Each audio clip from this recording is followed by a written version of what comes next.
Good afternoon, everyone. My name is Rayon Kelly, and I am the returning officer for this year's Guild debate, as well, Guild election. Sorry about that. Um, Welcome to this year Guild debate 2023.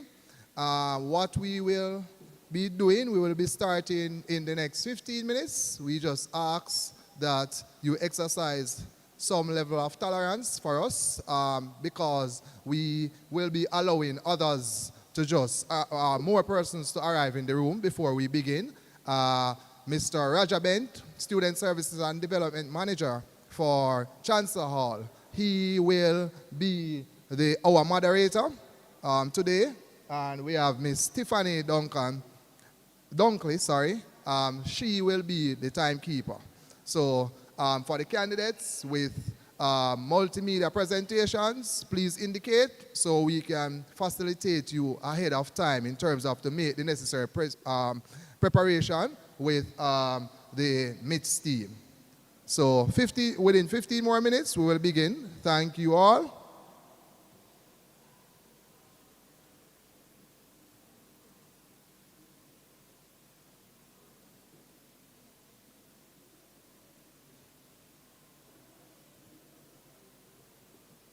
Also, we are kindly asking all of the candidates to sit at the front of the room as best as possible. When it's your time or the position that you are vying for, when it's that time, we will ask you to make your way on the stage. Thank you.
Pleasant afternoon, everyone, and welcome to our annual Guild debates. It's generally something that we look forward to, a good dose of advocacy, democracy, and a whole lot of craziness, right? I don't think it's going to be any different this year. But we are here and we'll try to wade through the waters as much as we possibly can. My name is Roger Bent and I will serve as moderator through the rest of the program. Just to remind you, as it relates to rules governing guild debates, we would have already been introduced to the returning officer who presides over this and all related election matters, and he may deputize or appoint someone to moderate, which is what I'm doing today.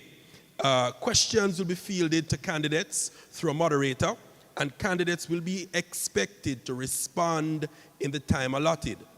Time allotted for questions will be based on the positions being contested. No public outbursts will be tolerated from candidates or the electorate during the debates. No campaigning will be allowed during the debates. This includes, but is not limited to, posting in social media and posting of campaign materials in the live chat. So, all said, hopefully you understand those simple rules. We are going to begin with the halls, then we will move to the faculties, then we'll move to the executive, and we will end, of course, with the big guns, the VPs and the presidential runs. We will get a little bit more interesting, the fight, not a physical one, but certainly an intellectual one. The fight will get close, and we are here and we are live. We are also online. MITS is here and they are monitoring our online broadcast. So we also acknowledge those persons who are joining us, who may have their candidates online that they are rooting for. We ask you to show dignity. We ask you to obey the rules and regulations of the online space. Be your best self, because that is hopefully what we want out of this moment, right? The best candidates will win. And of course, if you want the best, then certainly you have to bring your best. So that's excellent. We are starting with the hall chairs. And on the first on the roster is AZ Preston Hall. So in that order, let's talk about time frames. For the hall chairs, you have about 2 minutes in which to make your presentation, which is, if in case you don't know, 2 minutes is really not much time. So it's really about you introducing yourselves. You also have another space, the hall that you reside, to do most of your campaigning. But this is really a moment to sensitize and maybe also to highlight salient points that really, not a lot of seconds to utilize. So in those cases, you may do that presentation. Some persons are uncontested in that race. Others are contested. So we will monitor where possible. We're asking you to use discretion, if possible, given if you're uncontested. I mean, if there's nobody else in that race, you may just need to introduce yourselves so that we know you, but give other people the time who have contested positions to utilize that time best. Okay, so we have for the deputy position for AZ Preston Hall, there's Camila Brown and Ajani Campbell. Those, wow. Well, Preston, you are clearly here. And I love the energy coming from, I love the atmosphere. Good, we start right. Did I say Preston Hall? All right. So the other halls enough, we're going to find some people to do something like that because Preston is here and the energy is right. So we have, in alphabetical order, usually, we have coming first, Camila Brown, followed by Ajani Campbell. Make them welcome.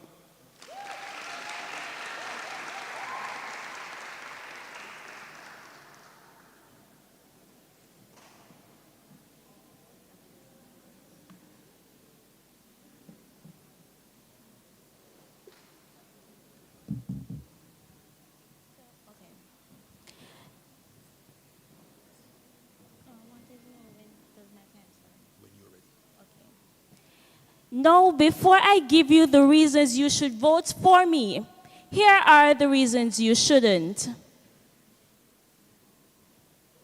Yui, are you ready for the brand new Preston that will be known for the relentless pursuit of excellence?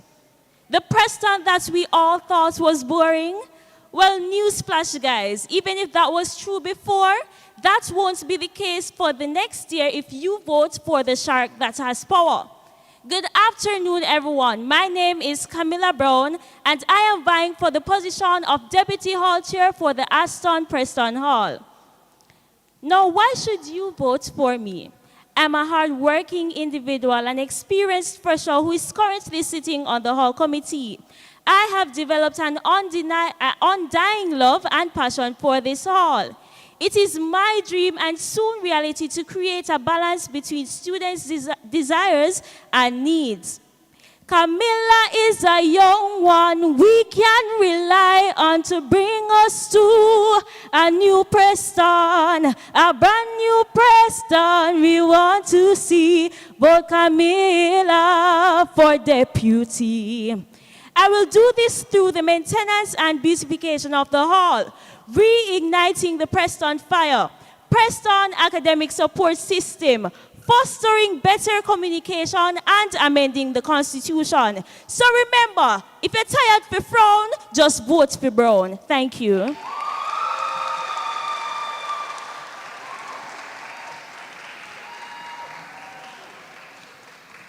From Brown to Campbell, make a Johnny welcome.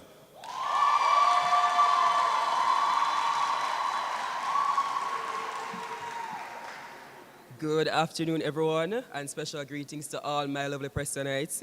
I am Prestonite Johnny Potcover Campbell, and I am a first-year operations management student, a shark with power, passion, and pride, vying to be your next deputy hall chairperson. Leadership are not new to me. 2021 to 2022, I served as the head boy for the St. Mary High School.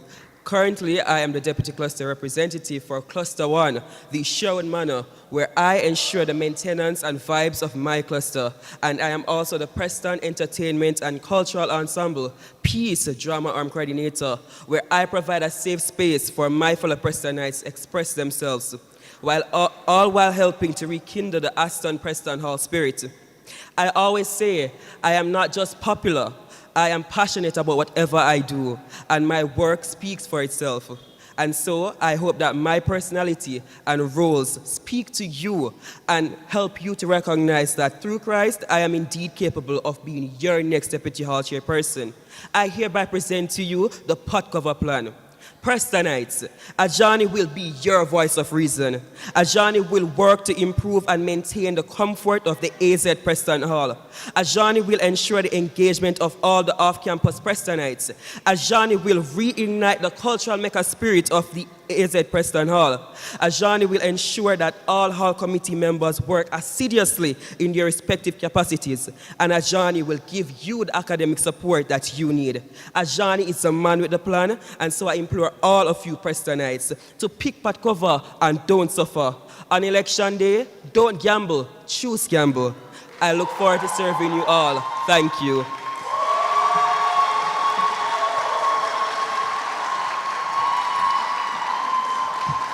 Candidates for the post of Deputy Hall Chairman of AZ Preston Hall. This is followed up by the sole candidate for Hall Chairman of AZ Preston Hall, Mark Hemans.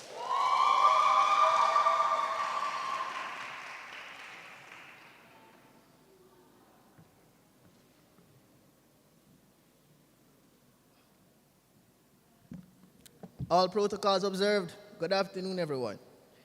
Ever since we came to this Preston Hall, we all asked ourselves the question, Can we be defeated? No. We believe in this thing called the Preston spirit. Can you feel it? Ladies and gentlemen, my name is Mark Prestonite Snake Hemans, the AZ Preston Hall Chairman-elect for the 2022-2023 academic year. And my Prestonites, I bring you good tidings. That we've heard of stories, we've heard of myths, we've heard of legends of the vim, the vigor, the vibe that once existed on Preston. And I come to tell you, my Prestonites, that vibe is returning. That is why I'll be leading this charge under the slogan, reviving the Preston spirit, advancing the Preston pride. And I go through a few of my points that I have when I become hall chair. Firstly, I would like to create a brand new sign at the entrance of the AZ Preston Hall. A sign that represents a group of young people, a group of sharks who are in relentless pursuit of excellence.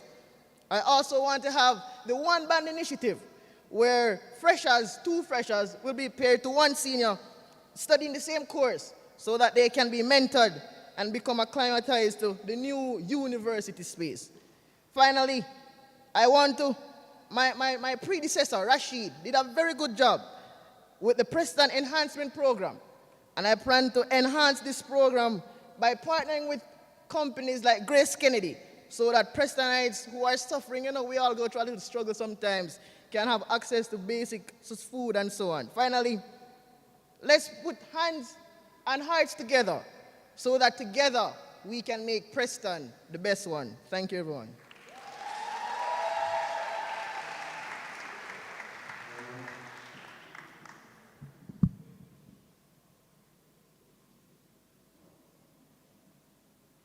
The next hall is Chancellor Hall, and the mans are here.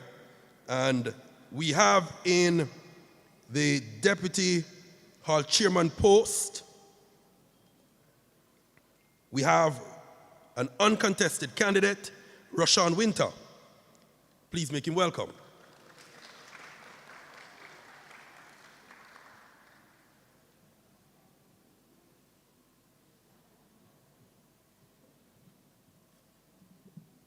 Good afternoon, everyone. Special greetings to our SSDM, Mr. Roger Bent, and all the mans here from Chancellor Hall. My name is Rashawn Winter, and I am your candidate for Chancellor Hall, Deputy Hall Chairman for the next academic year. Now, leadership is nothing that is new to Rashawn. I have matured through the ranks at the National Secondary Students' Council. I matured and I went on to the National Youth Parliament of Jamaica. Even now, I am actively engaged in an organization that focuses on young male empowerment, which is a size similar to Chancellor Hall, which is an all-male hall. We focus on male empowerment, and I am the director there of programs and special initiatives. That's Umbre Jamaica. Nothing new to me. I ask all my Chancellorites, all Chancellor Hall commuters, to support this dream. As no more than ever, I think there's a need for somebody who can unite this very hall, who brings new ideas and who can bring a burst of enthusiasm where our culture is concerned. How will I do that? Number one, forgive me for the other people here from different halls, but Chancellor Hall will dominate sports next year.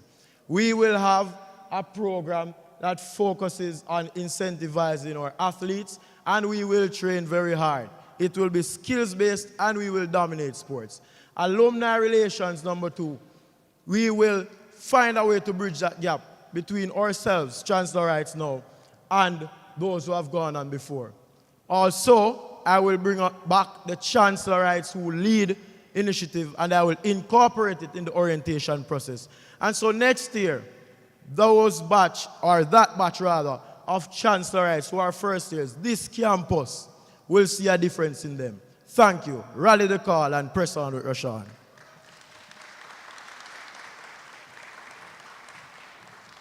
You heard it.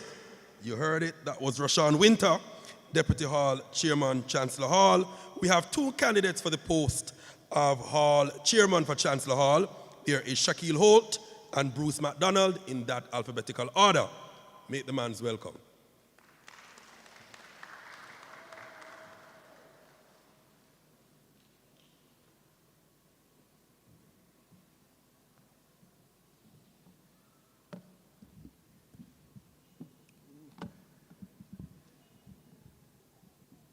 Mans and mans, good afternoon to you all.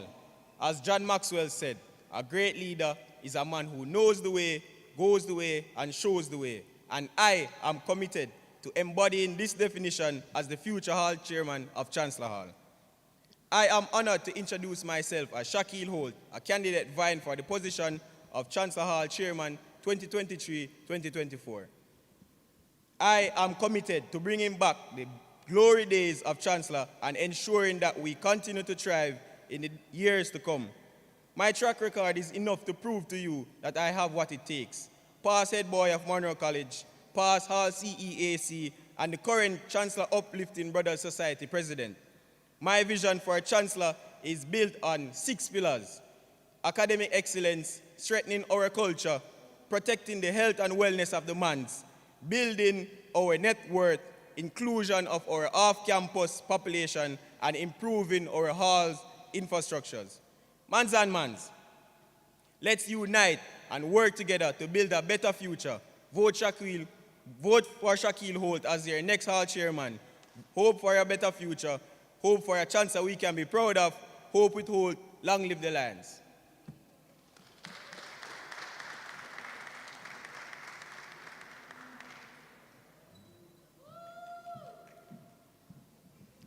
Good afternoon, everyone. My name is Bruce MacDonald, and it's truly an honor for me to be here addressing the student body on the grounds of my candidacy for the post of Chancellor Hall Chairman. When I started Chancellor, I had no idea what to expect. No idea at all. However, the senior mans would have nurtured, provided mentorship, and in due time, I was able to find my place on Chancellor. Today, I'm here as a lion, a Chancellorite, ready to lead the mans into the new phase of the Chancellor Hall journey. I'm here knowing that my story is just a small part of a larger Chancellor Hall story. And if elected as the next Hall Chairman, I believe that I owe a debt to all those who have given their blood, sweat, and tears for the success of the black and gold. What have I done since being on Chancellor? I'm currently the Deputy Black Representative of Black Dynamite on Chancellor Hall. Last year, I was the External Affairs Chairman of Chancellor Hall. The year before that, I was Cubs President. So the track record is there to speak for itself. What do I plan to do for the upcoming academic year? My plans are really practical, straightforward, and have already been on the way. Some have already been done. The first one I want to speak about is called off the grass, which is a very common phrase used on Chancellor. Some persons here might know. So for that one, it's really used to describe the Chancellor Hall beautification project, where a number of things will be done under that. The second is termed Heart and Foot Bottom, which is really a year-long initiative geared towards 2 things: mentorship as well as unity. And the third is a Chancellor Hall Legacy Project, as next year is Chancellor Hall's 70th anniversary. So we'll be doing something big for that. So you guys look out. Bold MacDonald has a plan. And I want each of us to just join me on that journey that I plan to unleash for Chancellor Hall this upcoming year. And check out my website.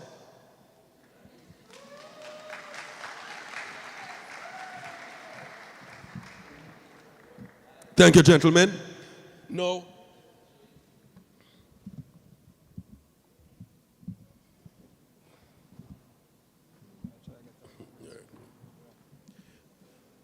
Now, if it is that you have any queries or questions, what we plan to do is we'll get through the hall chair to the hall cohort, and at the end of that, if there are questions that you may want to ask whichever hall, you can then take your position at the microphone, or you may also ask those questions online. Okay? All right. So it means you have to listen very carefully to the presentations, jot down the notes you may want to jot down, there will be a time when you can take those queries. The next hall is the Elsa Leorani Hall. All right. And in the post of Deputy Hall Chair, we have a lone candidate. So by virtue of that, that is already candidate-elect, Deanna Dawkins. And here she comes.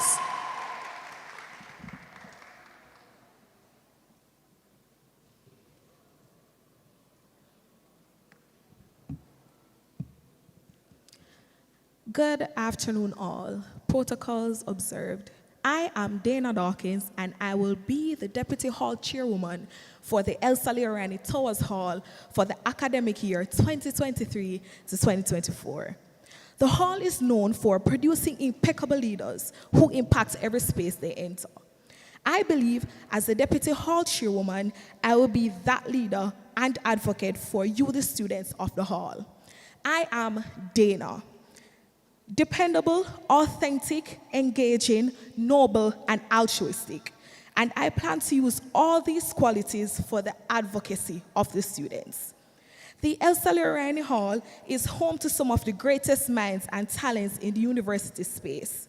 After celebrating our 10th anniversary, my focus for the upcoming year is rebuilding and continuing the legacy of excellence. As members of the Wolf Pack, you need a leader who has the key to opening the door and rebuilding the pack as we hunt for excellence. Door: development, orientation, operations and maintenance, and regulations and accountability. I am the woman with the key to the door for greatness and rebuilding. I am Dana Dawkins, your Deputy Chief Alpha, and together we'll continue the hunt for excellence.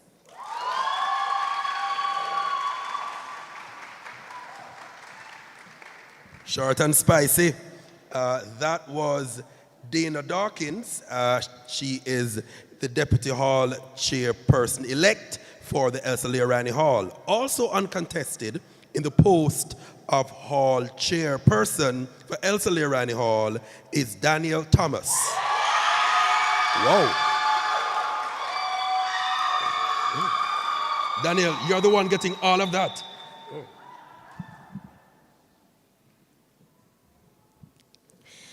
It was Diana Marychild who said, "A woman is the full circle.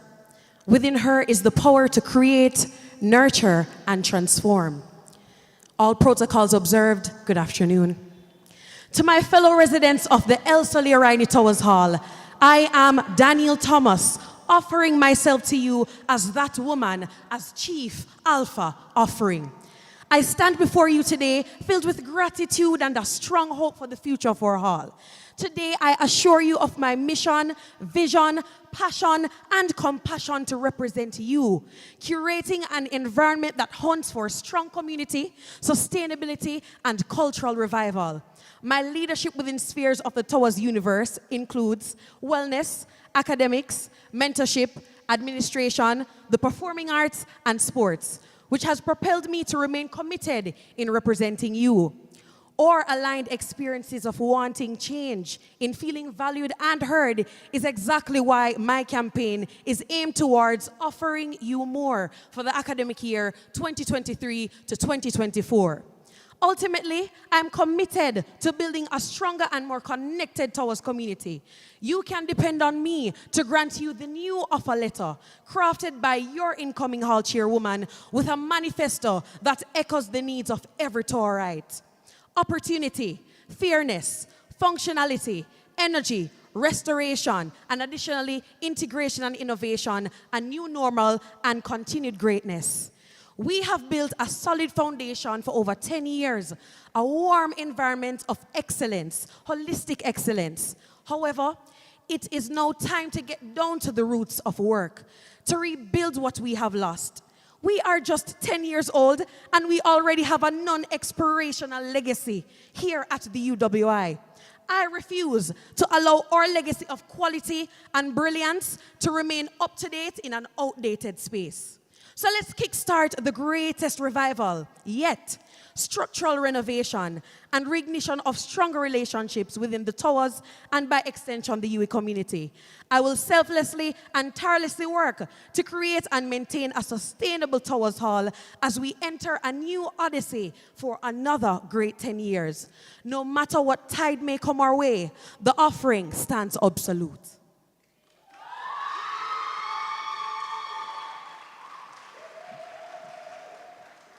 Whoa. The pack sounds strong. To the next hall, Irving Hall.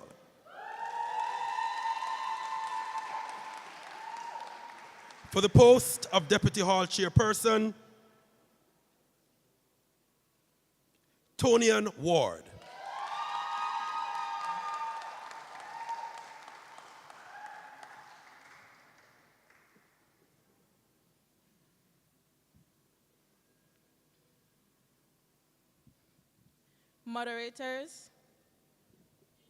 Moderators, pelicans, and of course, my fellow extraordinary torchbearers, good afternoon.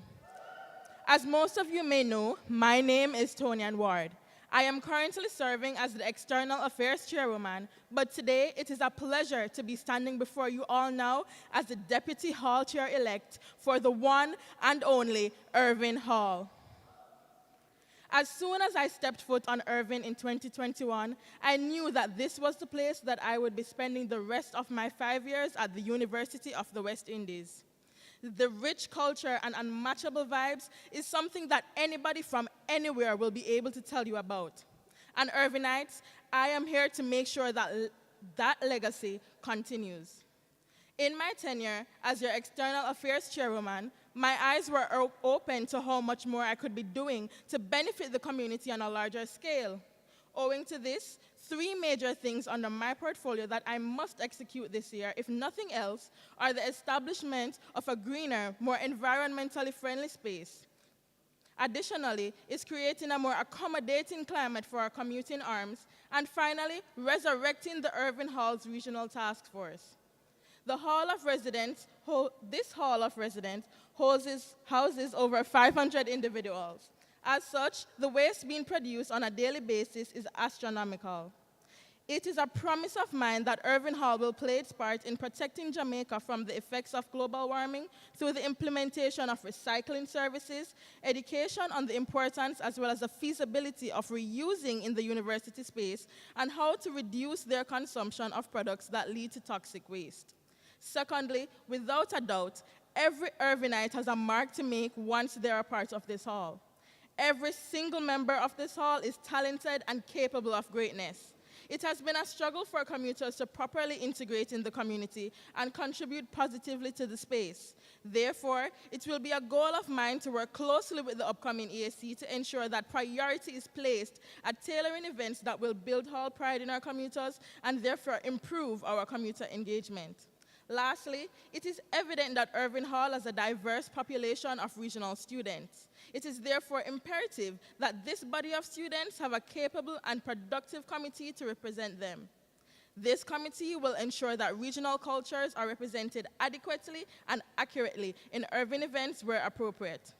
As I leave this podium today, I want you all to remember that Tonian is here to take charge and Irving are going to win with Ward. Thank you.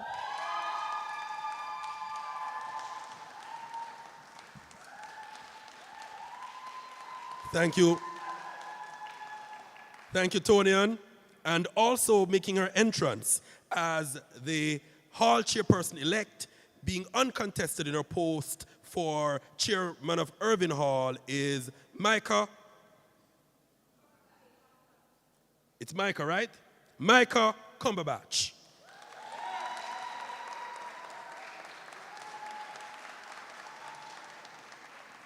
Apologies.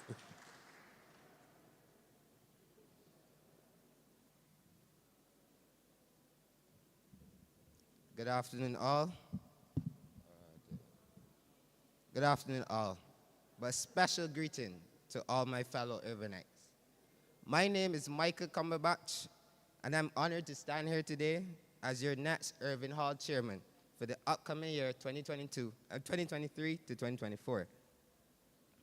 From its inception, Irving has been the cultural mecca of the university campus, rich in history and traditions.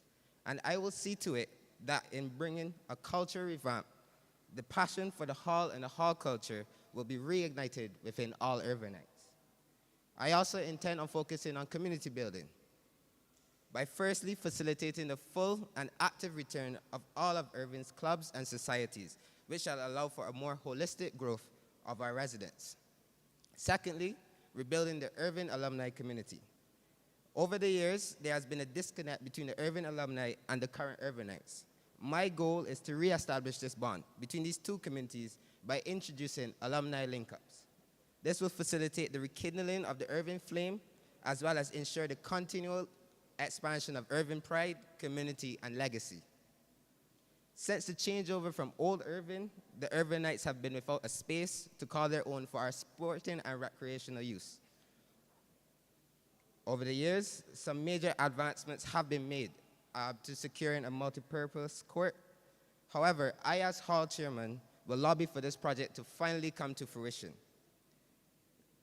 including additional improvements to the culture yard to provide a space for Irvingites to feel comfortable liming and socializing outside of the different assigned block spaces.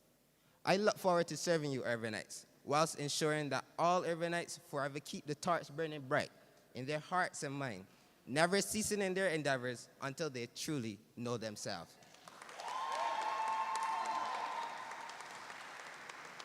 The torchbearers have spoken, and we move to the next hall that says, it is hard to be where they are, but it's so good.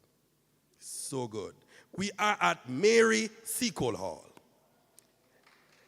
The category of Deputy Hall Chairperson, only one candidate here, and that is Shakira Murray.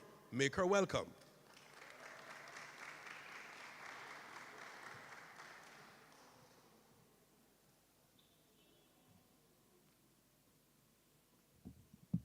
Good afternoon, everyone. It is always a pleasure to represent the black and white culture. There's an instant joy I feel when I speak about being a Seacoleite. S, sisterhood. E, empowerment. A, accountability. C, creativity. O, optimism. L, loyalty. E, equity. The standards of my hall are engraved in my very being. I call it home. I call it Seacole. My experiences so far have metamorphosized me into the woman I am today, and inevitably, more change is to come. But I must admit, it is time for revamping and reinvention. Mediocrity will not be an option. It will not be tolerated. I will implement programs for our athletes, provide workshops for our skilled women in areas such as agriculture, beauty and cosmetics, amongst more. I will facilitate a holistic relationship with commuters and those present on the hall through meet and greets, social, sister socials, fun days, etc. Thank you for your time. I introduce to you Shakira Murray, your Deputy Hall Chair for the Mary Seacole Hall, 2023-2024. Thank you.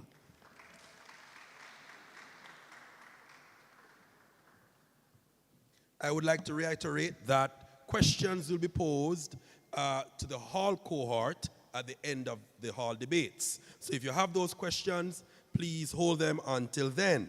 The next candidate for Mary Seacole Hall, that's the hall chairperson, also an uncontested post, that's Chardonnay Parkins. Make her welcome.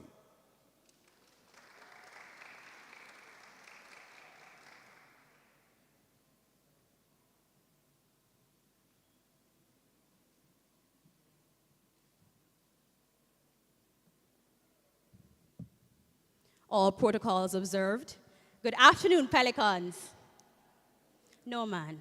Good afternoon, Pelicans. I am Chardonnay Parkins, the youngest CDC president in Jamaica, the youngest St. James Festival queen, a certified ambassador of our nation, the former student senior superintendent of police for St. James, and the incoming hall chair for the Mary Seacole Hall. To be honest with you, my resume speaks for itself. No, I hear everyone explaining their plans, but I want to do something a little bit different. Pelicans, I stand before you for the purpose of representation. But right now, my spirit is in a state of vexation. We are the future leaders of this nation. Then why am I in an uncontested position? Rise up, Pelicans, and take your rightful positions. Don't kill your warrior spirits. That is leadership damnation. The university's name cannot stop at Bangarang Station. That is not good for our reputation. What happened to the nanny, bogle, and sharp spirit of indignation? Bustamante, George William, and Garvey's map of elevation. Never again should there be an uncontested position as weakness, not in a theory creation. Whatever trouble one should affect every pelican. We don't bow under any form of intimidation. Let us work in collaboration. Rise up, creators of innovation. Create, and we are great as before we were ever even a pelican. Remember, we were born, will live, and die a real Jamaican. I am Chardonnay Parkins, and I approve this message.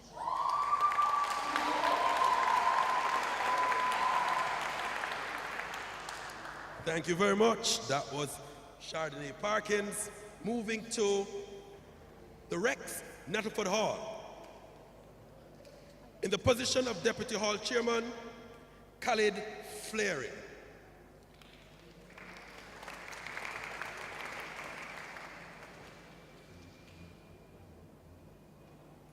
Two contestants vying for the post of Hall Chairperson for Rex Nettleford Hall, Graham Evangelist and Giovanni O'Reed.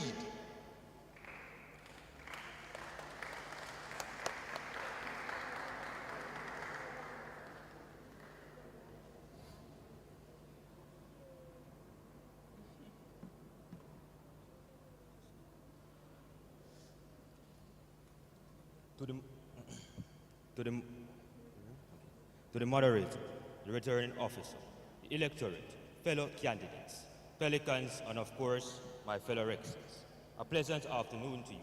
I am Giovanni O'Reed, a candidate vying for the position of Hall Chairman of the prestigious Rex Nettleford Hall, the home of the proud, the brave, and the strong. From the day I could, I have always led.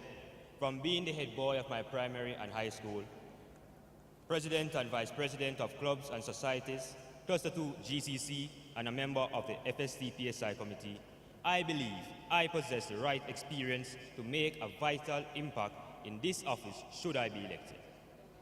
I have a plan to get Rex back where it belongs, the captain plan, which is geared in improving communication on the hall between Rexons, the hall committee, and administration. Advocacy, where I will ensure that your voices do not fall upon deaf ears and that your concerns are taken seriously. Passion, to reignite the Rexon fire, getting it to burn again in the hearts of those who have the maroon and gold running through their veins. Togetherness, where I will push to have our Rexons work together as one to get the hall back to its former glory, its former ways, the way of Rexcellence. Accountability, holding myself, my committee, and administration accountable, holding them to the highest standards, ensuring that performance and service is at an optimum level. Involvement, giving back to the community is a pillar of every fulfilling society. With my plan, the Hall Committee will look to give back to those who give of themselves to Rex and those who need it. New opportunities. I plan to create a space where our students off campus and residing can develop as entrepreneurs, individuals, and as effective contributors to society on a whole. To do all this, we will need to work together as one Rex, and I will need your full support. Let us get this hall back to being not a recognized hall, but the recognized hall. We will be number one, the epitome of hall life, the benchmark of the UWI, the big bad Rex. Let's reignite the Rex on fire and let it burn brighter than the sun. So rally with me to get Rex back in the lead, leading from the front, but together is how we get it done.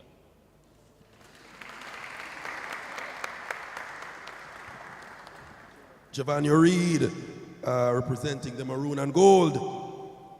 And the next hall that is featured calls itself the Hall of Halls,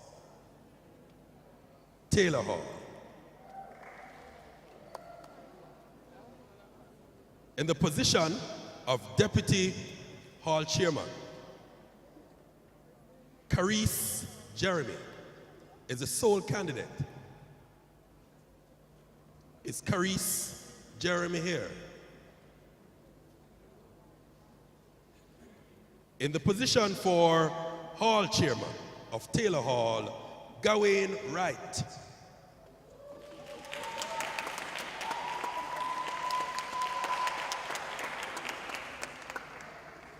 Okay, he comes. Make him welcome.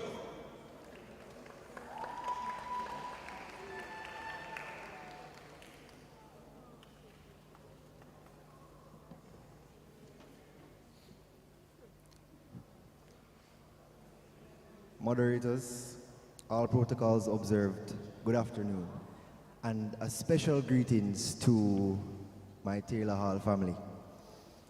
As mentioned before, my name is Gawain Wright, and it is my esteemed privilege to stand before you all today as the elected Taylor Hall Chairman for the academic year 2023-2024.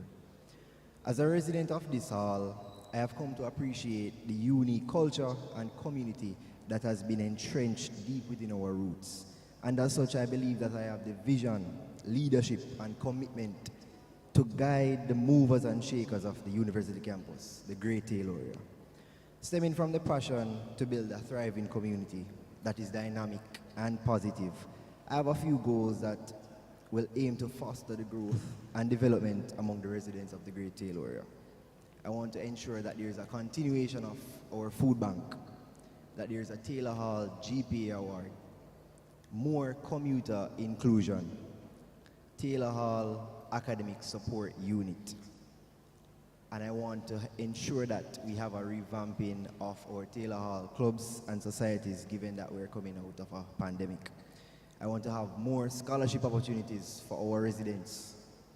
Lastly, I want to ensure that we have entrepreneurship workshops and seminars and promotion of our student entrepreneurs. As I leave you here today, enthusiastic, committed, and determined to serve in my fellow Taylorites, I want you to always remember one thing: blue and white is always right, and I will be here with you guys in that fight. Thank you.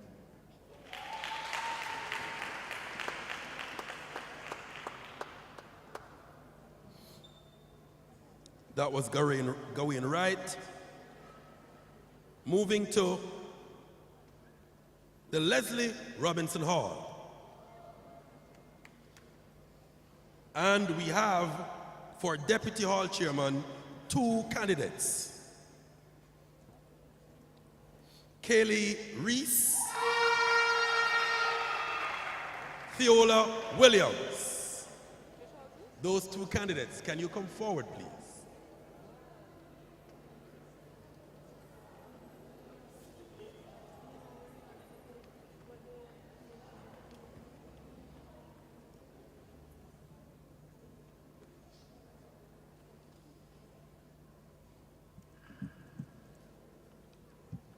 Good afternoon to all Phoenixes, Ashes, all students from neighboring halls, all Guild Council members present, and all administrative representatives. For the academic year 2023 to 2024, I, Kaylee Reese, will be vying for the position of Deputy Chairperson of the Leslie Robinson Hall. Due to my competence in a wide variety of problem-solving techniques, which was demonstrated while I served as Deputy Games Committee Chairperson, my clarity of expression, persistence, enthusiasm for excellence, and ability to motivate others were also portrayed as I served as PRO for the CEAC committee. I believe that I am the ideal candidate for this position. My goal as the next deputy chairperson of the Leslie Robinson Hall is simply not only to live up to the high standards set by my predecessors, but to surpass them. In order to achieve this great feat, I have set my sights on rejuvenating hall culture from the initial orientation period. This involves initiating additional block bonding activities, fostering character development in individuals, and creating an environment of togetherness and unity among ashes and phoenixes. It is also on my agenda to bridge the gap between student accommodation and residents, where better communication between the two are relayed. To initiate better relations among other halls by hosting joint forums, joint events, and even outreach projects where both groups of residents are able to benefit from them. To advocate for a monthly mental health check-in where residents are able to visit the MPR and seminars are conducted, or even specialists are made accessible to partake in such activities. The implementation of a suggestion box which enables residents to anonymously voice concerns about issues they are not particularly comfortable discussing. To revive charitable and creative activities on the whole, which would entail donation drives, Miss LRH, and other cultural initiatives. To continue the legacy project, which consists of one penning a letter to one's future self. This is to equip all freshers with the tools they need, not only to reflect on their progress thus far, but to also motivate them to keep working hard until their goals are met. With such greater understanding of my desired objectives, I aspire to achieve each and every one of these when given the opportunity to serve.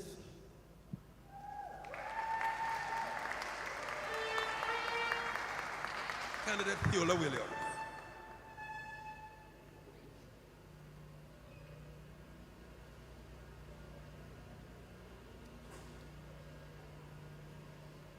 A person with experience, a person you can depend on, a person that will voice concerns of and represent each and every one of you, a person that will put in 110%.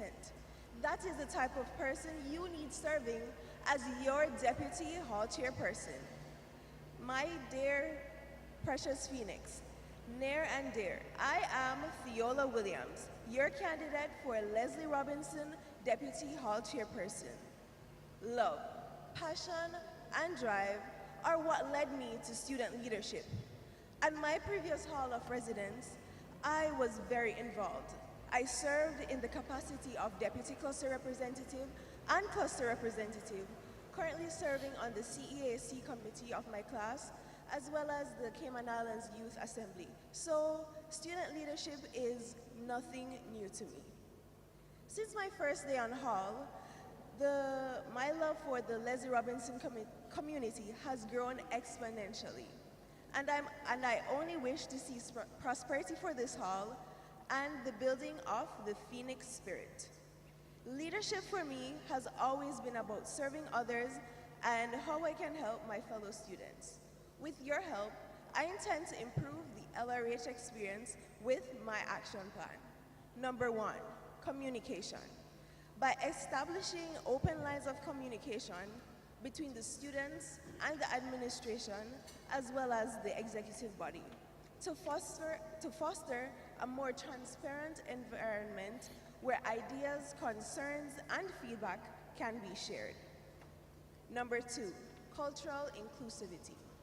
Leslie Robinson is a cultural hub, as it is the home of many international and regional students.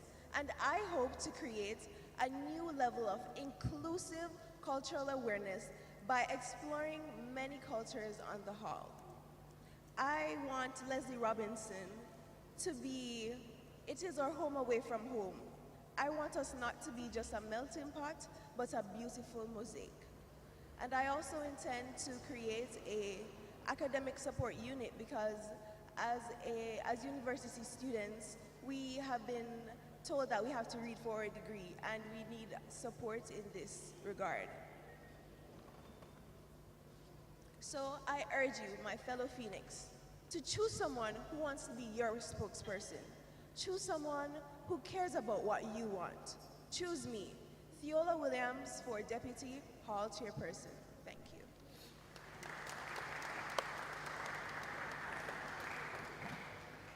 You have heard it from the Phoenix, and vying for the post, not vying, the post has already been assigned. She is the incoming hall chairperson for the Leslie Robinson Hall, Shania Gordon.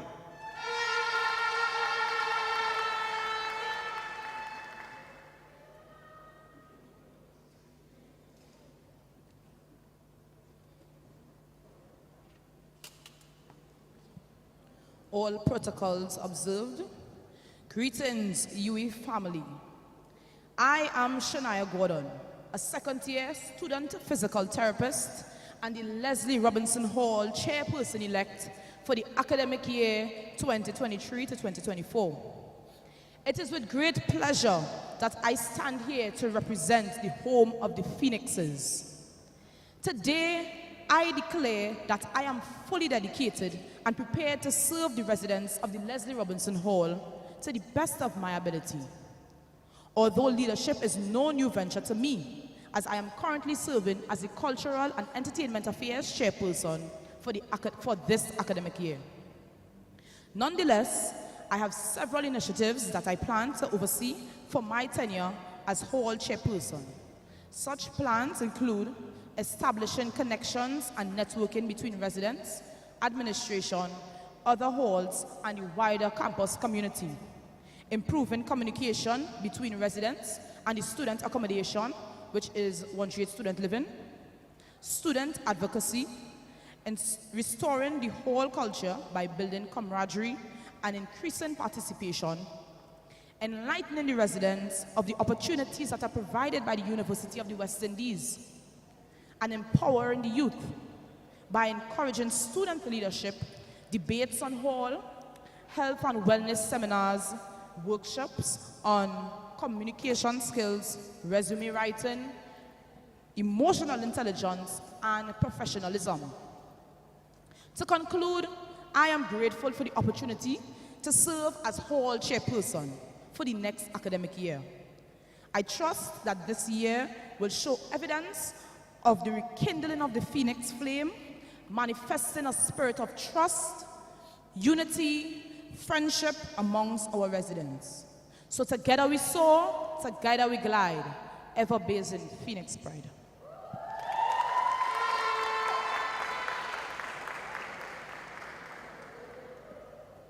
Thank you, Ms. Gordon. And to the final hall of the list, they are the Panthers. George Elaine Hall. Thank you, thank you, thank you. We have an uncontested post for Deputy Hall Chairman, that is Leilani McLawrence.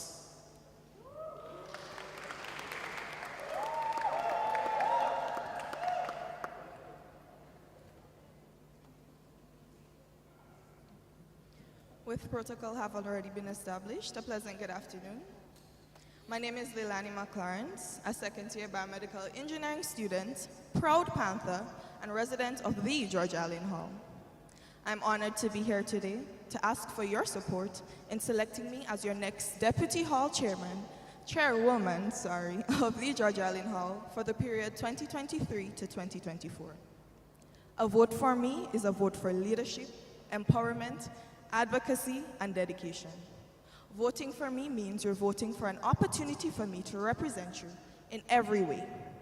An opportunity to continue to foster an environment where we can thrive and where a safe space will be created and your voices will be heard. My role as Deputy Hall Chair will be to represent you as Panthers to the Guild and hall administration with any issues or concerns that may plague you as residents or representatives commuting to our hall. I am dedicated and committed to representing you to the best of my ability and with my best foot forward. Remember, Panthers, excellence or nothing. Vote Leilani McLaren for your Deputy Hall Chairwoman, 2023 to 2024. I thank you.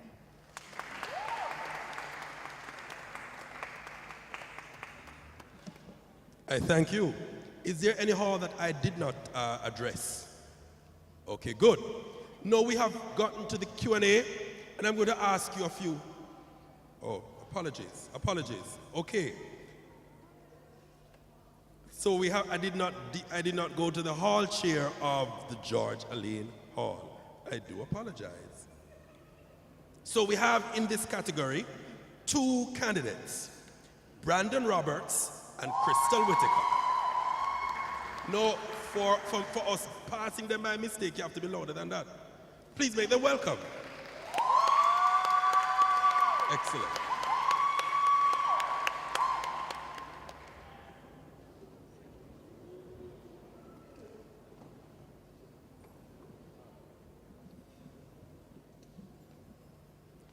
Good afternoon, Pelicans, Panthers. My name is Brandon Roberts, and I am vying for the position of George Alain Hall Chairman for the year 2023 to 2024. Using the great words of George Bernard, I'm going to say to you, you use a glass mirror to see your face.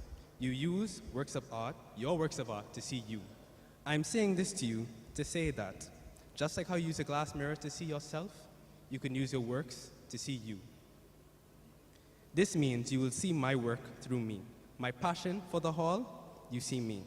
You see my work ethic, you see my creativity, you see my diligence to make it right and to get it done.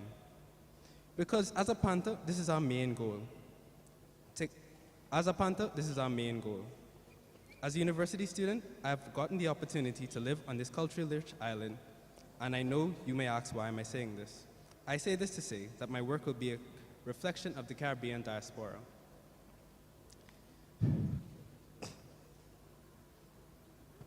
As I conclude, I will leave you with these words said by Dr. Herbert Gale.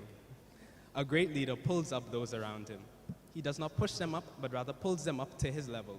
I say this to you to say that, if elected as the George Alain Hall Chairman for the year 2023 to 2024, I will pull up the residents of the George Alain Hall with me to greater heights in our endless pursuit of excellence or nothing.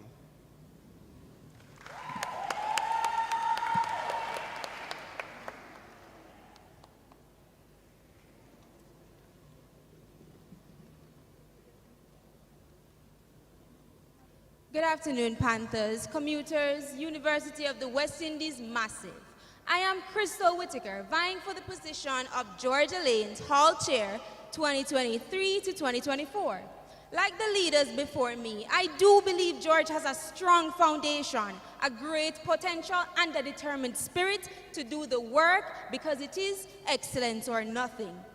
On the hall, I have been speech drama leader. I have been CEAC. I currently reside as the block rep and block publications chairperson. For the Faculty of Social Sciences, I've served as CEAC and stand as your current social sciences queen. Sir George Alain's involvement in advocacy has been the reason that ignited a fire in me for my passion to lead the George Alain Hall. As elected Hall Chair, I believe my goals will be derived from the needs of all you students. Building our legacy. Build with Whitaker to have focused hall goals, to have realistic strategies, to have purposeful actions. Uniting the hands and hearts of all Panthers. Count on me to target the psychological well-being and provide a statistically proven program for or on and off campus students. Imagine a place to resort to when you need to vent, when you need advice. Imagine that. Integration.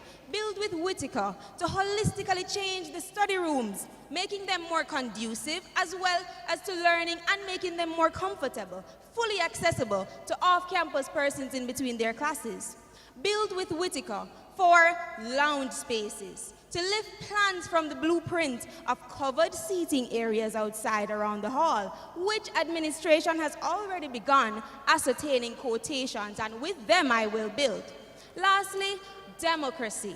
Build with Whitaker to improve on communications, echoing the voices that flow from off-campus reps to campus reps, from residents to executive, from executive to administration, and from administration to the guild. With such a strong foundation, such a strong team, such amount of great experience, I do believe the only thing I need is you, Panthers Massive. So vote for Whitaker.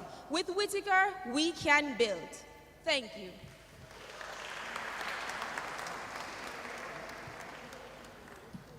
Thank you, Ms. Whitaker, and also thank you, Mr. Roberts. So we are in the Q&A segment, and I'm going to ask just briefly, write the questions or type them first, right, just so they make sense, right? Also, try to hit above the belt. Don't be freaky, right? So,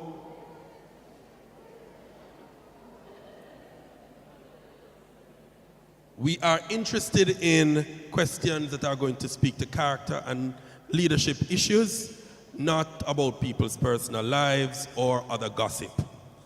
If you do so, I will stop you and I will ask the candidates not to answer. Okay.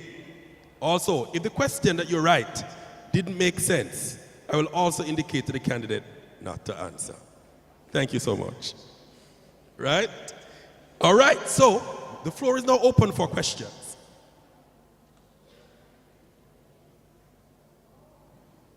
If you are in the audience, you may use the microphone.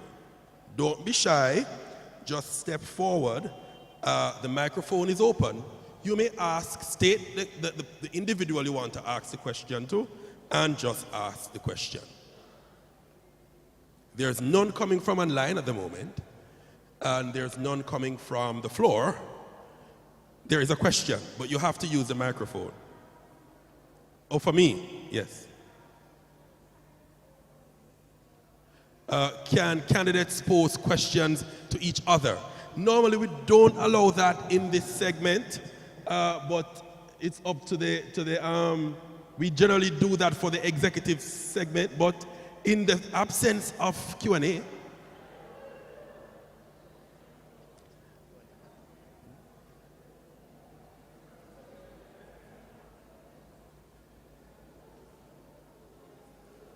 I have no objections to that. I say, why not make life interesting? However, please make it civil. So, if you do have that, and you want to use the politics right, I hereby give you the permission. You don't have all day, you have about 5 minutes to make it quick. So, those persons who intend to ask questions, please take your place at the microphone, and let's begin. If it is that you're a candidate who's going to attempt to use the online, come on, you're here, be bold, show yourself.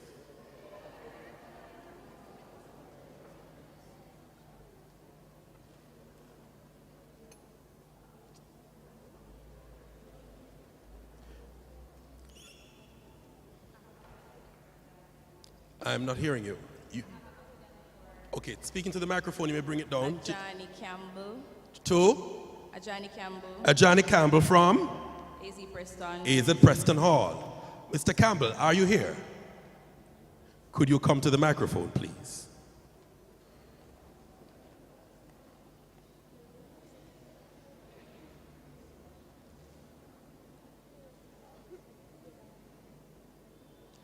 Good afternoon, Mr. Campbell.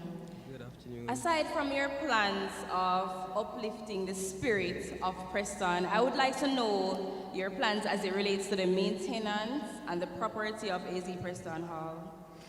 All right, so thank you so much for that question. As the current deputy cluster representative for the Sherwin Manor, I actually plan on using formally built connections to help build the Aston-Preston environment and physical space, right? I understand our struggles and I know what it's like to live on Preston, and so I will use that past experience to help build back.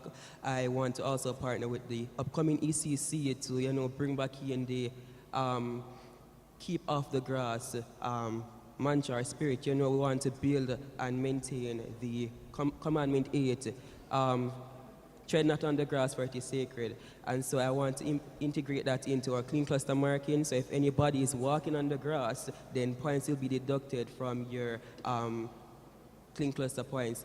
And so that I plan to do that in an effort to help maintain the all and its environment.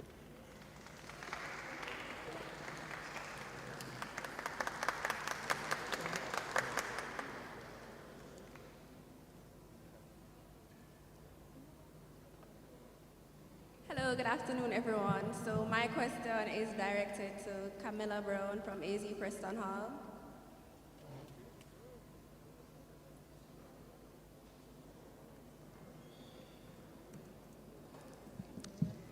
Hello, so Miss Brown, you are a first-year student not only at UE but also at Aston Preston Hall. What are your leadership qualities and how have you contributed to Preston Hall, and why do you believe that you are perfectly capable of having the position of Deputy Hall Chair? All right, thank you for that question. So my leadership qualities, let me start off with that. So I am really determined. When I started off at Preston, I got a cluster, first year student to be on the hall committee as a cluster representative. So I got a cluster that wasn't so active. I'd use the term graveyard, but now it's as if the ghosts are awakened, and I have lifted the spirit of Aston Preston on my cluster. Also, I am really hardworking. Even if things aren't going my way, I'm going to find a way. I'm going to find a solution. I'm going to ask for help because when you see me small, right? I can't do everything by myself. Also, I have been in the position of GCC Secretary, Peace Secretary. I'm also on the Peace Choral, and as you know, I'm cluster representative for INITE. Big up INITE every time. So yes, I do believe I will be a good deputy, because I have had these positions. I have managed my time well. I have been the best that I could, and there's only one way to find out, and it's through me trying. So vote for me, and I will prove to you that I will be a good deputy hall chair.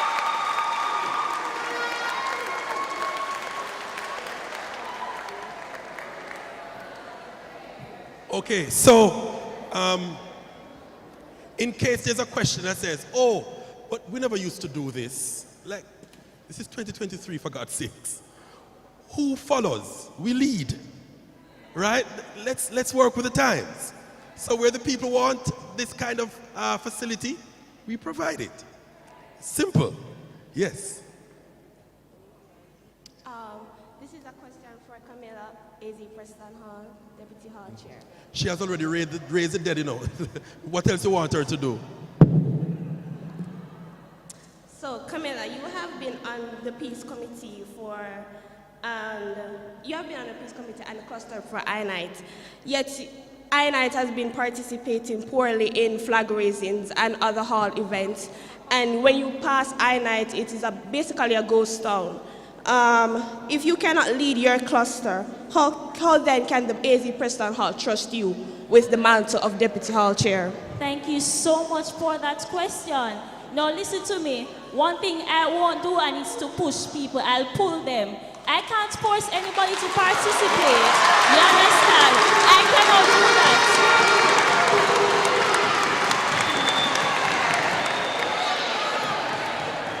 So you passing INITE and seeing nobody outside, you passing INITE and not hearing anybody, that's quite, I don't believe that, because we're always hearing Monique and Bianca laughing loudly. We have our wellness bench where our students sit and talk.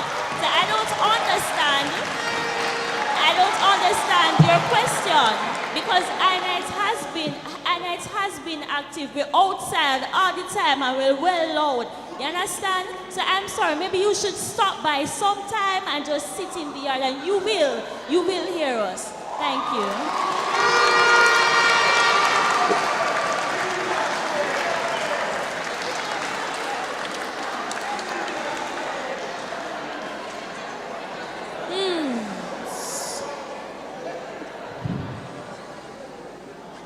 Okay.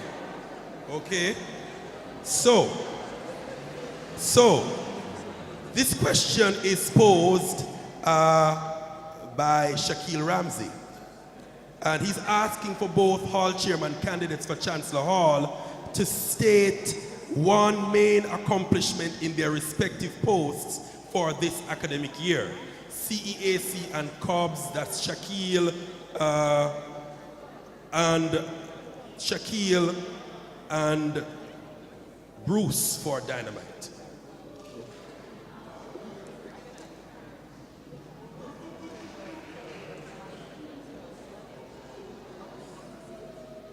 We may have to close off shortly. We have a small window, so I think this may be the final questions posed.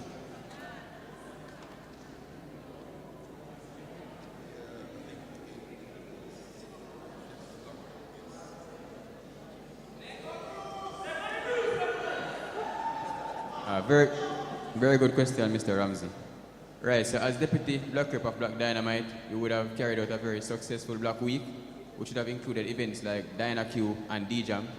Yeah, D-Jam was very successful. We would have gotten feedback that it was successful as well, and DynaQ was carried out very well. Also, we would have carried out an initiative on the hall to build the confidence of the mans, which was termed Poetry in Motion.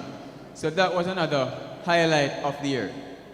And we have many more, such as actively participating in sporting activities, and we're competitive in ward display, which is basically block of blocks and Chancellor Hall.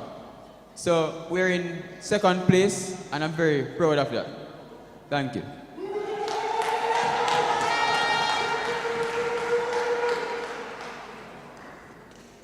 Yes, you were standing before. Could you state the question you want to ask and to whom? Okay, so it is for both deputies of the Leslie Robinson Hall. This is for the Leslie Robinson candidates for Deputy. the Leslie Robinson Hall. Deputy chairperson, yes. Okay, so for the Leslie Robinson Hall, for deputy, that's Kayleigh and Theola. Yeah. Both persons, could you take your place at the microphone? And this is the final questions for the hall chair category.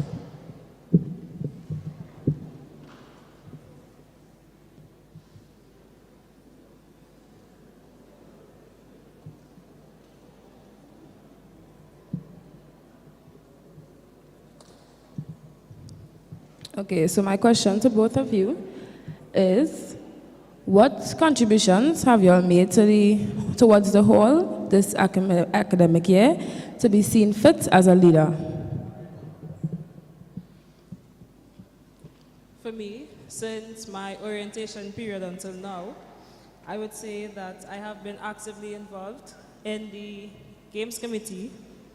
I have been female deputy for the Games Committee, PRO for the CAC Committee on Hall. I have partaked in many bake sales that we would have had. I would have helped with our carnival preparations. I also would have been involved in the organization of all hall merch and anything to do with making our first year experience better as freshers.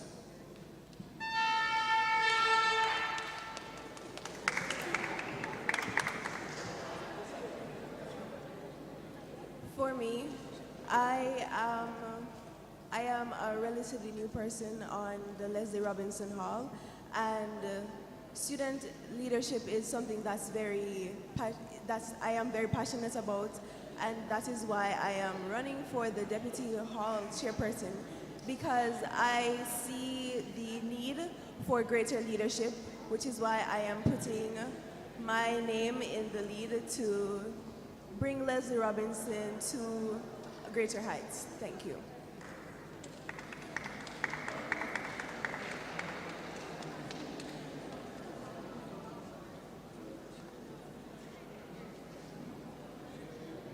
Okay, apologies. The people online want their time as well. Michael Larmond is asking the question to both George Alain and hall chair candidates. So George Alain, that is Brandon and Crystal. Student apathy and lack of enthusiasm to participate has been issues for years. What attempts will be made to ignite a passion for Panther Pride?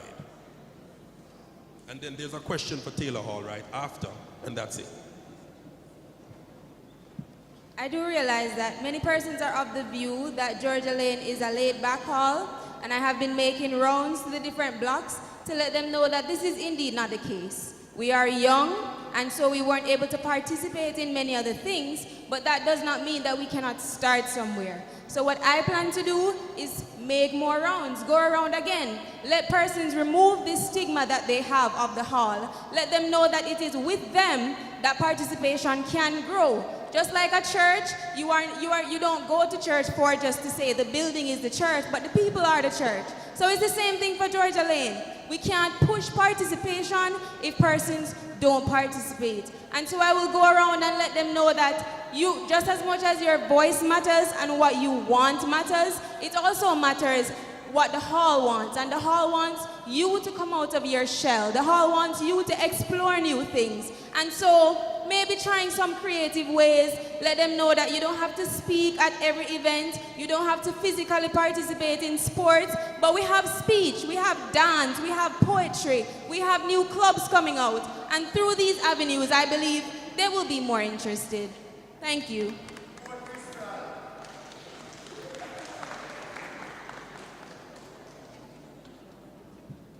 Good afternoon. As regards to the question, sorry. Can you hear me now? In regards to the question on YouTube, I can't force anyone that does not want to participate. But what I can do is provide them the medium to participate. A good vibe is contagious. Am I wrong? A good vibe is very contagious. And it is my job to bring the vibes to the Georgia Lane Hall.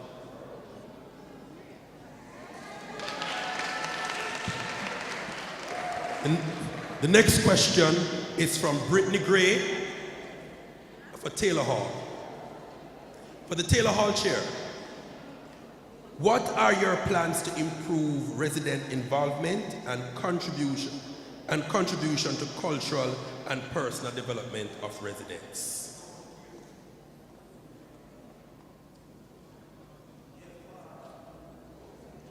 What are your plans to improve resident involvement and contribution to cultural and personal development of residents? All right, so in terms of personal development of residents on the Taylor Hall, we plan to have more information sessions as it relates to your resumes, professional development seminars on a frequent basis in terms of cultural inclusion and development to get students and residents to participate in activities. Typically, there are rules in place that govern how students should operate within the space. You cannot live on the space if you're not participating in any manner, right? So going back to rules like that, having conversations with my SSDM and my management, the facilities manager, to ensure that students do participate, having more internal hall activities, not only catered to students living on the space, but including commuters as well, and ensuring that there's a stronger bond between commuters and the residents. And in turn, that will create a more powerful Taylor Hall, because the commuting body is very huge, larger than those living on the space itself. So those are a few of the ideas that I plan on implementing when my tenure begins, and some before.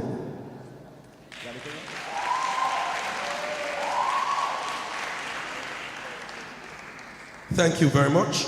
We also took some Q&A because we realized that in the next round, which is the faculty round, a number of persons are also uncontested in that round. So it should make quite a quick debating round, right? Yes.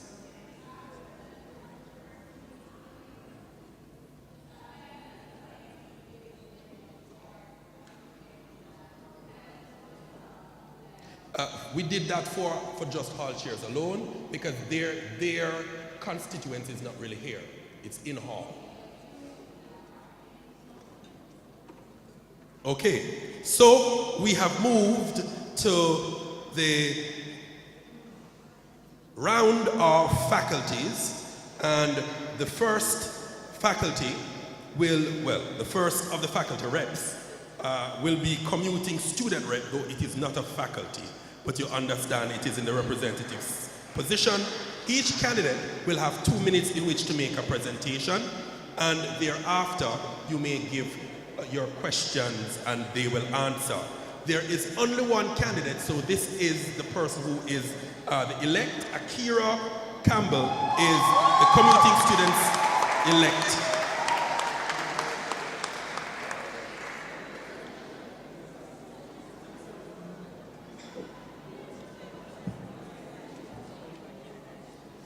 Good afternoon, ladies and gentlemen, and you students at large. All protocols observed. I am Akira Campbell, your elected commuting student representative. Akira in this position mean a better commuting community. Why, one may ask? It is because I am aware of the difficulties we face as commuting students. How exhausting it can be with frequent traveling and struggling to meet deadlines, all while attempting to get adequate rest for the day ahead. Today, I want to address some critical issues that I feel are crucial to the well-being of our community. No one, and when I say no one, I really mean no one, speaks about the struggles we face in trying to get a taxi from Half-a-Tree to campus in the morning. Are taxis doubling their fare based on minor inconvenience such as traffic or a roadblock? How is that my problem? My issue, sorry. No one speaks of how costly it is and draining it is to be seated in traffic for hours and then having to get home, finish assignments, and not to mention study. If not anything, we are superhumans, but even superhumans need rest. At least 85% of students make up the commuting body of the university, and we rely on public transportation to commute every day. But unfortunately, the current bus system is often unreliable and ineffective. I believe that a reliable and effective bus system is crucial for the well-being of our community. It is for this reason, as your commuting representative, I will advocate for a reliable, safe, and effective bus system as I work closely with our incoming VP-PSI. One to which is on time and readily available for the transportation of our commuting students. I don't even have to ask this question, but for students who have an 8 o'clock class in the morning, do we really get to make breakfast? Most times, some of us are unlucky enough to have back-to-back classes, and as time goes, you can't learn on an empty stomach. Therefore, I plan to initiate the We Care Breakfast program to ensure that students are able to get a meal for at least 3 times a week in the morning. These programs aim to provide breakfast to students who are unable to afford it or make it at home. We believe that each individual deserves a nutritious meal to start their day, and this program will ensure that this intended purpose is fulfilled. I also hope to expand this program in the future. Assignments, assignments, assignments. This is a sore point. Nothing beats a student who is working as tediously to complete and submit their assignment. Yet, printing services are not always convenient, especially when you have no money on your library card. And if that is it, all hope is lost. I intend on initiating the revamped printing services. That is high printing quality service accessible to all students. In addition to this, as commuters, we ought to interact with each other. Therefore, another of my vision to revamp is the participation in events to aid in commuters' integration. We should be actively involved in community activities, and I feel that it is vital to support and give back. I will continue to help us to engage in events and give our services to make these events a success. To conclude, there is the We Care Breakfast program, campaigning for a dependable and functional bus system, and the revamp of printing services and engagement in events, which are key components to our dedication to the advancement of our community. We shall continue to work hard and seek to make a good difference in the lives of everyone around us. Let us be the change and make her run the road. Vision Car is for pure commitment and advocacy for my commuters in order to make our experience at this university a better one. So revamp with the champ and join the revamp camp. The time is now. Akira is here to make that change. I thank you. And as always stated, a strong woman stands up for herself, but a stronger woman stands up for everyone else. Thank you.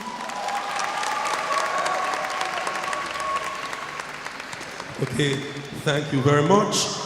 We are now opening the floor to Q&A. Now, also remember, if it is that this post is uncontested, you will get only 2 minutes to make your presentation. However, if the post is contested, you have a maximum period of 5 minutes. Understood? So, Q&A for commuting students rep. The microphones are there, and persons online may also pose their questions.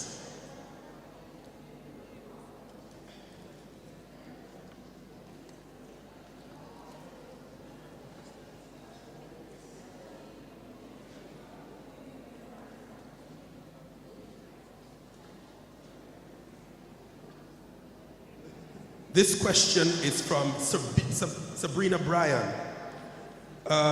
This year, the bus system was held off for months.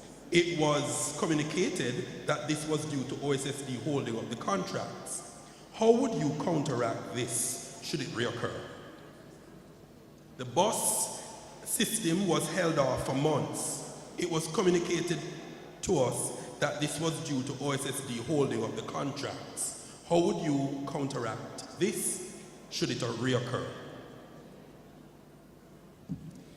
You see, that's where the problem lies.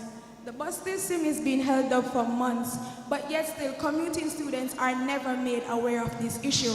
How are we going to have student advocates advocating for students without letting students know what the issue is? I am pretty sure if we go through the necessary chain of command and nothing is done in bringing back the bus system, then I'm pretty sure my commuting community will join me in a peaceful protest to get that system going, to let admins hear that we are here and our voice needs to be heard. We are not sitting under any administration at all because our safety is priority. So if admin won't hear us, then we will be outside with our placards asking for change because we are demanding these change. The time is now. Thank you.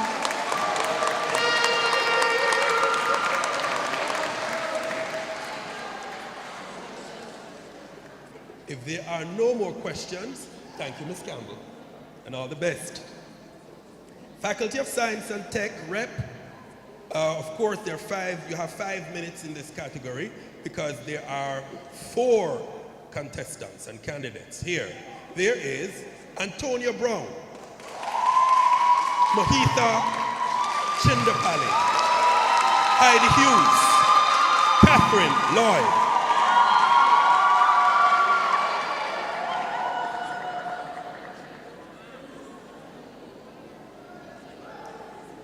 Please come in alphabetical order. Brown, Chindapalli, Hughes, and Lloyd. Good day, everyone. I am Antonio Brown, and I'm vying for the position of Faculty of Science and Technology representative.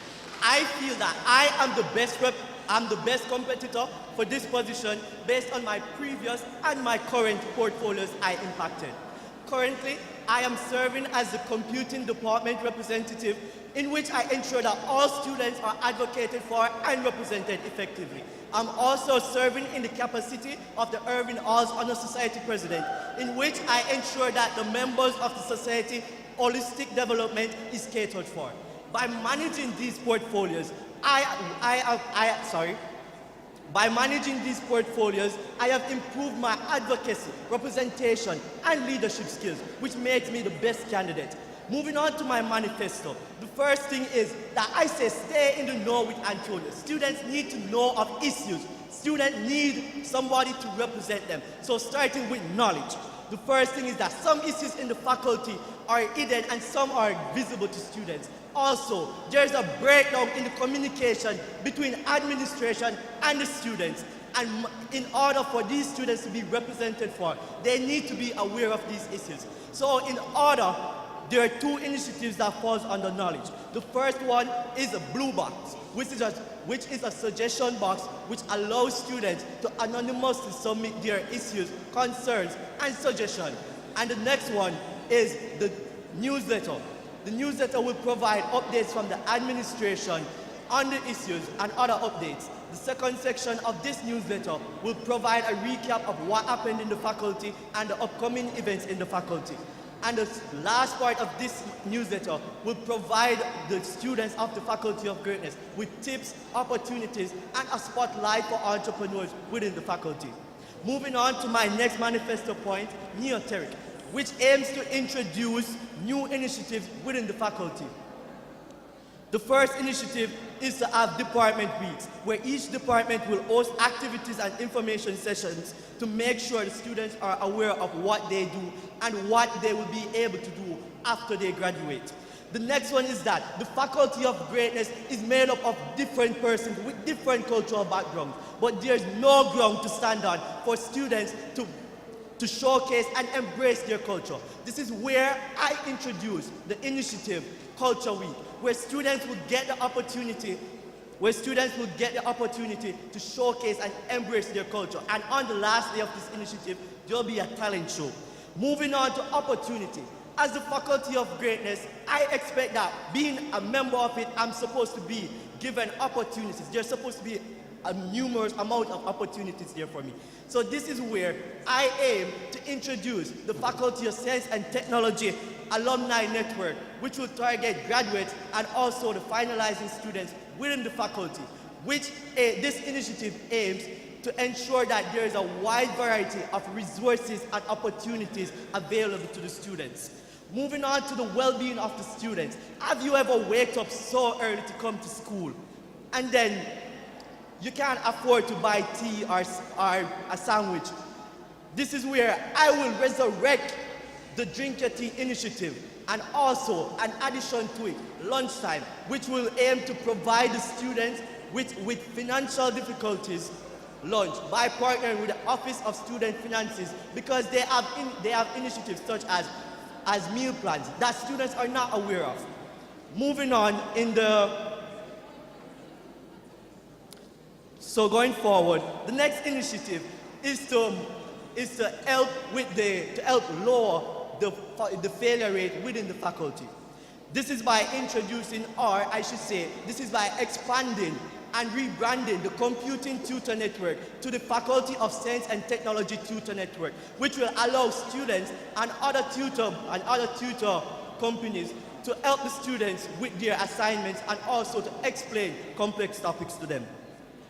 In addition to the FST mentorship program, I'll be including an outreach program in this which will target secondary schools. My last initiative on the well-being is to ensure that the Faculty of Science and Technology is not only stressed, but we are well entertained. So this is where I aim to have events that students can come and show their talents and creativity, and also build a bond with the admin and their peers. In order to keep you in the know, if elected as the Faculty of Science and Technology, I will be creating a website for the FST Guild Committee so that you can easily access these initiatives that I will be proposing within the faculty. Remember that you need to be represented, and in order to be represented, you need to stay in the know. You need somebody to always be there, to stand up with you, to stand up for you. I thank you. Remember, vote Antonio Brown for the Faculty of Science and Technology representative. Stay in the know with Antonio. Thank you.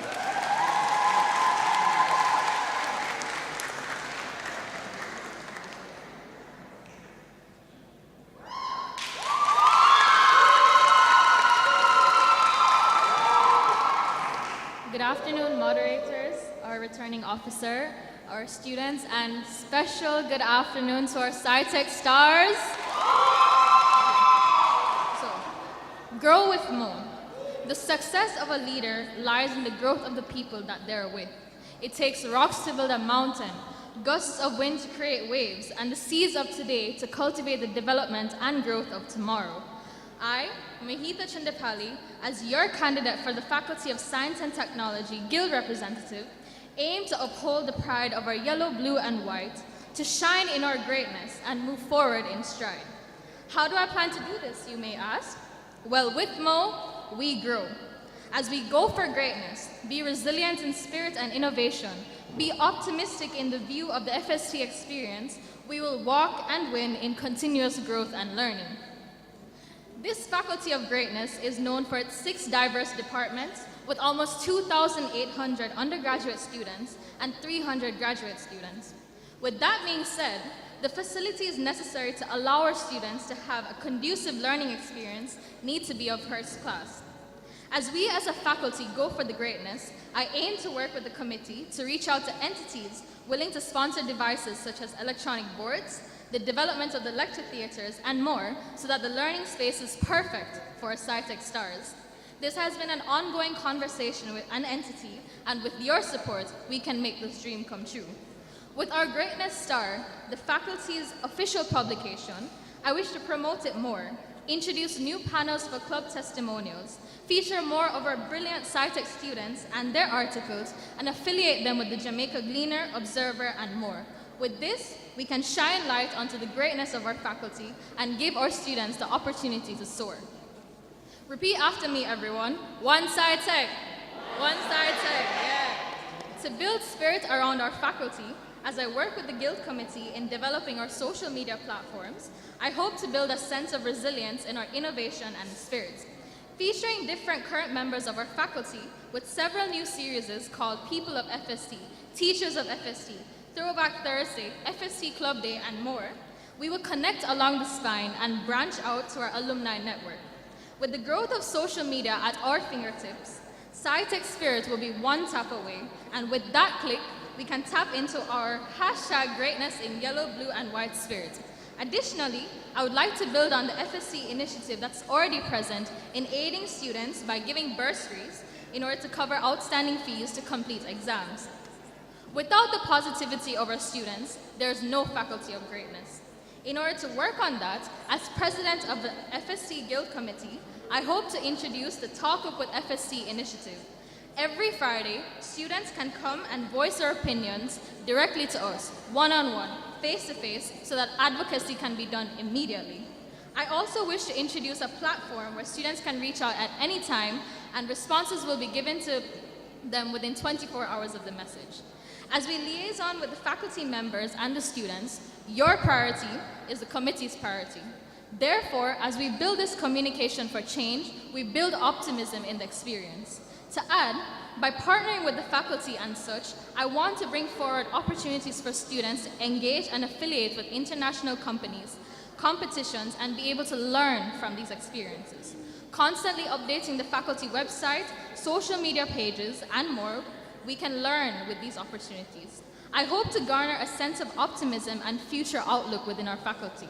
Last but not least, by introducing the hashtag Wholesome Greatness Spirit Initiative, building a wholesome development of mental health, physical health, educational growth, and time management through various initiatives, social media posts, talks, seminars, and such, we as students can understand ourselves better and again, build our optimism in this wonderful FST experience. Our faculty is not only about the current student body, it also includes the wider high school and prep school community as well. Those are the future generation of UE FST alumni, and working with them offers an opportunity for our current students to grow and also encourage the upcoming students as well.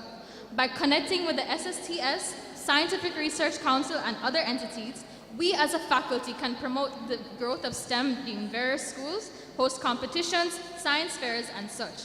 By partnering with the Guild's External Affairs Committee as well, we can achieve this goal.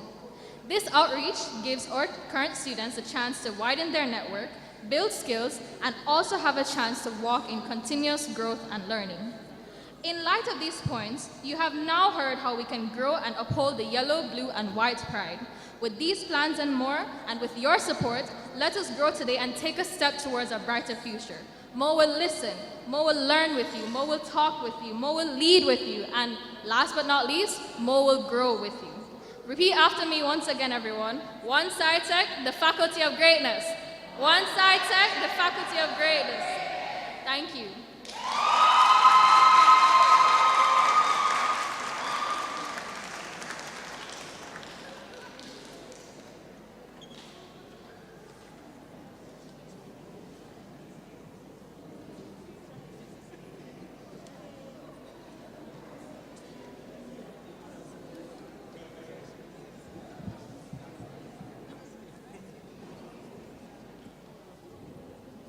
Ladies and gentlemen, you are now boarding Hughes Airways Flight FST 2023-2024, which is scheduled to take off Friday at 12 a.m. and is destined for greatness. I'm your pilot, Heidi Hughes, and it's a pleasure to have you on board this afternoon. For your safety and the safety of others around you, please remain seated and fasten your seatbelts, as it promises to be a bumpy ride. Students of the prestigious University of the West Indies, good afternoon. I stand before you today as an agent of change, someone who hears, includes, guides, and helps, with a passion like none other. As I take you along this journey of higher heights, I must inform you of the what, the how, and the whys. The what, as your next FST representative, I will ensure that there is better integration within the faculty. How? All passengers on board who enjoy quality time, this is for you. I would seek to create an inter-faculty sports day where men and women from each department can compete through football and volleyball respectively. Why? Through this initiative, I seek to bring excitement, sportsmanship, and even school spirit back to our faculty. Nice, clean fun at no cost at all. This is indeed uncharted territory. FSD students, I have heard your cries for an AC system inside the SciTech library. And I would like to report to you today that I have already spoken to the librarian, who assured me that the old AC was taken down and a new one is awaiting to be installed. As you can see, I not only talk the talk, but I walk the walk. Over the past few days, I have sat down and talked to numerous students throughout the faculty about your needs and concerns. With Heidi as your pilot, these matters will be addressed. The need for improved bathroom conditions have also been noted, and without a shadow of a doubt, it will be addressed. Whoa, turbulence ahead. The faculty has no money or resources. Did you feel that? One bake sale every semester is not enough to foster the change this faculty needs. As your next FSC representative, I will seek to ensure that this faculty not only sells treats, but necessities.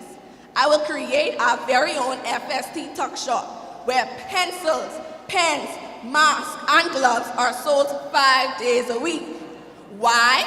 This will ensure that the money is constantly flowing in our faculty so that we can renovate, fix the poor Wi-Fi, implement better conditions, and sponsor any upcoming events. My FST commuters, I haven't forgotten you either. As a FST commuter myself, I will seek to ensure that all commuters feel included within our faculty.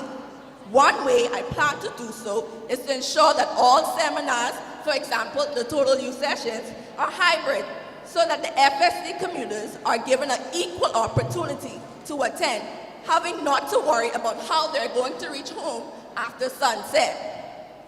Ladies and gentlemen, we are about 2 minutes away from our destination, and you are now free to move about the aircraft. Let's improve student development as I seek to launch a reboot of support groups and tutoring sessions in each department, where third-year students can volunteer to tutor first and second-year students who need help. Yes, mathematics majors, this includes you too. Due to the fact that no tutorials are held within the mathematics department, I want to provide each student with the space where they can reason and seek academic counsel, which can improve their overall academic performance. Fellow students, Hughes Airways would like to welcome you to greatness.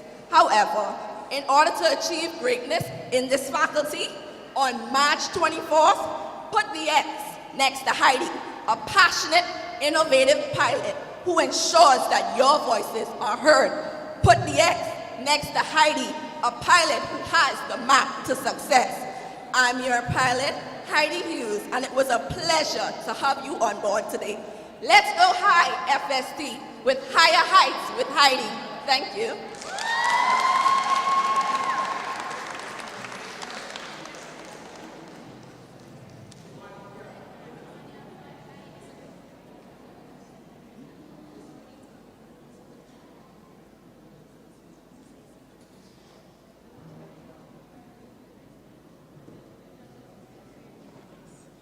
Thank you.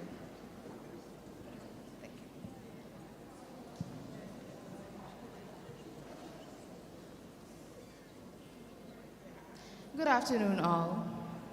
I have one simple question for you. Do you feel that anybody in the faculty cares about you? No. Why? No? Good. So, as you can see on my presentation, one of the quotes that I live by is that people are the most important part of any organization. For so many years, so many semesters, it has felt like we are in the Faculty of Greatness and we don't get treated like greatness, yes?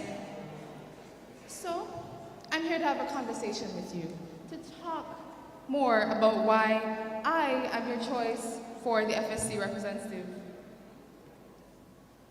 Thank you. My name is Catherine Lloyd. My name is Catherine Lloyd. I am your candidate for your next FSC representative for the year 2023-2024. Why am I here, you may ask? Some of you don't know me, some of you have never seen me, some of you have seen me. My run for FSC rep starts with one single story.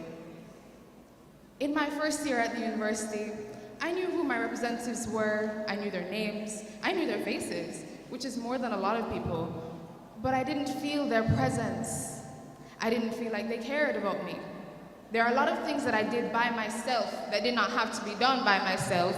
There are a lot of things I did for my cohort that we did not have to do by ourselves. As the current biochemistry representative, it was my mission to ensure that that never happened again. If there are anybody in biochemistry in this room, they can tell you they know my name, because when you do not know your representative, you are not represented. My fellow candidates, people often forget about the students, about their welfare. People often forget that the purpose of a university is teaching. The purpose of a university is engagement. The purpose of a university is to serve the people who pay them. So how will we adjust the perspective of the Faculty of Science and Technology? We have to care about it. We have to.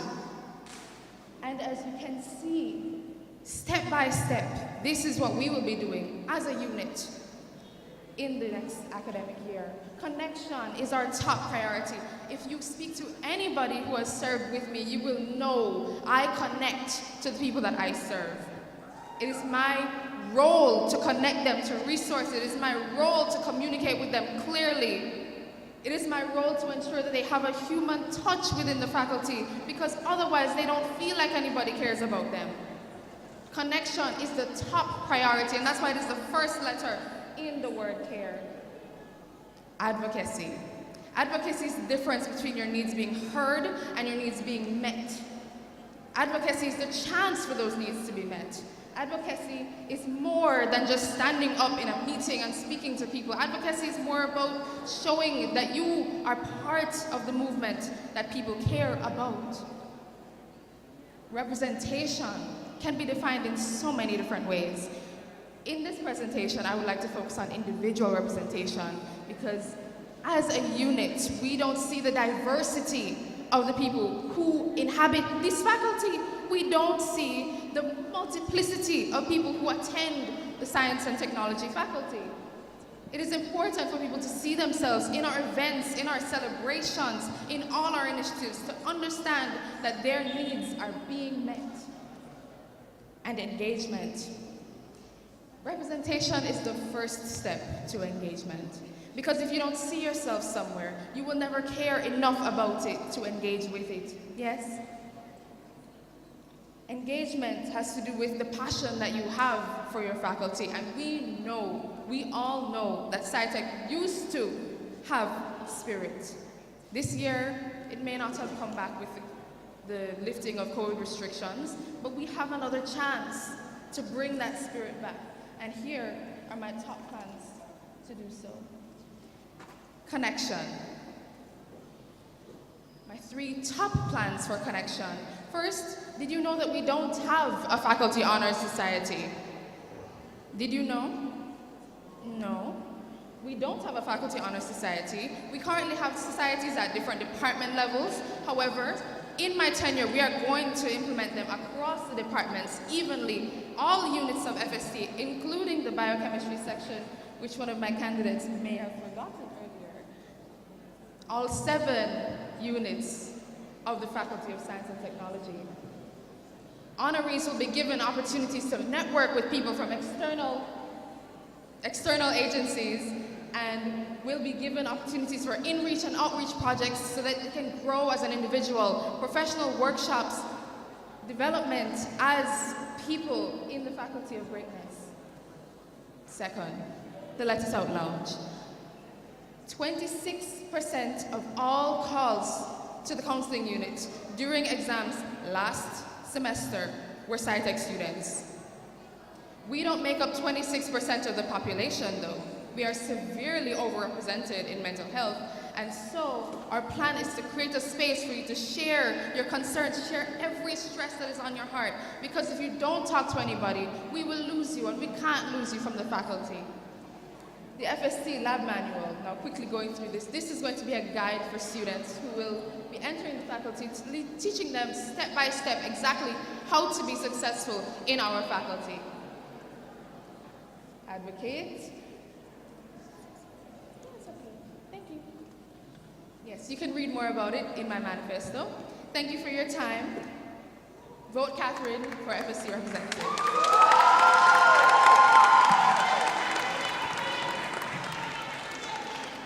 We now open the floor for Q&A for the Faculty of Science and Technology. If you have any questions, please utilize the microphones and we will see if there are other queries online.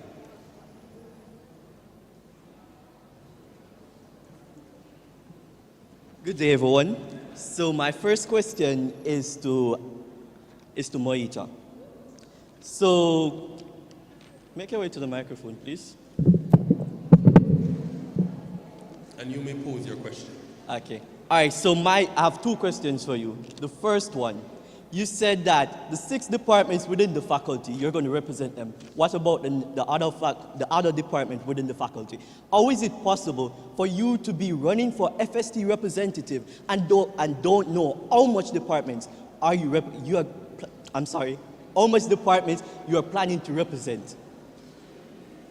Thank you for your question, Antonio. You're welcome. I agree, that was my mistake on my part for saying 6. It is 7.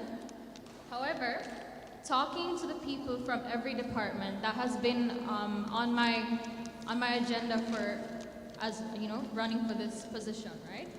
I've spoken to everyone. I've spoken to different representatives. I've spoken to my first-year students, and I've spoken to the seconds and thirds. As a first-year student, I want to see change for my second and third year.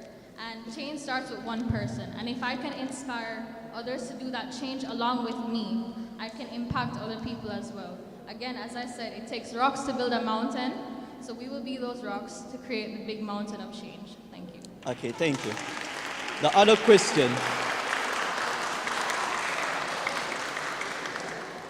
question. Your aim is to represent students, but currently you're the Comp 1161 class rep.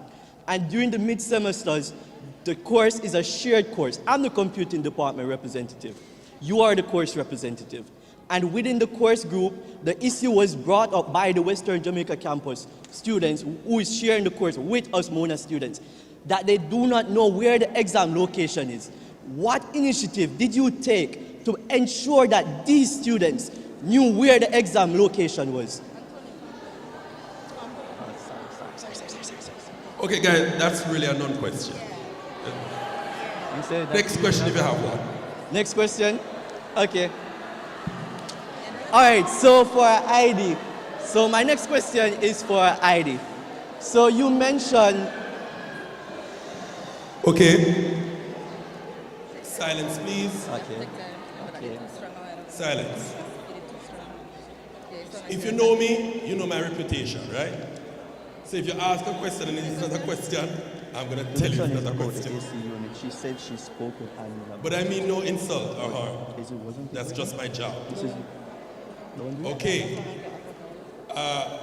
Is this a collusion or a question? The last question. You have a question. Please make it. All right, so the next question is for ID. You said that you spoke with the faculty library about the AC units not working, and you said that by speaking with them, they said that the new AC units will be installed. But the question is, wasn't that the current FSTGC committee who had advocated for the AC unit within the library?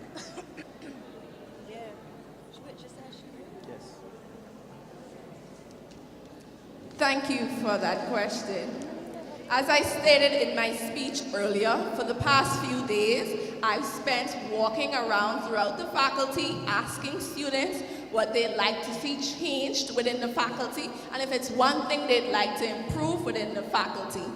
And based on those responses that I've received from our fellow FST students, the complaint was still there that the AC is still not fixed, regardless of the fact that a new one may have been installed. It's still not working as yet. The problem still exists. So as far as I see it, the current FSTGC committee has not completed that task, and therefore, if left undone, I will finish it. Thank you. Okay, thank you. All right, good. Good day. This question is for the two candidates that are currently on the stage. So everyone should know that SciTech students, they're very peculiar in a lot of things. We're not active. How do you plan, while not having been directly on this committee, so you would not have seen a lot of things that we saw, how do you plan on making them more active and inclusive for departments such as geography, where they're way and does not feel included? Thank you for that question. May I know your name, please? Your name? Lisa. Lisa, thank you for that question. So, very recently, I've been appointed as the FSTGC Deputy PRO. So I have gotten a small amount of insight onto, what are the type of departments, how are we underrepresented, and such. And again, as I said in my manifesto, with the growth of social media and such, we need to build our spirit through social media. So by developing the Instagram page, the social media pages, YouTube, TikTok, and all these things, we can represent the different departments in our faculty, and we can also promote these events, promote such initiatives and such, and bring together everyone so we can make the change. Thank you. I don't like being surprised. I don't like. Okay, also stated, thank you for the question. Also stated within my speech as it relates to better integration, I've spoken to the fact that I would like to create this initiative where we have inter-faculty sports day.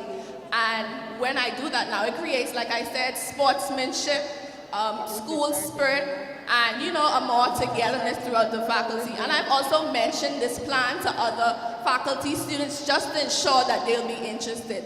Also, a way I wish or I hope to make faculty students more active as it relates to initiatives is that by having one-on-one conversations with them.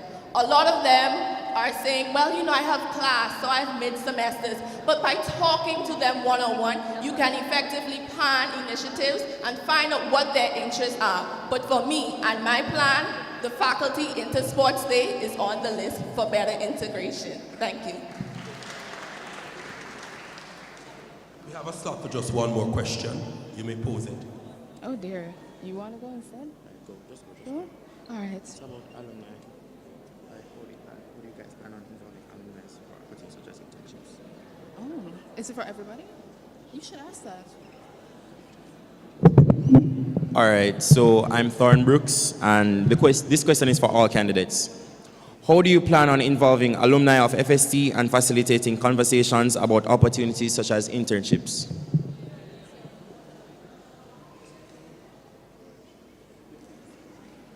Candidates, in the interest of time, could you make your responses as short as possible?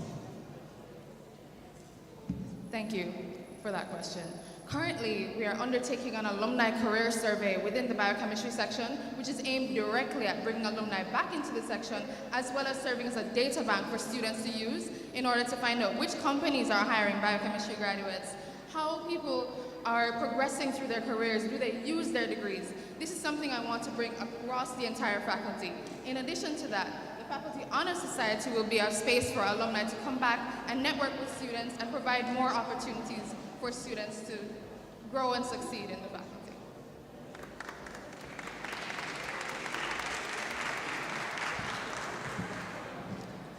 As it relates to the alumni and internship opportunities, the faculty currently has seminars such as the Total Youth Session, and even this year past, we had Danielle Mullings, who came, as well as the Link Manager, who also came to speak to the FST students. So as it relates to better internship and opportunities, I feel like there's a gap between the communication of the administrators and the students.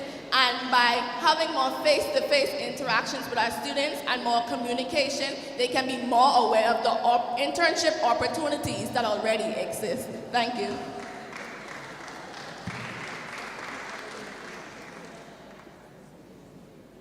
Okay, thank you for that question. As mentioned in my manifesto, I intend to create an FST alumni network. And also, this is me being a conduit to the existing relationship with the faculty and the alumni. If you know about if you're in the faculty, you know about Total U. Total U aims to bring back alumni to speak to students and let them know of opportunities and also about their experience. So as I said, my initiative of creating the alumni network will allow students to have access to opportunities, and those opportunities include the internship that you referred to. Thank you. Good afternoon. So agreeing with my fellow candidates, Heidi and Antonio, we have the Total Youth Sessions where we bring back alumni and build a sense of spirit. Now, as it relates to internship opportunities, we have already existing affiliations, for example, with Huawei and Google through the computing department, right? So I wish to make that impact bigger with biochemistry, all the 7 departments that exist in our faculty. And using our faculty members who right now currently are UE alumni and also have links towards other UE alumni, creating these opportunities for students, bringing these opportunities face-to-face with them, and also building that on social media, promoting them, constantly having seminars with different alumni, constantly having opportunities posed towards them so that we can create the SciTech change and be great. Thank you.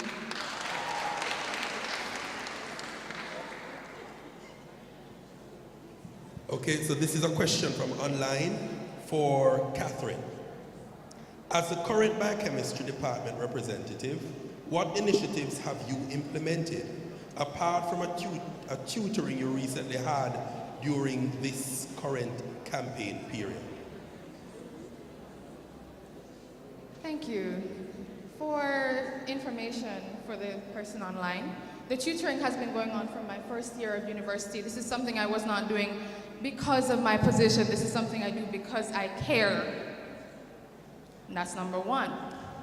Number two, as was just stated a while ago, there's an alumni career survey that is currently going on in the hopes of bringing in more data for the students of the biochemistry section, because biochemistry section students are overlooked in everything. In alumni talks, in career talks, in academic spaces, we are overlooked. And so, in my role, I have been advocating not only at the Faculty of Science and Technology, but also at the Faculty of Medical Sciences, which physically hosts our labs, our classes, for greater integration of both of us into this faculty, into both the Faculties of Science and Technology and the Faculty of Medical Sciences. Thank you.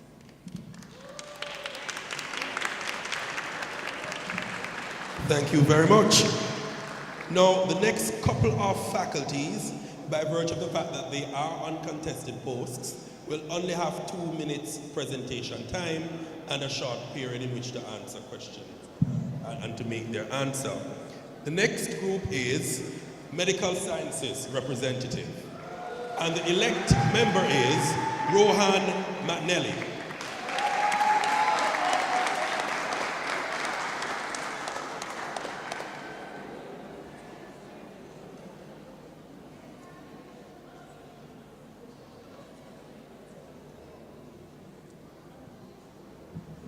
The Purple Faculty, the Faculty of Medical Sciences. When we hear MedSci, we think MBBS, white jacket, stethoscope, completely forgetting that there exist 7 entire departments in the faculty. The labels are a true reflection of our division, and if we can fix this intra-faculty problem of disintegration, we are one step closer to being one MedSci, one family. How can we fix this? Starting first with improving communication from admin and within the faculty, with the creation of a platform where information is accessible to every student. Students are updated and informed about pending concerns quickly with the implementation of both a physical and virtual suggestion and concern box. After every student is informed, social events for the faculty will take effect in the form of MedSci Games, MBBS Smoker, MedSci Run Walk, and Miss MedSci, getting to know our brothers and sisters from all the departments. Students' engagement and connections with each other will enable advocacy to be maximized and your issues addressed. Issues like housing for clinical students going to off-sites, scholarships and grants that have magically discontinued, PT needing a whiteboard for classes, radiography needing a designated classroom, and nursing students having to repeat an entire year after just failing one course, and the list goes on, and we haven't touched the other 3 departments yet.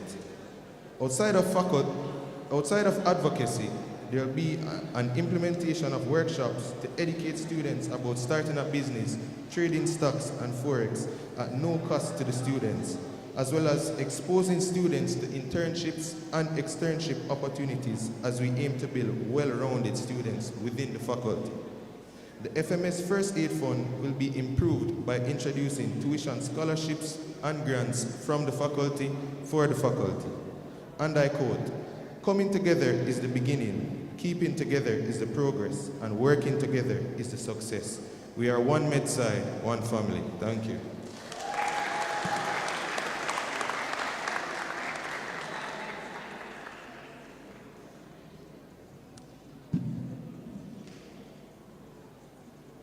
So, you have heard it from Rohan McNally, the MedSci rep-elect. Are there any questions being posed? There may be one online. Yes, there is. It says, Rohan,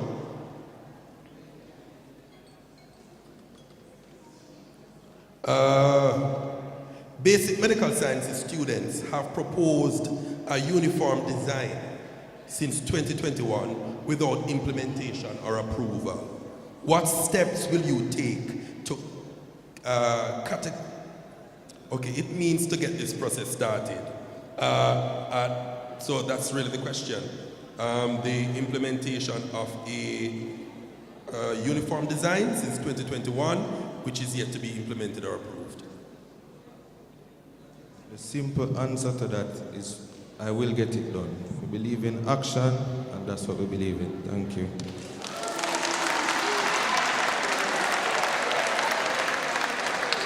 Action. All right.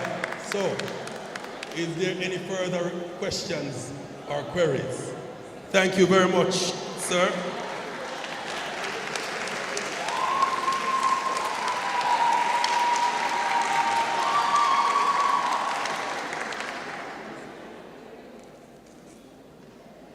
The Social Sciences Rep. Again, elect member, Perry Cummings Jr.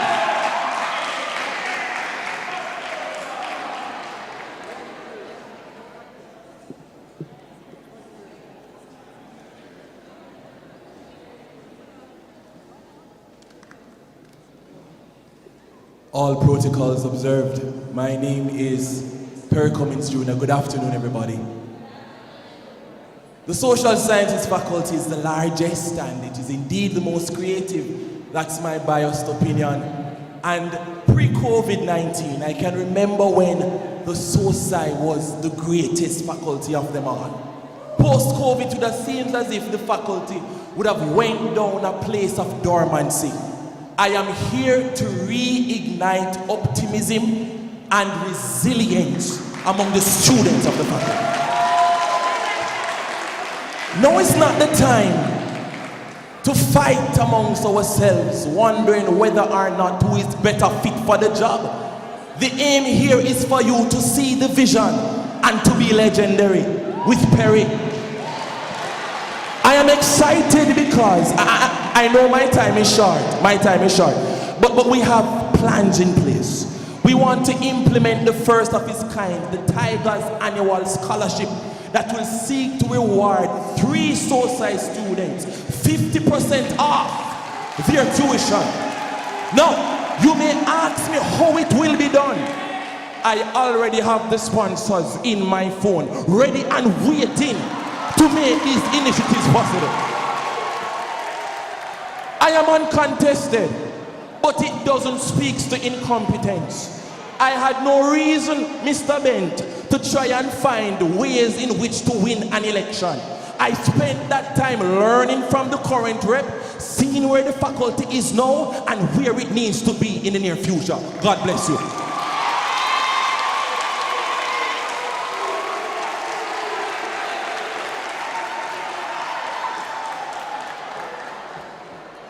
Oh, Jesus, I want to vote no. Okay, so are there any questions at the microphone or via the online?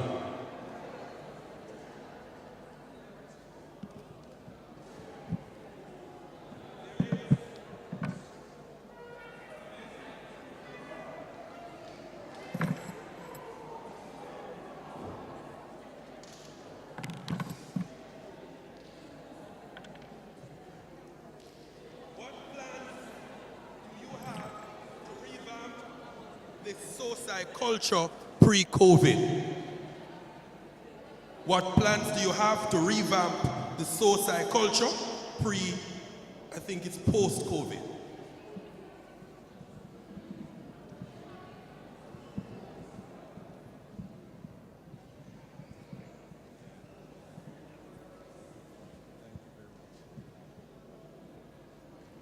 All right, so as I said before, 2 moments ago, that one of my plans is to reignite optimism and resilience. Now listen this, the clubs that is under the faculty, we need more integration and inclusion.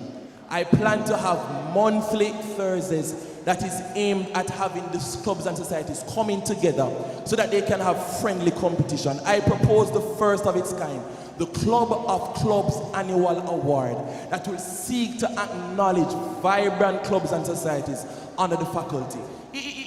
SOSA is a vibrant place. SOSA, with the SOSA people them there at the place. Listen to me, listen to me. Listen to me. We are bringing back the farmer glory. So we're having Thursdays, and many Thursdays will pass, and I'm not seeing nothing happen over the faculty. People are walk idly by, nothing to do. We're going to be having forums, integration, and interactive sessions, events. People are coming to perform. Past SOSA reps coming to admonish the people of the faculty. It is going to happen, and I need your help to do it.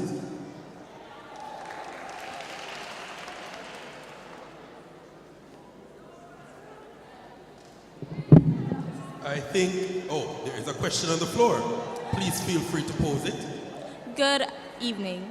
If elected as the faculty representative, what will be done to fix and maintain facilities at SOSI?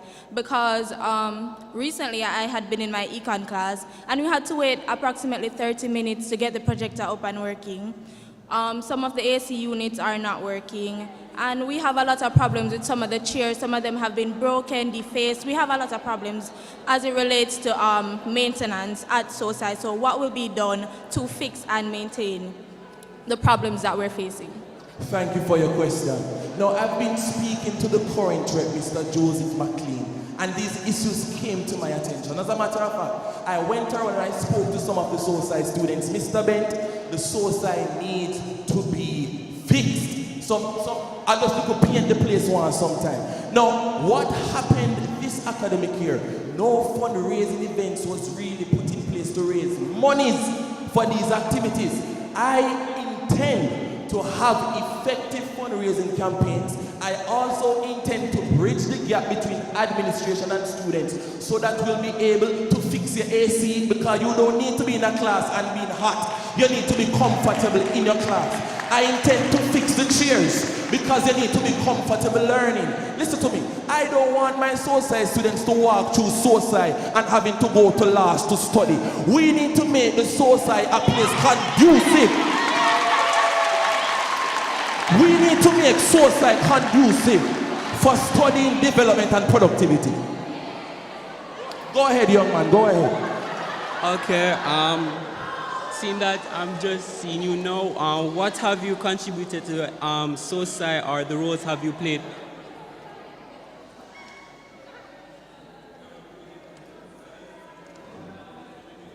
All right. What have you contributed to SOSI, or the roles have you played under SOSI before? Oh, thank you for your question. Do you know of a Kimani Shaw, young man? Whom? Do you know Kimani Shaw? No. Let me enlighten you. Mr. Kimani Shaw was once the SOSI rep. I worked on that committee, but I never come here to boast, because it's not about naming qualifications. It's for you to name your plans and the vision you have. But let me tell you something. Mr. Joseph McLean and myself are currently putting in place a wonderful SOSI week that I hope you would be a part of to see. Because guess what? I'll be hosting the debates to come. I'll be hosting the quiz for SOSI week. We're going to be putting on a domino competition. We're going to be putting on a Tigers Day. I hope that you'll be there.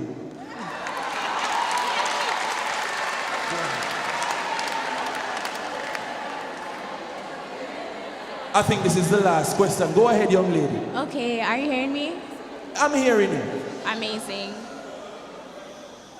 Okay, so as you stated, SOSI is the largest faculty at the University of the West Indies. As a commuting student, we often feel like our issues are often overlooked. So for example, the safety of the faculty, and in terms of driving and parking and issues like that, having to leave SOSI to go all the way to the main campus. What are issues, or what are plans that you have in place to ensure the safety of SOSI students on campus, aside, because obviously we don't feel safe?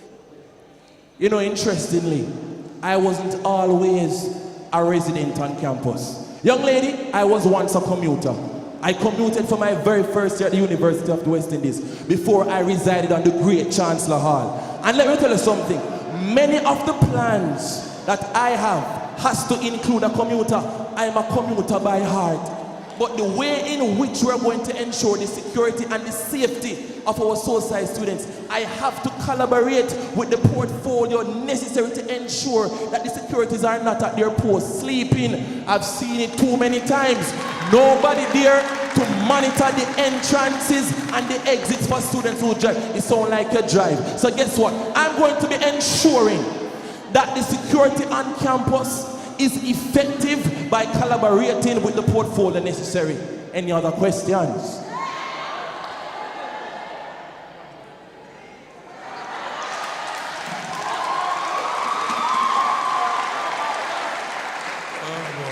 Oh goodness. You see, this is why you is fun, you know. Right? Okay. To the next set. We're in the Faculty of Humanities and Education.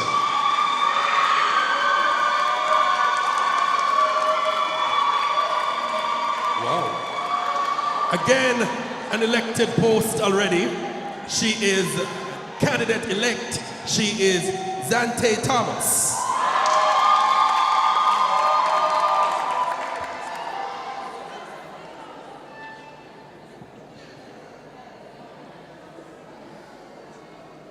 Pelicans, fellow owls and owlets, good afternoon. I am Zante Thomas, your next faculty representative. As your faculty rep, it is my responsibility to curate the best solutions for your issues. Thus, you have inspired me to base my manifesto on the following tenets: academic excellence, welfare, advocacy, accountability, and unity. Firstly, I'll be establishing an academic committee which will oversee the HUMED Honor Society, organize review sessions for different courses, as well as execute and maintain an easily navigable online faculty library. This library will be organized based on department, majors, and courses consisting of past papers and PowerPoint. Secondly, to cater to the financial welfare of the HUMED students, there will be grants for those in need, funded through fundraisers in collaboration with NARDO's One Stop, as well as external sponsors.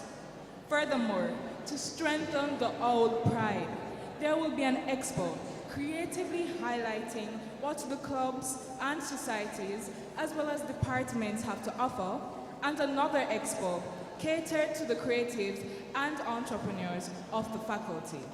Most importantly, my job is to listen to you and amplify your voices. In addition to online communication, there will be monthly faculty town halls to ensure that my exec and I are visible and directly accessible.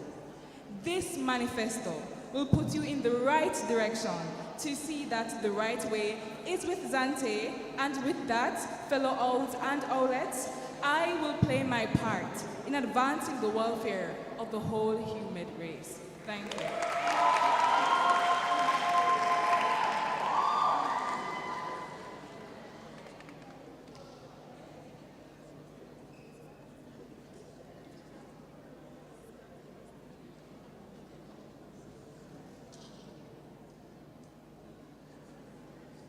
Thank you very much. That was Ms. Thomas from the Faculty of Humanities and Education. And there is a question for her. Let me give it some volume and some visibility. The question is being posed from Kimberly White. What initiatives will be put in place to help students prepare for the future job market?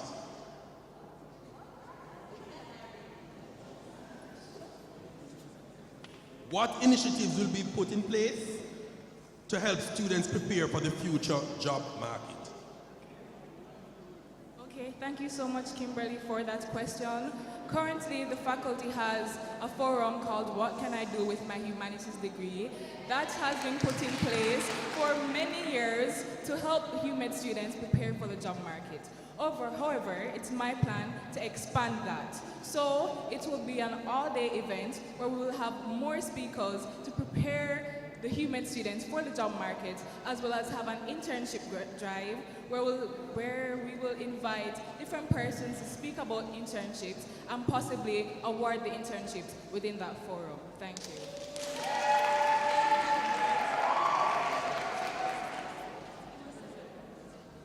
This question is being posed by Fulfilling Podcast. Have you noticed that the Dean's List for graduates haven't been updated since 2019? What will you put in place to have it updated? Have you noticed that the Dean's List for graduates haven't been updated since 2019? What will you put in place to have it updated?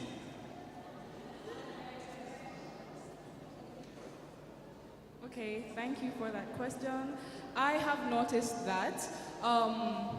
That is why we will put the academic committee in place. Their sole purpose is to ensure that the academic welfare of the students is up to standard. And so we will speak to the dean and advocate and make sure and hold them accountable that the Dean's List will be updated.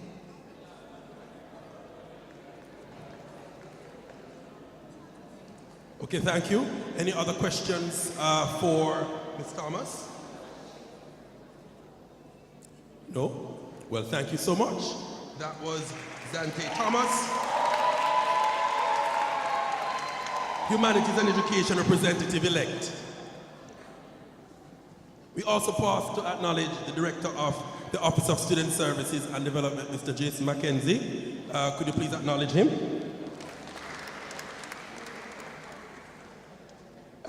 The next faculty, or the next institute department, is Institute of Gender and Development Studies. Again, one candidate in this race, that is Asharia Bowen.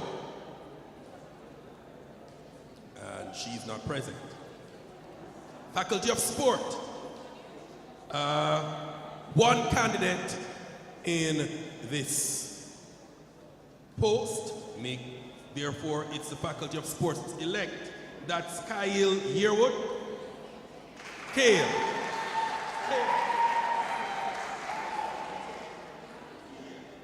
Kale Yearwood.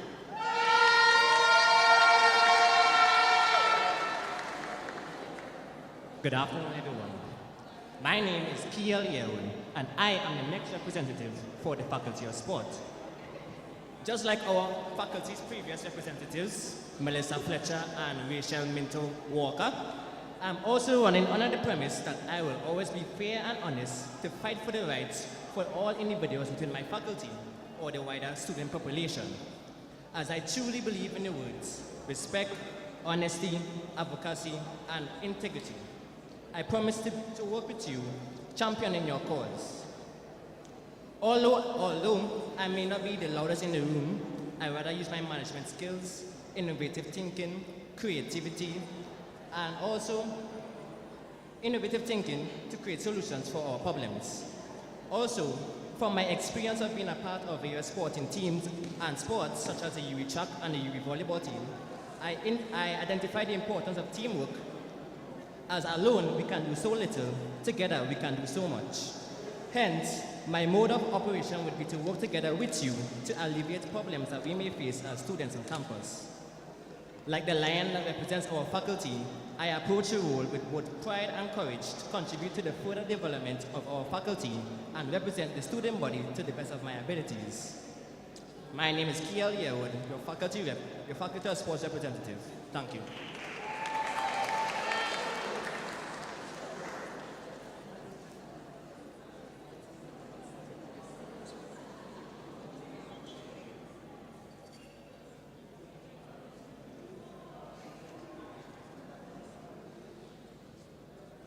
Okay, thank you very much, Gail. Any questions for the Faculty of Sport, we have none online, and also the microphones seem to be free. Put your hands together for him. All the best, sir. Make us proud. We also have a lone contestant in this faculty as well. So he is indeed already elect member. The law representative, Savion McFadden.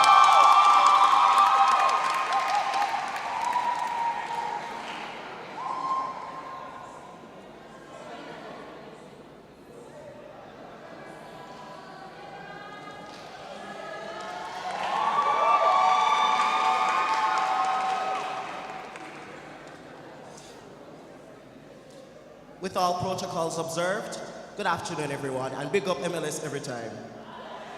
My name is Savion K.C. McFadden, otherwise known as the Champ, and I am honored and truly humbled to be standing before you all today as the next Faculty of Law representative to sit on the UWI Mona Guild.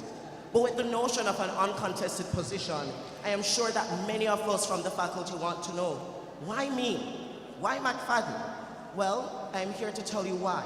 And it is not because I would have had leadership experience or that I would have garnered skills from that leadership experience. It is simply because I understand that law students don't just want someone who works, but someone who cares for them and their holistic development in the space. I decided to run for this position because I have been there. I have been there when you're unable to sit an exam because of financial clearance issues. I have been there when you failed a course and don't know what next to do. I have been there when you fought tooth and nail to spend $1.57 million and not get the help that you need. And all you want as law students is someone who is in your corner with a little bit of grit to actually advocate and represent you to the fullest extent possible. And that is exactly what I intend to do with the Champs revamp.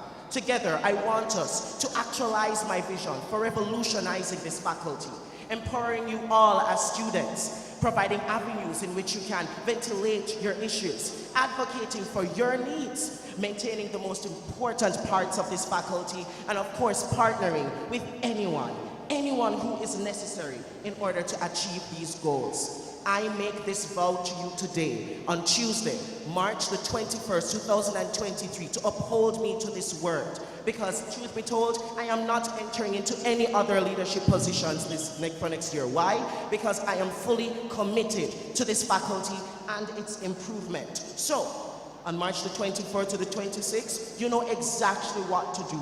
Put your X beside the name McFadden, as I am the man to make it happen. Thank you so much. Thank you, Mr. McFadden. Are there any questions being posed? There's a question coming. Please free to pose that question, sir, when you get to the microphone. Good afternoon, everyone. Good afternoon. All right, so Mr. McFadden, my question to you is, similar that most law students are basically from a poor socioeconomic background, right? And the cost of the tuition is, for Jamaican students, it's $1,000 US, and for international students, $15,000 US. It's 10,000. Yeah, 10,000 and 15 for international students. So my question to you is, what initiative do you have in place in order to assist the needy students in the Faculty of Law? I understand. Thank you so much for that question. Dwayne, right? Mm-hmm. Correct. Dwayne. Thank you so much for that question, Dwayne. I understand exactly where you are coming from, and I am there as well, and I get it completely. The initiatives that I intend to do in order to alleviate this for many law students is explicitly listed within the manifesto, but I will reiterate it for everyone here today. One, I intend to regurgitate the fund. There is a fund within the Mona Law Society Constitution that is specifically made for us to have a scholarship that you all as students can receive. And it is my intent to partner with anyone who is necessary and garner as much sponsorships as possible in order to ensure that that sponsorship program can be rectified and can come back to life. That is one. Two, I intend also to talk to the administration, whether it be the faculty administration and the university administration, to make sure that the tuition is at least staying the same. Why? Because I understand that we as law students, we love to plan. And if the tuition is constantly increasing, we're not going to be able to plan. Isn't that so? Aren't we? We're not going to plan. We're not going to know what to do. So in that sense, I intend to talk to the administration to make sure that the tuition can stay at a level that you can plan for it. Those are the things that I intend to do, and I hope that's all right. Thank you so much. Thank you.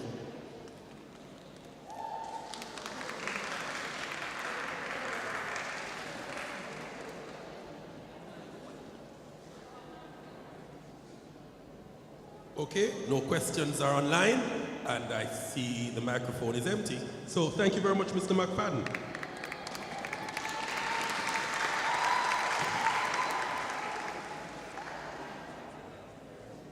We are rounding up the faculties. The final faculty on the roster is the Faculty of Engineering. And we have two contestants, Serene Shirley and Jordan Young.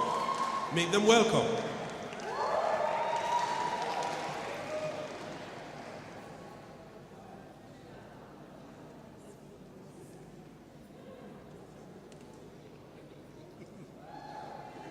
So, in the alphabetical order provided, Ms. Shirley.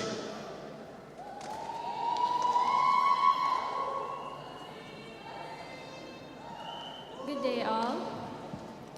Good day, fellow Pelicans and panelists.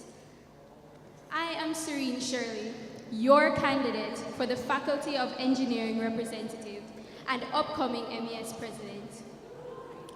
James Allen once said, "The more tranquil a man becomes, the greater his success. His influence, his power for good are increased." I intend to lead my faculty of future engineers with diligence, consistency, and most importantly, calm. What is this calm, you may ask? The calm I bring to the table is one that will, create a more social environment. Engineering can't just be the little daddy faculty no more. We will be removing, I will be removing the segregation between disciplines and promoting bonds important for networking and student well-being. Using social gatherings such as the Mingle, monthly study sessions, and more interdisciplinary events such as a monthly discipline-based event that each discipline will be able to plan each semester, which will enforce more discipline, creativity, and we will all be able to bond in a common environment. We can't have civil one side, biomed one side, electronics one side, not anymore. It has to stop. We are one faculty and we must act that way. Secondly, I will be advocating for better facilities, joining the conversation and bringing earnest to the challenges we faced. I am not promising a quick fix, but I am promising action. For it's been a long time coming, but a change will come. I have seen it, experienced it, cried the tears with you, laughed with you. I assure you that as your candidate, I will make our voices heard, as I have done in my past positions, such as class representative for almost all courses leading up to my second year. As biomed rep, I have put in place many initiatives to help students, and I've also helped with the mentorship program. Bringing me to my next point, I will ensure that I will continue to liaise with the administration of the faculty to voice your concerns, as I have done numerous times, and I will continue to make myself available in free sessions to hear your concerns. Finally, the emotional well-being is very important to me. So I will be using my position to motivate students, using mental health days, mental health checkups, social media posts where you can wear blue on certain days where you feel sad, where you can also write your mental health issues and we place them in a box, and then at a session we will air these issues and we'll be able to bond as a faculty. I implore you that with me, Serene Shirley, as your faculty rep, I will bring you the calm you deserve, the peace you deserve, and represent you well as your innovator of the future. Thank you.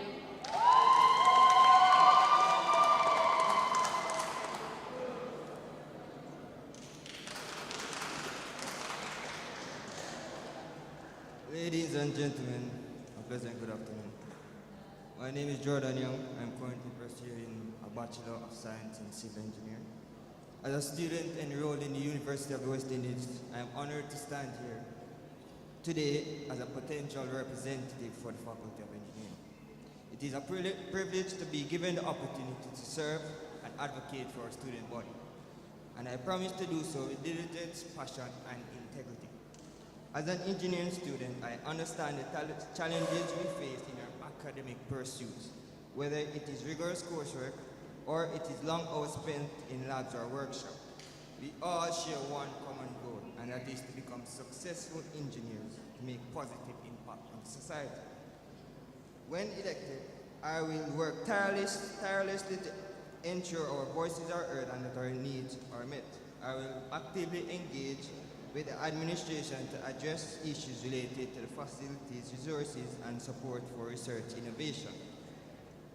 In addition to addressing immediate concerns, as engineering students, we pay a significant amount of money to attend this prestigious institution. It is disheartening to see that we do not have the same amenities as our faculties, such as designated areas for studying and relaxing. It is unacceptable. We pay 10,000 USD, which is approximately 1.7 mil per year, to don't have access to basic resources. We deserve to have the same resources as other faculties, and will work to make that our concern and act upon it. Let us work together to create an environment to support our academic and personal growth, ensure we receive the quality education we deserve. Another important aspect of our education as engineering students is gaining practical experience in the industry. While our coursework provides strong theoretical foundation, it is essential that we have opportunities to apply to our knowledge in real-world settings. If elected, I will work to create more opportunities for fieldwork and trips to industry spaces so that we can gain first-hand experience to build relationships with professionals in our field. These experiences will not only enhance our education, but will also prepare us for the workforce and a competitive edge in the job market. As engineering students, safety is paramount. With our work and studies, we require proper safety equipment and gear in the lab, and so we would like to negotiate a collaboration with different safety companies to get equipment for the engineering student at a discounted cost. This would reduce the financial burden and also help them to get better equipment. I also believe that the animal house located behind the faculty needs to be removed. This will create a better environment for learning and reduce the pungent aroma around the faculty area. Additionally, the parking area has too many potholes and requires urgent attention. When elected, I will work towards fixing the parking to ensure students have a safe and accessible place to park their vehicles. Furthermore, the lack of appropriate bathroom facilities in the faculty building and rubbish bin around the faculty for students is a significant concern, especially given the high tuition fee. I am committed to work with administration to ensure that suitable bathroom facilities are installed and proper rubbish bins are placed around the faculty building in suitable areas. In closing, I would like to say I am humbled by the opportunity to represent our Faculty of Engineering, and when elected, I promise to dedicate an effective representation and work tirelessly to serve our student body. Let us work together and make the faculty a better place to become successful engineers who make a positive impact. The young way is the right way. Vote Jordan. Thank you.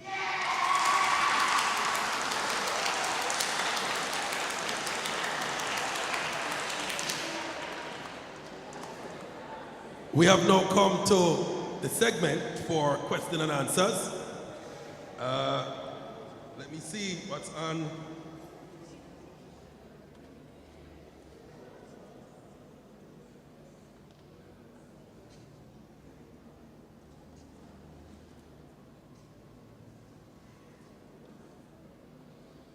There's a question here.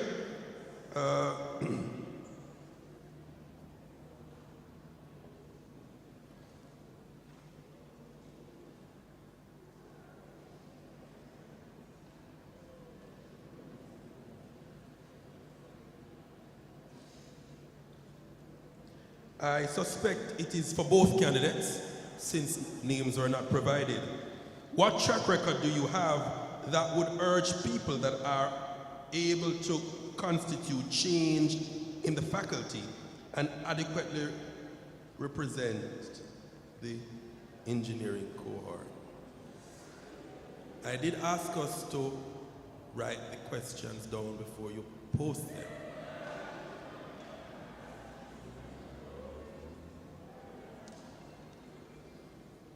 What track record do you have that would urge, I guess they're asking, what is your track record that would encourage people to vote for you?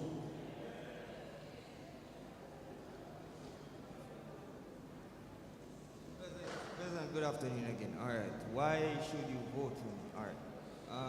I have done I was the leader for various community service programs, such as teaching students music and piano, and also math and English for free in low-income communities. Also, I was the leader for various clubs in my Arden High School.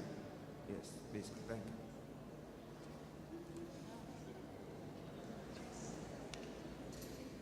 you. Good day. As it relates to your question for my track record, in my last 2 years of being in the biomedical engineering discipline, I have acted as a course rep for quite literally all my courses up to this point. And I've also been the biomedical engineering representative for the second year of my tenure. Also, in high school, I was a student council representative, and I acted as the secretary and treasurer of the Interact Club and Fitness Club. And I am also a part of the theme program that the engineering faculty hosts, which contains the alumni, and it is that alumni that we're currently working with to get sponsors for the faculty. Additionally, I have been a very active member of the MES, which is the Mona Engineering Society, not only as biomed rep, but as a volunteer for many events and many outreach initiatives. Thank you.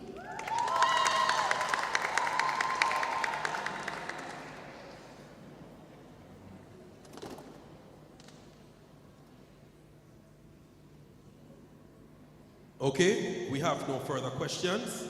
Thank you, Serene and Jordan. All the best in elections upcoming.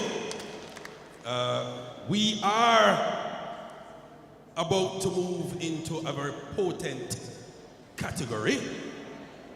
But first, we will take a short break. Right?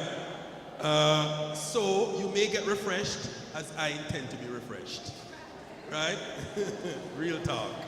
So we will make it as quickly. I'm gonna say 10 minutes, but if we can make it in 5, we will. So if you're patient to wait, it's worth the time. Thank you so very much for your time. The next set of persons coming forward, we will start off with the postgraduate rep, and we will end with the presidents, or the presidential candidates at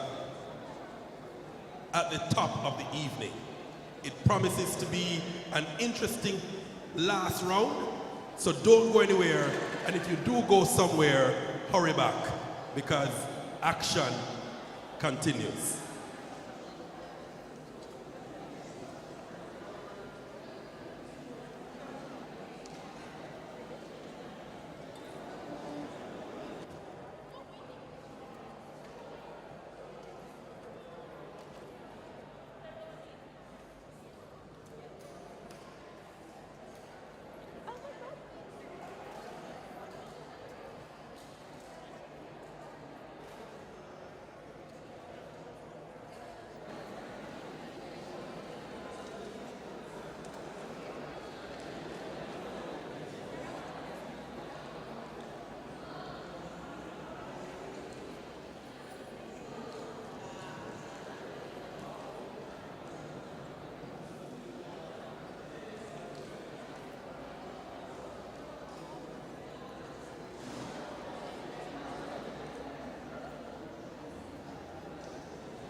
Okay, we are going to resume shortly. Thanks so much for your patience, everyone. Asking the candidates for the executive posts to please assemble themselves. We will get back to you in about 2 minutes.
Okay, everyone.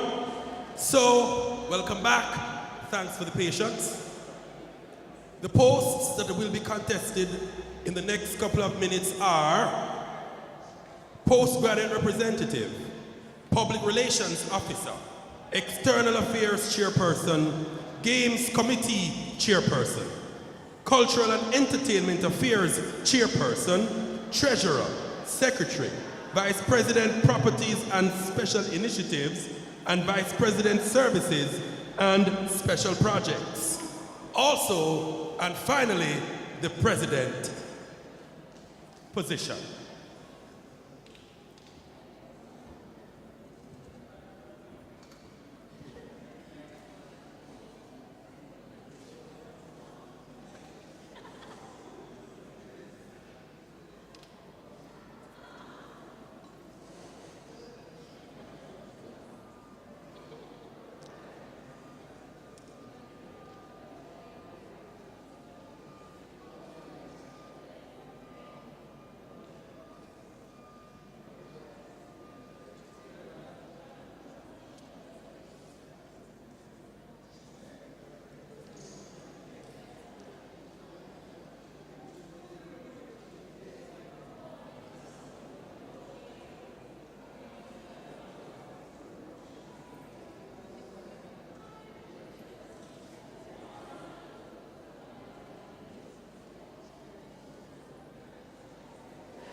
Let me reiterate as we begin. The rules of the Guild debates are as follows. Questions will be fielded to candidates through the moderator, and candidates will be expected to respond in the time allotted. Time allotted for questions will be based on the positions being contested. No public outbursts will be tolerated from candidates or the electorate during the debates. No campaigning will be allowed during the debates. This includes, but is not limited to, posting in social media and posting of campaign material in the live chat.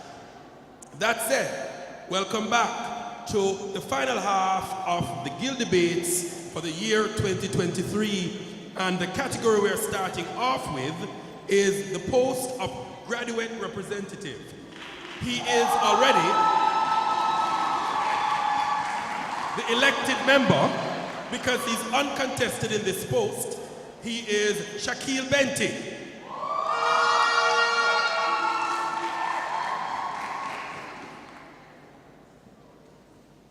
Thank you. Good afternoon to the returning officer, moderator, my fellow candidates, members of the Guild, and last but not least, the student population. My name is Shaquille Benty, and I'm honored to be standing before you as the incoming postgraduate representative for the University of the West Indies, Mona.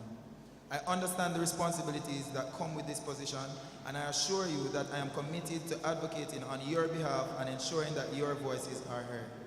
As a postgraduate student myself, I have been very involved in the spaces and activities of our university over the course of this academic year. I have watched keenly the processes of the outgoing president and his committee, and I have learned a lot from their work. I am confident that I can carry on the work that they have started and build upon the achievements of the Mona Association of Postgraduate Students, such as research seminars, the corporate mingle, MAPS recharge, and financial assistance, to name a few. I recognize that there are challenges that we face as postgraduate students, and I am committed to working with you and the university administration to find solutions to these challenges. I will be a strong voice for your concerns and work tirelessly to ensure that your needs are met. My vision for our postgraduate community is one where we have access to the resources we need to excel in our research and academic pursuits. I believe that we can create a supportive environment that fosters collaboration and innovation. Let me mention two. Year-long mentorship initiative. Mentorship remains one of the most important aspects of academic development. As such, through discussions with the following, some of the proposed mentorship arrangements are for the upcoming academic year and across all faculties. A postgraduate student to a final year undergrad student, first year MSc students to final year MSc students, final year MSc students to PhD students, and PhD students to persons interested in research as a career and academic path. These will have to be built out across all faculties and will be coordinated with partnerships of the faculty reps, director of research, and other positions as deemed necessary. The MAPS vision and goal mentions broadening horizons outside of university. That's why another one of my goals is to create internship opportunities. Internship opportunities will be sought out in both the public and private sector for those who are interested throughout the year, and more specifically at the end of each academic year. These internship arrangements, when being sought, can range from 2 weeks to 6 months or as needed. The general purpose will be to expose network building for those who want these opportunities. I've presented 2 of my plans for this year to enhance the postgraduate journey. As we move forward, I want you to know that I am here for you. Whether you need someone to talk to, you have an issue that needs to be addressed, I am ready and I am willing to help. I am confident that together we can make a positive impact on our university and our community. Thank you for your trust in me. Let's work together to make our postgraduate experience the best.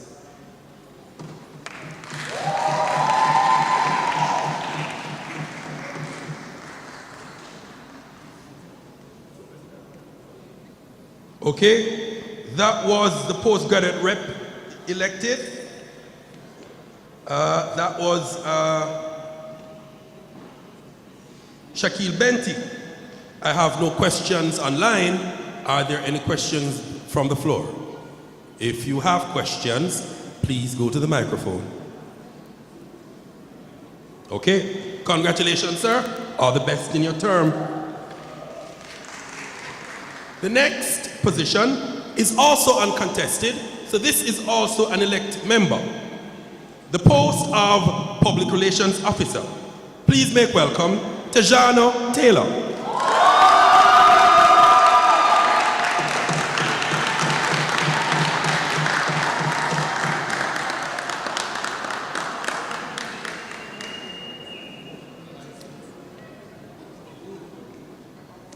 Pelicans, we have just recovered from the COVID-19 pandemic, and our path to face-to-face is further cemented. Now is not the time for us to slow down the pace of how we advocate nor the pace of which we integrate into university space. My name is Sejano Taylor, your choice for Guild PRO, your chance to stay on the go.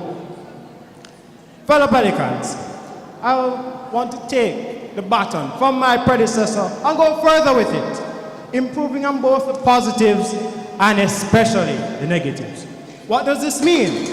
I am talking about updating and revamping the Guild website, providing easy access to information, reintroducing Campus Beats as the Guild's official publication, and improving the Guild TV to offer programs that positively impact students' experiences.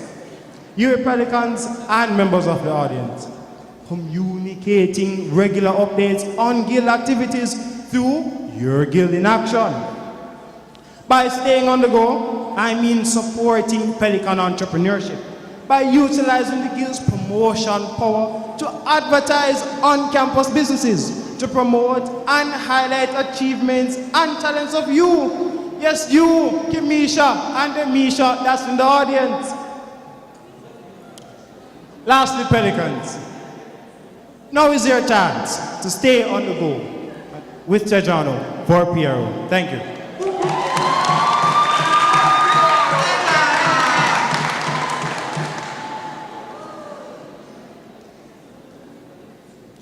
Okay.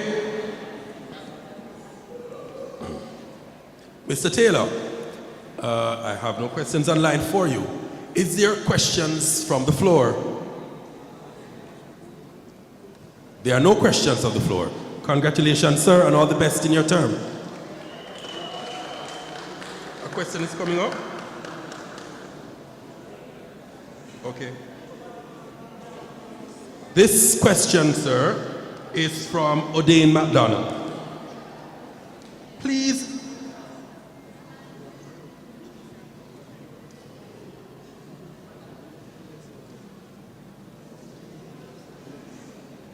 I don't think this is a question. Yeah.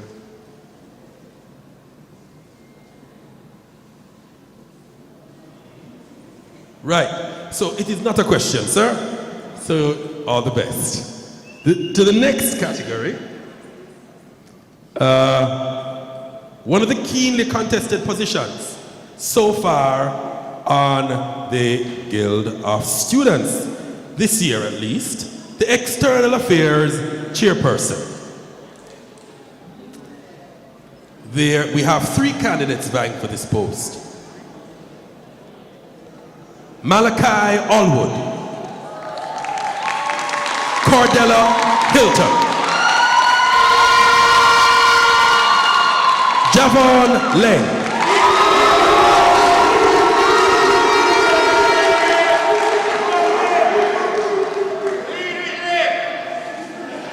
in the positions are in the order called Allwood, Hilton, Leng. Please take your positions.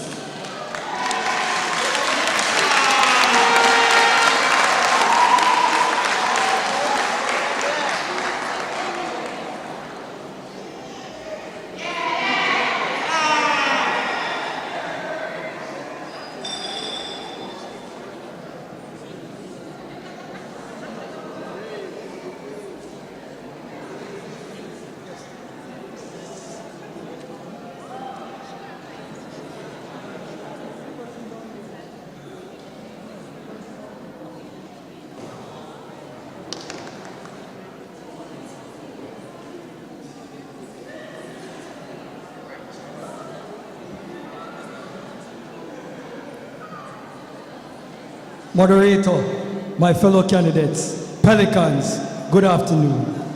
Rich is right, poor is wrong. Rich signals the evolution of the EAC's portfolio with Malachi Allwood's leadership, partnering with your commitments. Poor speaks to disunity, lack of vision, incompetency that keeps the portfolio stagnant and immobile. We deserve a leader that has experience with actioning the seeming impossible. A leader whose plans are not just built around you, but one that directly asks for every stakeholder's participation. Leadership that guarantees every student enrichment and invites structure. My hope for you today is that you will see yourself participating in accomplishing this vision, irrespective of where you fall on the ladder of differences. I come as one, but I stand as the 22,000 students registered here at the UA-Mona campus. Indeed, because that will be the position of the candidate you choose to elect. May I submit this quote: a shark in a fish tank will grow 8 inches, but in the ocean will grow 8 feet and more. The shark will never outgrow its environment. And the same is for the EAC's portfolio. Ladies and gentlemen, allow for me to sketch this vision for you. We can achieve a legacy of empowered students who are willing to change the fabric of our society. What does Malachi Arwood represent? Action. I don't have said it. Action, not a bag of mouth. Here are some of my plans that have been done. Not what I will do, but what I have done already. Firstly, I have negotiated on behalf of the UWI students with the Jamaica Premier League Association, granting discounts to students for all matches. Students will receive a 30% discount once validated by your student ID. I'm also looking to partner with the GCC on more projects, such as giving you discounts on viewing EPL matches. Yes, games through sports matches that are streamed. So it's not about what I will do, but what I have been doing and will continue to do. Secondly, I partnered with the Jamaica Youth Advocacy Network Council, who is hosting a health and nutrition conference this Thursday at the UA Regional Headquarters, which will be partnered with the Ministries of Education, UNICEF, among others. I have received 5 slots open to UA students. When elected, expect this and more. Thirdly, I have created a national communication channel for EAC committees on various tertiary institutions, namely MICO, UTEC, UCC, and looking to explore regionally. That this partnership will aid in reshaping the policy agenda to come in my speech. So I have developed 4 categories for my presentation. Firstly, fundraising.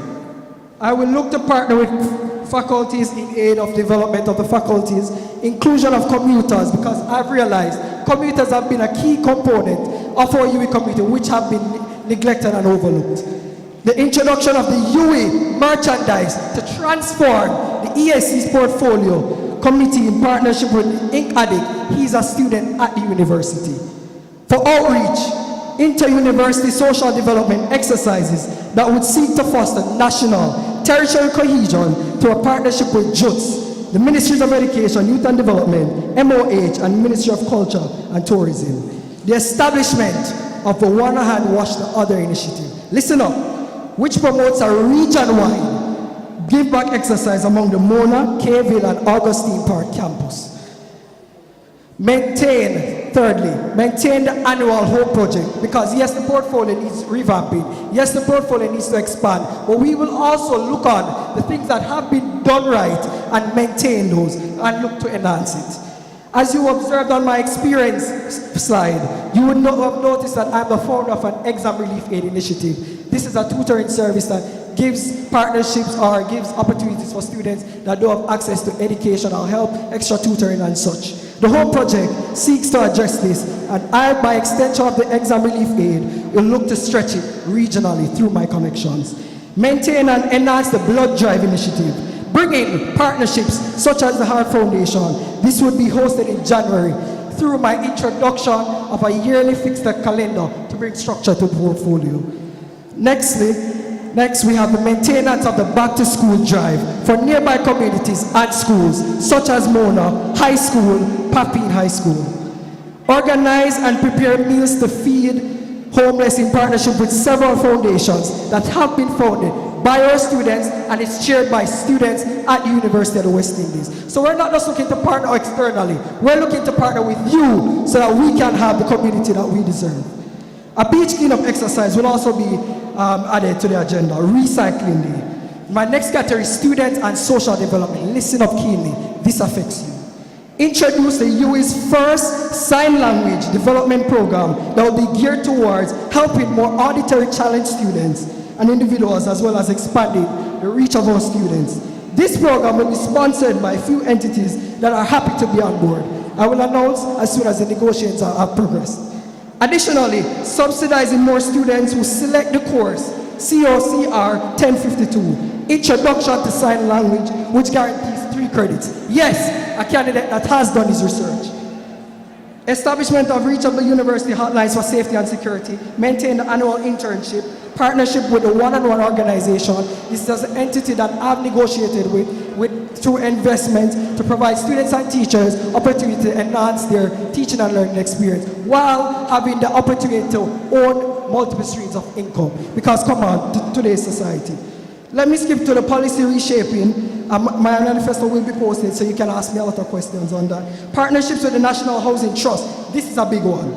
In the regiments of the lessening the regiments of the university students, inclusive to Jamaicans and non-Jamaicans, with the aim of providing students with the opportunity to own their own home. It's a big plan, which my estimated is 3 to 5 years, but I want to add it and start with the guild, with the EAC's portfolio. Okay, let me just finish off. Mark my history on these slides, but I urge you also to extend an even greater ear to the future of this portfolio and what I can achieve with your partnerships and our collaborations. Should I be elected? Nah, but I lie.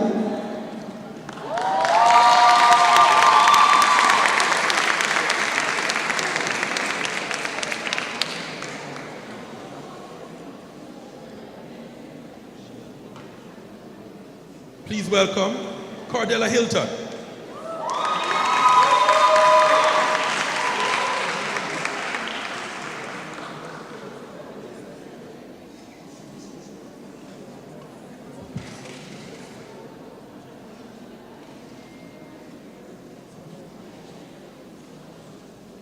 Before I begin, my fellow Pelicans, I have been walking the streets of UA. I have been hearing all your concerns, and in the midst of this, somebody asked me, are you a member of the JLP party? Well, I'm here to tell you that the party that I represent doesn't consist of a J, N, L, nor P, but it consists of UWI, the University of the West Indies, where I am dedicated and committed. Moderators, my fellow candidates, my Pelican community, a warm afternoon to you all. Echoing over this microphone is a change maker, an impact holder, one who not only has ideas, but who will act on those ideas. I am Cordella Hilton, a victor, someone who is ready, capable, and qualified for the position of your next external affairs chairperson. Pelicans, to be honest, I have a lot of plans, but I don't have a lot of time. But I'm going to try and cover as much as I possibly can. We're here to build. In conducting a research on the UWI campus, many persons have said external affairs are foolishness, followed by, as a matter of fact, want to do. The external affairs portfolio is tasked with creating meaningful programs for the larger community, both national and international, in order to improve and uphold a positive image of the university and its students. These programs must aim to foster and develop cultural, educational, and social links. Build. It's a general consensus that the student body is not being properly informed of the events being held, which can be rectified through my initiative, Give Them an Update. This initiative is a robust form of communication that will ensure all relevant information is posted on all platforms. 2, strengthen our relationship with CARICOM to foster student leadership. And 3, the creation of a monthly newsletter showcasing regional and international affairs to expand our borders of knowledge as a student community. Unify. Through the Campuses Mingle initiative, our fellow Pelicans, Blackbirds, and and regional community can establish meaningful connections. 2, we are one family. This initiative will foster integration within the Mona campus by hosting bi-monthly meets for persons to meet someone new. Impact, the Intern for You initiative, where there will be close partnerships with corporate entities and other stakeholders to provide opportunities for students, along with forging partnerships with the Hartrust NTA to provide certification programs in the areas of baking, cosmetology, barbering, and entrepreneurship. We want stay good and live long. The Healthy Choices initiative will focus on promoting healthy lifestyle through diet and exercise. And 3, there have been recent cases of domestic abuse within our space. And as such, I want to introduce to you the Not Today hotline in partnership with the Bureau of Gender Affairs that will provide resources for students who are faced in these situations. Longevity. Improvements will be made to our back-to-school treat by providing immunizations for students in partnership with all health stakeholders. 2, it is my aim to improve and expand upon the current Hope Tutoring Initiative by providing academic assistance for our students in all faculties. D, develop. The Dime a Day Fund will assist in the certification of early childhood institutions through the Early Childhood Commission. And 2, let's be real, as young adults, we want money. So the Starting Now initiative, this will aim to improve entrepreneurial abilities and skills for our student entrepreneurs and budding student entrepreneurs. No, family, I'm not one to just come up with plans, but I come up with feasible solutions to realistic problems. As a problem solver, a crisis manager, and a community builder, I charge you to vote for me as I am ready and equipped to make an impact. However, Hilton cannot do this alone. She cannot do it by herself, but she can do it with you, my Pelican family. My name is Cordella Hilton, your next External Affairs Chairperson. It's already built with Hilton. Thank you.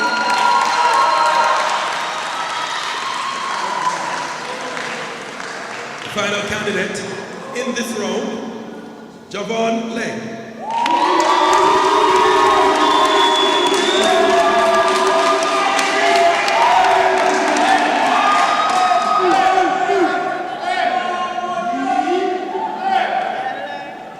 Great acts are made up of small deeds. Pelicans, greetings. I am Javon Lang, candidate of choice, vying to be your next Guild External Affairs Chairperson. Today, I present the D. Lead. It's a bit stuck, guys, but taking it out. So, learn, engage, assist, diversify.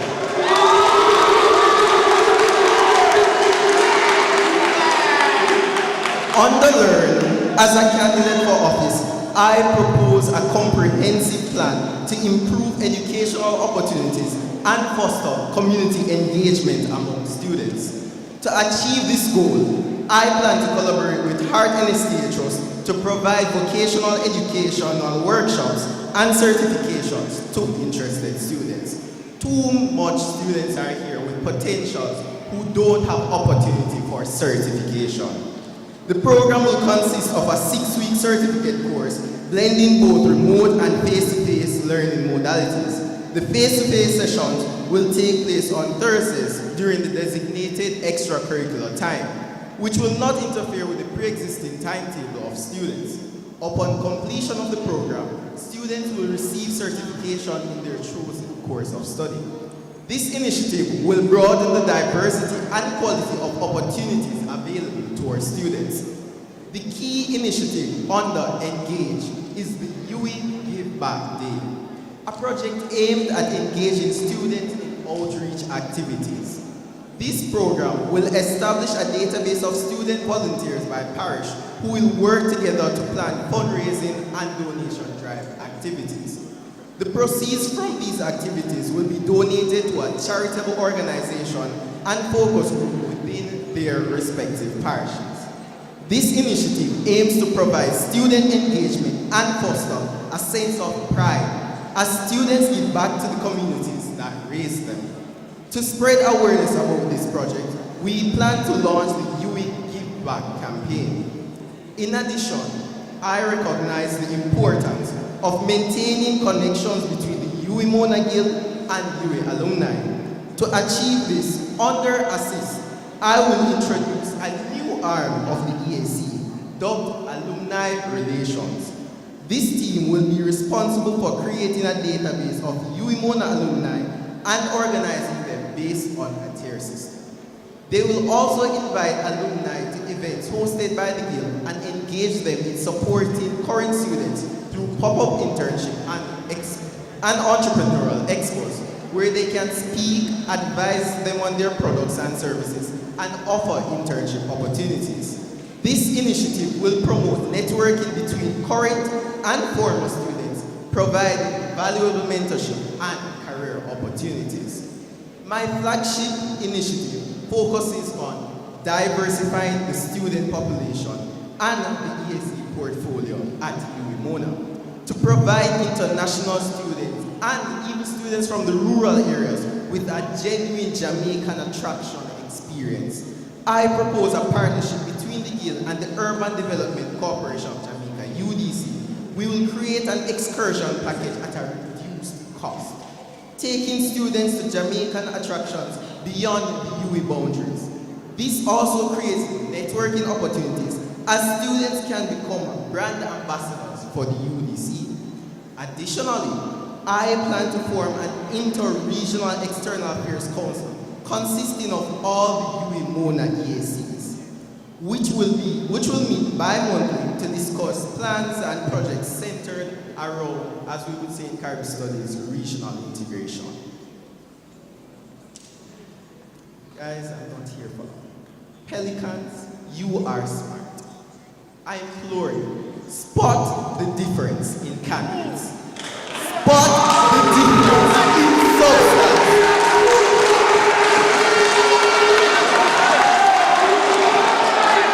When you are about to vote, spot the difference you can make if you lead with play. Thank you.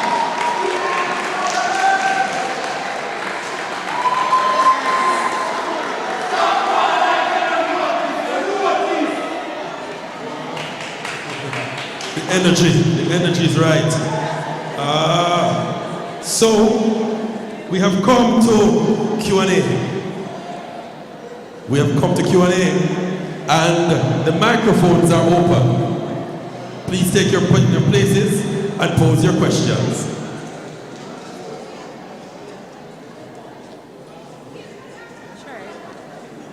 I can go first?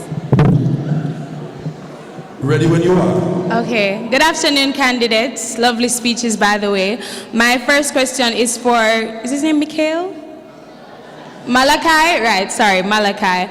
I heard you made mention of partnering with NHT to help students own houses.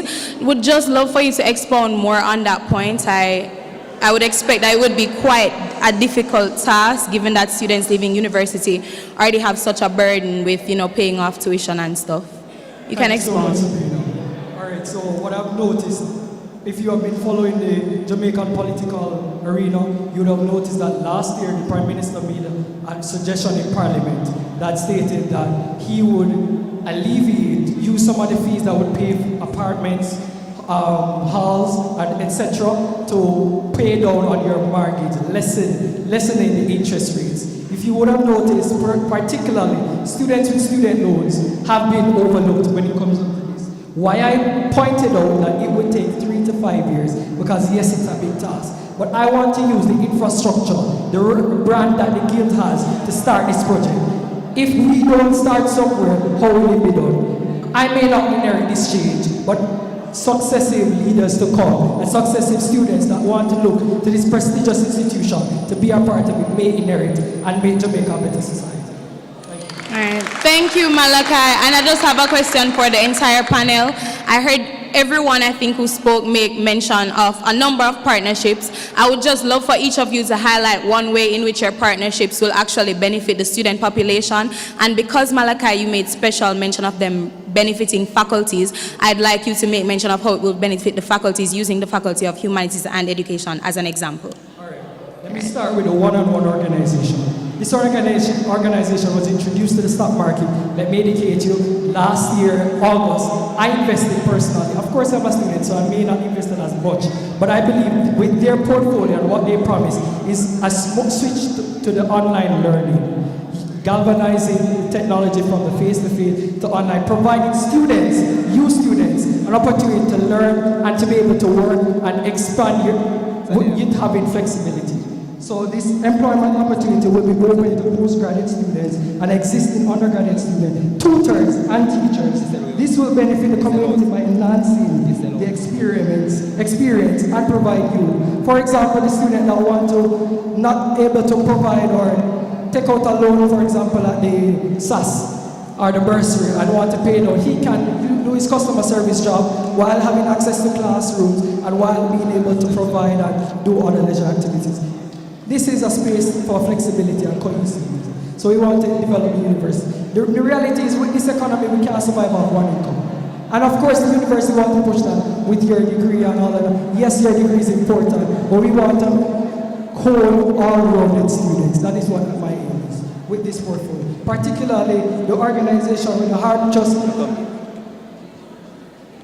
Yeah, because I ask everybody so they might feel, start move to the mic.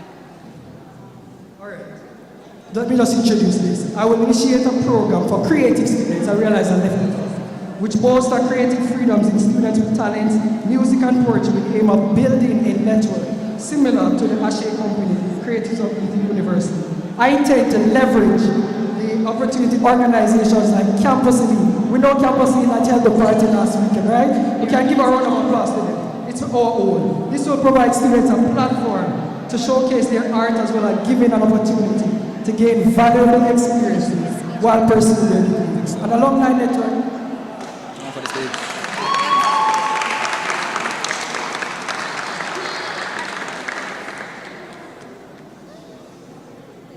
Thank you for that question. Okay, so in relation to the entrepreneurship initiative, I have started communication with the Jamaica Business Development Corporation in assisting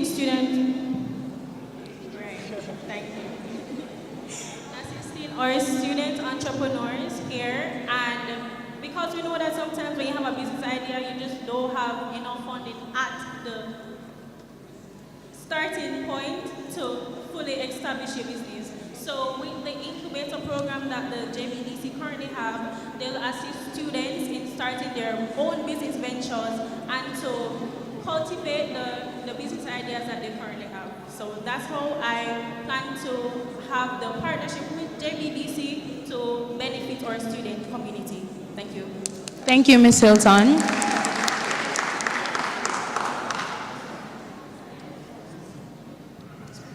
Greetings again, guys. Partnership with UDC. When I was doing my campaign research, because before going for any post, I think you should have a feel of what the people would want for a person in that position. When I was going for ESC, and I decided before even sending out my nomination, a concern on the campus was that parity, that was the main source of attraction. And there are students who use religious beliefs don't really party. So me deciding to reach out to UDC, he's actually from my old school, Monroe, he's the CEO, Mr. Bobby O'Neill. And we decided that, hey, we want to do a partnership where we can actually get a discounted cost to go to some attractions. I spoke with several international students, they only know Kingston. So they get the opportunity to go to various attractions. That's something I want to do. They get the opportunity to see outside of the UE space where they can actually make an impact, not just here, but on Jamaica. That will also help not just UE, but even our economy. In terms of certification with High Trust NST, as I said before in my speech, a lot of students have talent. Graphic design, you can see from the different posters during this election. But guess what? they can't profit from it because they don't have certification. So through partnering with them, they can get the opportunity to be certified and they can market their skills. Thank you. Thank you, candidates. Yes, Jerome. Ready? All right, pleasant evening, lady and gentlemen. Pleasant evening, everybody, afternoon, rather, everybody here. So I just have two questions that will be thrown out to all three candidates. So first and foremost, I would have heard you guys made a lot of mentions about different organizations you intend to partner with. However, under the EAC portfolio, we have an organization beneath it called the Army of Good, which is where students from the University of West Indies are supposed to be solicited to be volunteers to go into our communities. I didn't hear anybody making a mention of it, but putting that into perspective now, I'd like to know what you guys intend to do about the Army of Good for university students.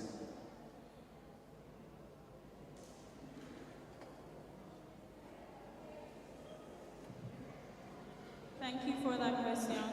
In relation to the Army of Good, I hope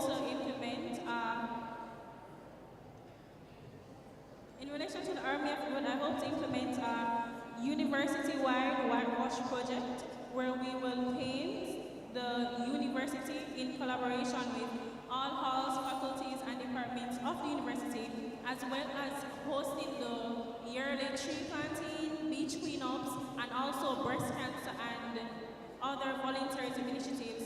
Also, these initiatives will be posted and published through the current volunteerism hub so that our student population here can be notified of the opportunities that they can attain. Thank you.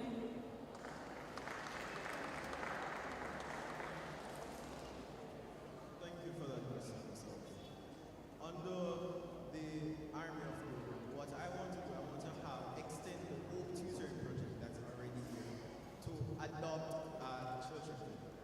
I think even the EAC, they visited numerous children, but I want for the Guild to take one under their wing to say, that's our baby, we're growing those children to come and be the student leaders of the university. So that's one initiative I want to undertake for the Army of Good. Also, there's an uptick in domestic violence, and it's an issue we must address within the university space. What I want to do, I want a screening committee under the Army of Good where students have peer counselors within each hall, even for commuters as their designated representatives, that you can feel safe to go to in the case of you've been abused, or just a peer counselor within the university. Sometimes we don't feel comfortable going to administration, and as your EAC representative to come, that's something I want to see for us as universities.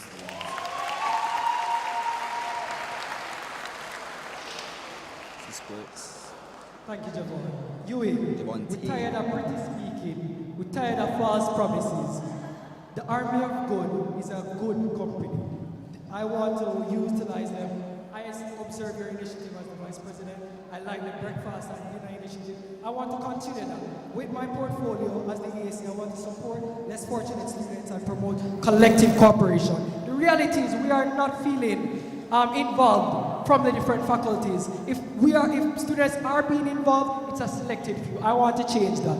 I do not want to promise you that you will be a part of this when the event is not planned accordingly to host and accommodate a medical science student, an engineering student, students from the Faculty of Sports, which is very important. Why I started my presentation to introduce to you the partnership with the Jamaica Premier League Association. This discount is 30%. Let me just state it for those. So if the original entry fee is $1,000, then you would pay $700. Thank you.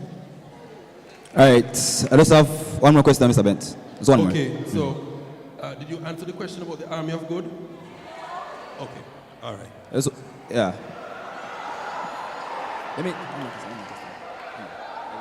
One more. Let's have one more question. Okay. All right, so thank you very much, everybody. So just have one more question. Guys, you, clutch. All right, one more question, all candidates. All right, so you guys outlined several activities a while ago, and I took keynote. So, for instance, the entrepreneurship competition that the entrepreneur competition, they say wanted to partner so that student entrepreneurs can get opportunities to get money, etc. So the Guild already has that installed. The Guild already has visits to attraction sites installed. The Guild already has the campus feeding program installed. The Guild already has the partnerships with extra entities such as C-Sports already installed. So these are all responsibilities on the different portfolios, specifically on my portfolio as VP, because I'm in charge of welfare of students. The EAC is in charge of mainly external and the community. So I want to know now, with all of this that you guys said you're going to do, and as well as developing the community, which is Mona, Papine, etc., how is it that you intend to integrate all activities feasibly, being a student here, as well as also playing parts in different portfolios? Okay, guys, so just briefly before you respond, in the best interest of the candidates, just answer the question directly, give time and for clarity, all right? All right, thank you again for that question. Really good question. External Affairs Chairperson, that's the position. External, meaning our premier job is to actually liaise with external organizations. Hence my point, the UDC service in reach, that's under the EAC. So definitely, from my manifesto, you realize the word coming out is partnership. I myself can't do this alone. I need the help of the students. I'm looking your vote. I'm not just looking your vote to get in office. I'm looking your vote to help me in office make this University of the West Indies a better place. So that's how I plan to go about executing these things.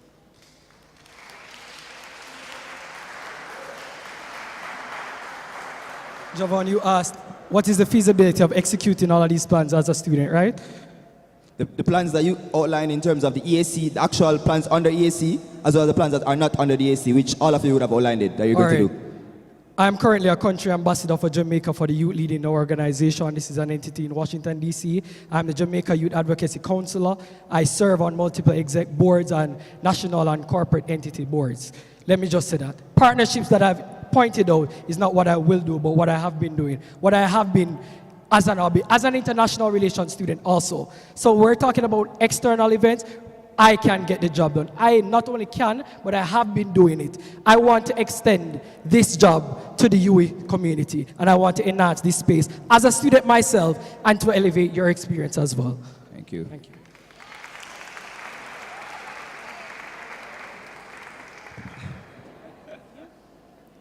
Okay, so with relation to the feasibility of these plans, I hope,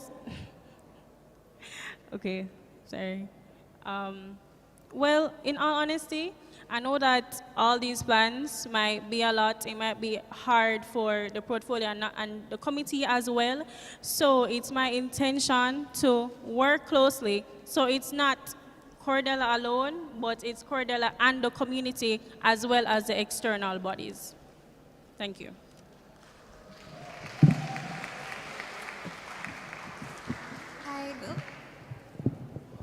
Hi, good afternoon, everyone and candidates. My question is specifically for Malachi. So currently I work in business development and compliance, and I have a specific question regarding the NHT initiative you mentioned. So as it regards qualifying for NHT, it is required that you reach a certain threshold in your income in order to get an NHT loan or to contribute to NHT. Is it that you will be assisting students in getting opportunities to improve their income in order to achieve this? What is your name? My name is Hannah Joy Gabidon. Andrea? Hannah Joy Gabidon. Anna, thank you for that question. So why I left it off lastly is because we have not currently done enough extensive research to say that that is the particular task we're aiming for, but this is an issue that's been highlighted, been negotiated in the National Youth Parliament of Jamaica, and this is an issue that has come to the forefront time and time again. So with my committee that will be established, of course I love the ideas of my candidates. So of course I'm open and invite them to be a partner with me in accomplishing this big vision. Because at the end of the day, we're here to serve the University of the West Indies. And as a Pelican, we must look at the bigger picture. And so to answer your question, that is not yet set out that will be the aim, but yes, we look to do extensive research and partner with different entities and different students, research students particularly, to get more data on that. Okay, thank you.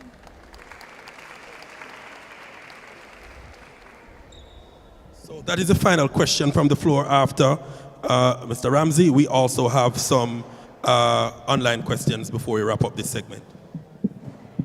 Good afternoon. So my question is to you, Malachi. So firstly, I understand that this question may result in you having to set aside the entirety of your manifesto to answer it. But can you state one practical plan you hope to achieve in the 1 year you are given, taking into consideration that you also have academic commitments as a student? Shaquille, weren't you listening? I list 3 things that were done on the manifesto. Seriously, Shaquille, I've already gotten approval. Negotiations have been done. Aren't you listening? And I mean it in the most respectful way, honestly.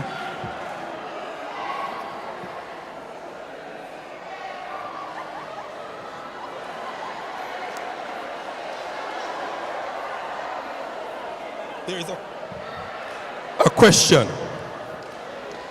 A question.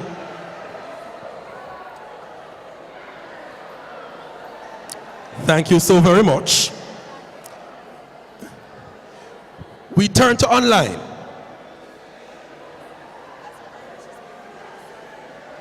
There is a question, ladies and gentlemen. Ladies and gentlemen, I know we can do better than this.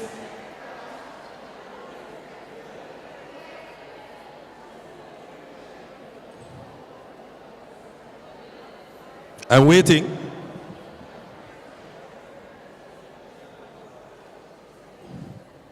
Okay, thank you. Are there any, I think this is to all. Oh, it's to Cardella. Oh, it is to all, this one is for all EAC. Are there any questions from Cardella Hilton? What exactly are your plans for student entrepreneurs?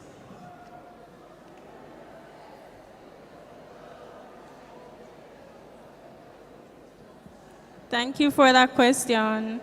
My plan for student entrepreneurs is to provide funding for business ideas as well as creating an entrepreneurship hub for our current students here so that a community can be in place for not just unity but easy access to businesses that are here within the campus so that our student entrepreneurs are able to earn and gain from their ideas. Thank you.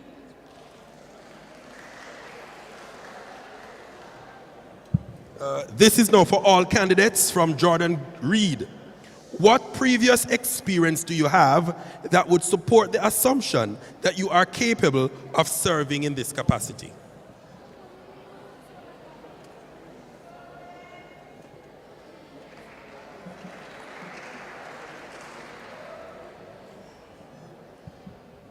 Okay.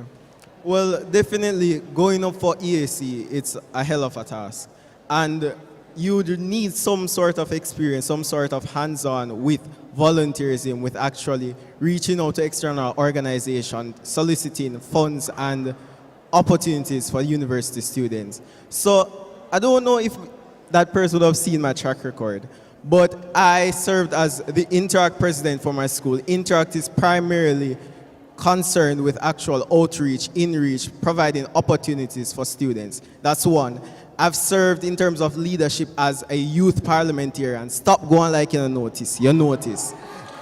Additionally, I currently serve as my Block X EAC. When the EAC have drives and things, I contribute to those things. Teen drives, the other day I was walking with the president down by Rex, down by Preston. So I would have been in the field to see what the EAC is doing, and as such, I believe I have what it takes to carry on the mantle. Thank you.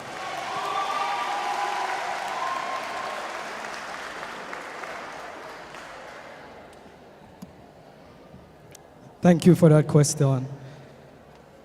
I was head boy for Kingston College. I was also, I was the Interact Club president of Kingston College. I am a Rotary nominated Generation Peace student awardee. I served the Jamaica Prefects Association as the Jamaica National Treasurer. In my experience, I founded an initiative that assisted over 10,000 students, Caribbean region-wide, during the pandemic. Many of you would have been a part of that program. I have experience. I am Jamaica. My portfolio is extensive. My portfolio is very extensive. You can follow me on Instagram. All is good and all will to follow the campaign. Yui, listen keenly. Yui, take notice. Listen keenly, take notice, and choose what is right.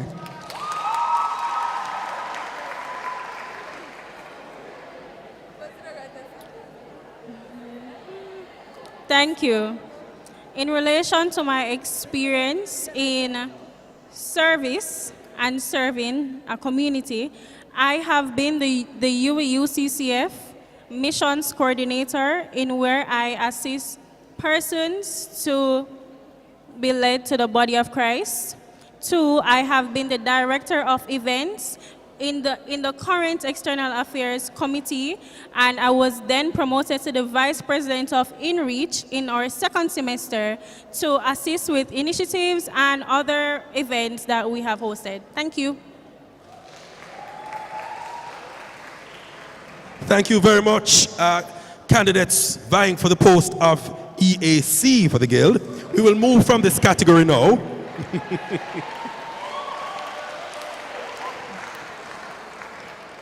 The next couple of categories will be uncontested.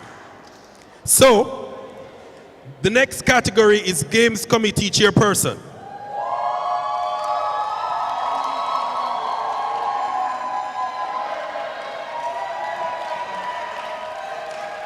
And a lone soldier stands to serve. Raquel Minto Walker.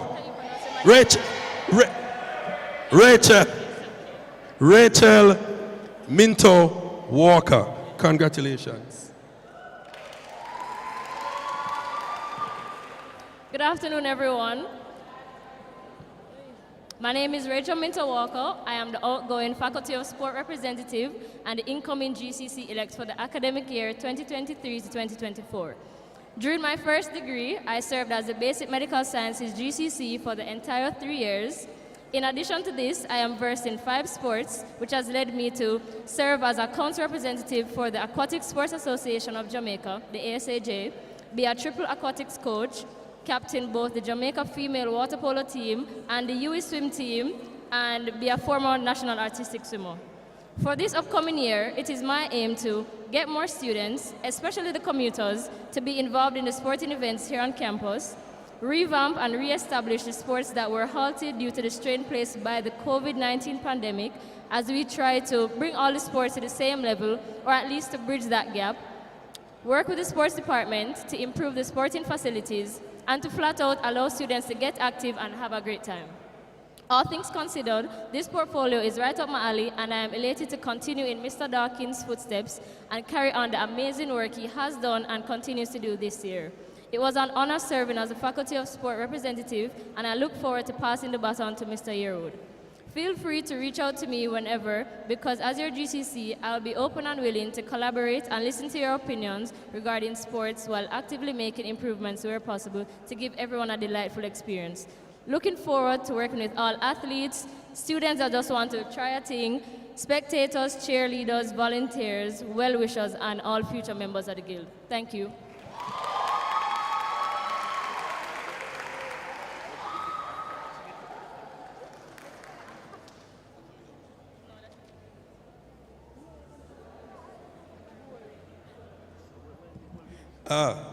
Do we have any questions from the floor?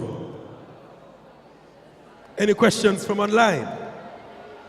Well, congratulations, Rachel.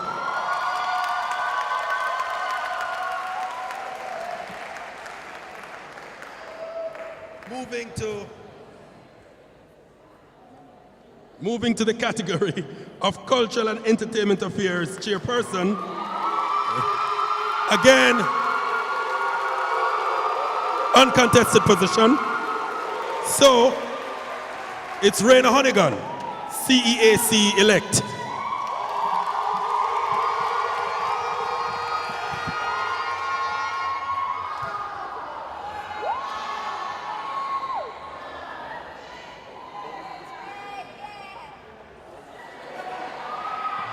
To my Bajan friends, to my Trinidadian friends, to my good friend from Beacon, from St. Elizabeth, my guild councillors present, admin, SSDM, Roger Bent and RO, Pelicans, pleasant day to you all, right? My name is Raynor Sylvester Honeygan, and I am from Beacon, Treasure Beach, St. Elizabeth.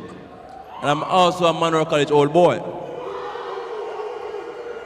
It's just Raynor who spent most of the days at the ball ground. But funny enough, not playing football, but sitting on the bench. And with that experience, you think I'll be a judge by now. It's just Raynor who spent most of his Sundays going to church with his mother. To listen to Tammy Lee. Not Uncle D-Man, but Pastor Tammy Lee. Yes, Pastor Tammy Lee. You soon meet him. I am elected for the Cultural and Entertainment Affairs Chairperson for the academic year 2023-2024. Constitutionally, I'm in charge of organizing, coordinating, planning, screening of the cultural, entertainment, and co-curricular activities for UD students. To put it in simpler terms, the chairperson is in charge of the cultural norms and diversity that is held between all of you students. Let's move into my manifesto points. The first thing, what I am preaching to you today is inclusion. We are starting with religion. There's a lot of religion on campus that I not even know about. Because I hope at time I see the people in a little white suit, I'm going to know who them be. You understand? And it's so odd that they come to school every day and they have to move outside of campus together and pray and worship. You understand? Second thing, regional integration. How much of you know Trinidad Independence Day? How much of you guys know Barbados Independence Day? We as a university who preach regional integration is recognized international. We as students here should be able to learn, engage with all the cuisine and diversity they have within their country, right?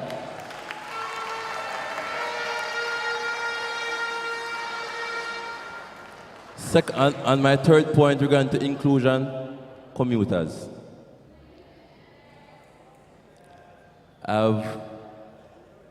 No, but we need to talk to them.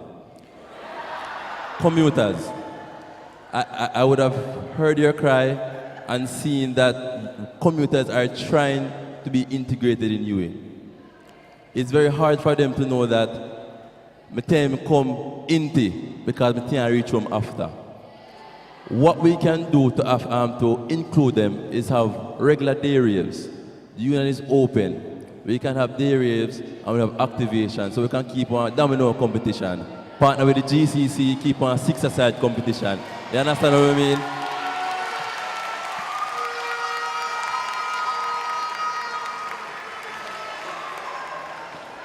One more, this is my last point. I'll send out my manifesto points. You can talk to me. I live in Black Dynamite, room 13. Don't come at nights. Also, regarding to UE. UE is not just Mona, but WJC need to be involved also. Yes? We are speaking about integration, because inclusivity. We are talking about a network. Because I'm sure if we take a trip, go on Mobile one and go on hip strip, oh God. You understand? Amount of opportunities there. You understand? Sandals is there, and it's to wrap up my time. But also, one last thing regarding to the faculties. regarding to the faculties, I am in the Faculty of Engineering, and it is very hard for us as engineers to leave our final year of study and go into the working world because we lack internships. What we can do is have more corporate mingles on the campus. So for the law students, I don't know Ablefoot. I don't know Ablefoot. Ablefoot will come and talk to you how you can invest, how you can motivate yourself to go into. And them say time. I thank you very much for having me.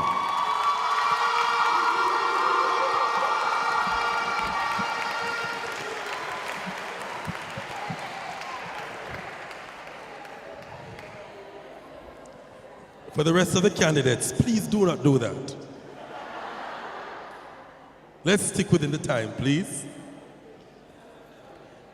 You cannot exhaust your question time, you know. So you just... But the returning officer says, I may. So I will take the question, Sir Rayner. It is Delmar Squire. What is your goal to help integrate the various cultures at UWI? If you do not,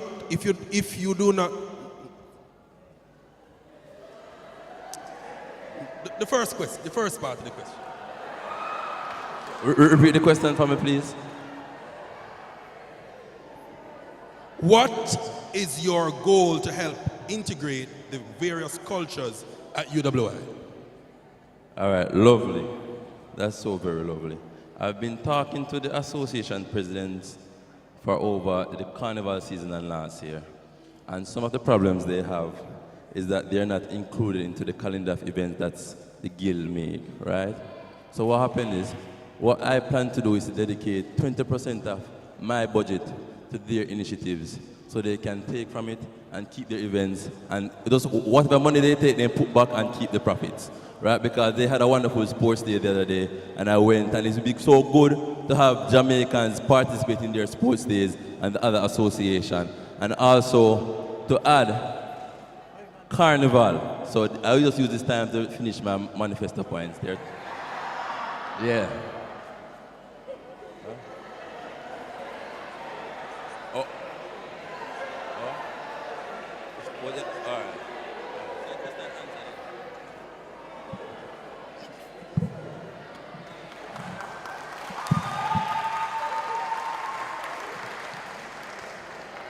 Fabian, are you here to ask Rayna a question?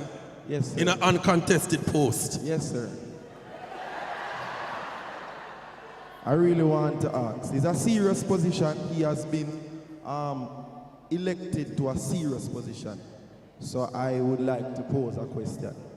Raynor, the question I'd like to ask you, my dear friend, what is the standard that you'll be working by to get capable persons on your committee? The reason why I ask this is because I recognize everyone likes to speak about the head, but uneasy lies the head that wear the crown. I want to say salute to Phil Mark Miller that worked with basically no committee members. Big up to the 3 or 4 persons on his committee that consistently work with him. So I want to ask you, what is the standard that you'll be using to cultivate not just persons that wear a shirt, but that we work? That's a lovely question. I thank you for that question. The plans are already made, and I'll be going through a rigorous interview with these persons. What happened is that with people on your team, they have to have the same goal in mind, the same urge, right? So after me sharing my plans with them and the role they apply for, then I'll pick, because also we have to do it tactically, because we need to also incorporate the Ministry of Tourism and the Ministry of Culture and Babsy, you understand? So we need people who are already in those spaces to make those links. So it's not just apply and say you know me or say this and that. You have to be willing to work, because by the end of the day, a FUI culture, a UI culture. Amen? Good afternoon. All right, Mr. Honeygun. So given that the CAC is charged with organizing the freshers events at the beginning, Hear me now? Clearer? Mr. Honeygun, given that the CEAC is charged with organizing the freshers events, freshers debate, freshers line, freshers concert, and so on, and the new modality that we've been placed in, we got a first glance at this academic year, how it should look. What are your plans as the incoming CEAC with whichever research you have done to ensure that these are better executed in this setting? All right. Thank you for that question. You know what put me in a better place? That I am already elected. So I start work from yesterday. So, you see the debate, I start work on already. And we also want to add some more things to it to contribute to the cultural experience. Because I've seen where people in the drama club are sure some people can, I don't know if you act for Tropics Theatre, right? Those are some of the people who we want to integrate into our freshers debate so people can see the experience and see the opportunities out there within their freshers debate. You understand? So what is on my side is time. That answer your question, sir?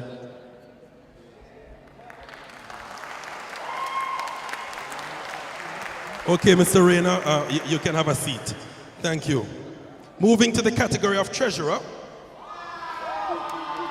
Right, as we have two people battling for the cash. We have Brittany Gray and Javon Hunter. Make them welcome.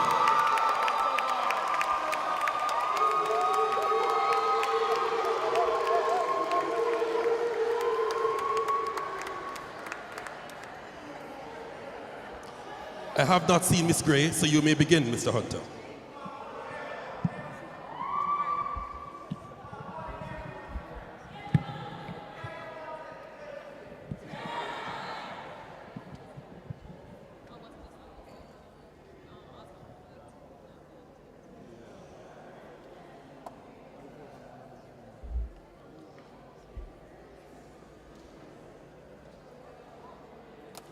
Good afternoon, everybody. Good afternoon, everybody. So, many people are called to lead, but not many people are servant leaders. Hello?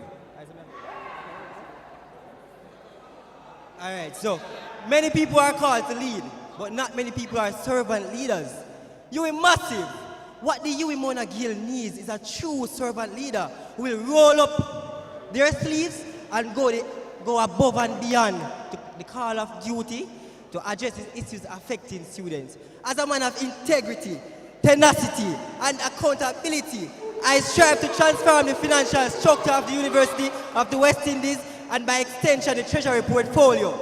My aim is to provide financial literacy and unity through a plethora of awareness and development programs. As a man who has leadership skills, serving as the Department of Economics representative, I am filled with consistency, commitment, and dedication. My qualifications and acknowledgement of leadership requirements were further curated and attained through my internship experiences at the Mayberry Investments Limited, at Sagicor Investment, being a student tutor at the University of the West Indies and the St. Mary High School, as well as being the head boy at the Ocheres High School for the academic year 2018 to 2019. My experience, along with my double major in banking and finance and economics, would serve as proof of my qualification to vie for the position of Guild Treasurer. My plan as Guild Treasurer consists of creating a safe financial and mental space for you, the students of the university, to understand the importance of sound money management and financial freedom. As university students, we all understand the struggles of not being able to pay for tuition or support ourselves financially on a daily basis, whether as a commuter or as a student residing on hall. The plans that I have in place to foster financial literacy and freedom are expected to transcend the university space and be utilized in the working world as an asset in their personal and professional growth. With that being said, my plans for this upcoming academic year consist of 3 new plans and the revamping of effective and pragmatic plans established by my predecessors. Firstly, it is my intention to host a monthly financial education forum entitled Well Talk Series. right? Financial literacy is absolutely paramount in today's contemporary society, and it is instrumental for growth in today's economy. Well Taught the series is my way of promoting financial literacy to all students despite their degree programs, as well as highlighting that there is a need for financial change in the university space. There is a need for more student entrepreneurs, but for them to be successful, they have to know proper money management and financial strategies to operate efficiently under different situations. Therefore, as your guild treasurer, I will invite experienced persons such as Dr. Andre Arton and Dr. Nadine McLeod and others with whom I share a professional relationship with to join us and level with us students on how to truly create wealth despite our respective financial situations. Secondly, given my experience and opportunities to network in the financial sector, it is my goal to develop partnership with different financial institutions to provide students with internship programs throughout the year. You students don't love internships? You students don't love internships? Then talk like you love internships, no? Talk like you love internships because me a give you one want.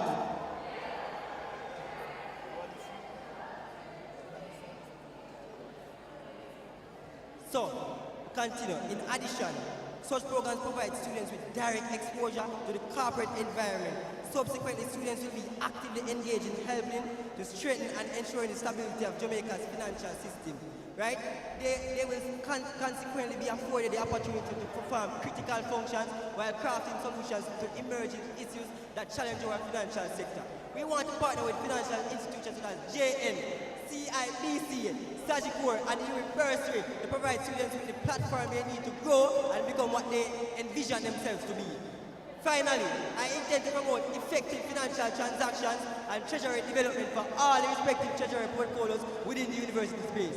This encapsulates the provision of bank accounts and the direct involvement of all treasurers of the respective halls, faculties, clubs, and societies in their monetary affairs and management. As the economics department representative, it came to my attention that the Faculty of Social Sciences Guild Committee does not have a bank account. This caused a lot of challenges for us as we had to wait for checks to be approved, which significantly affected our initiative. Additionally, we had to use the Guild's bank account to store any money gained through fundraising. We are in a century where I believe that each faculty needs a bank account, with direct access to online banking operated by accountable and honest individuals. Therefore, I will write proposals to the respective administrators to aid in expediting the process of creating such accounts. Dear students, I know that I possess the requisite qualities to be your guild treasurer, and I undoubtedly have sound, practical, and feasible plans to contribute to what I anticipate will be a successful academic year. My fellow students, I am Javon Hunter, and I implore you to join the Hunt for Success on March 24 to 26. Vote for honesty, unity, someone who is numerate and transparent. Let us reach for the sky, hunt for the goal as we treasure the hunt and choose Javon Hunter as your guild treasurer.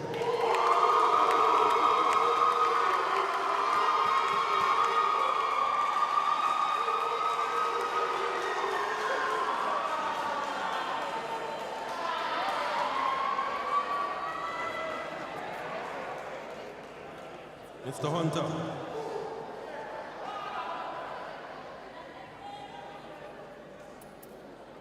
Have you spoken to Miss Gray from morning? No. Did you in any way intimidate her? Okay. She's not here, and you are. Okay. So, any questions to the treasurer? Okay, so good afternoon, everyone. So I heard your speech and you speak about all the great plans you have. But I haven't heard how you plan to collaborate with the university bursar. Because in managing the accounts for the guild and overall, you need to have a good working relationship with the bursar at university. What's your plans to work with them? All right, so as your guild treasurer, right, I will now have the power to advocate for students. I will now have the power to go to the bursary and ask them for stuff that I need because I have represented my students, right? And I have to get what I want so I can represent my students. Hey, so now what's happening? I don't know.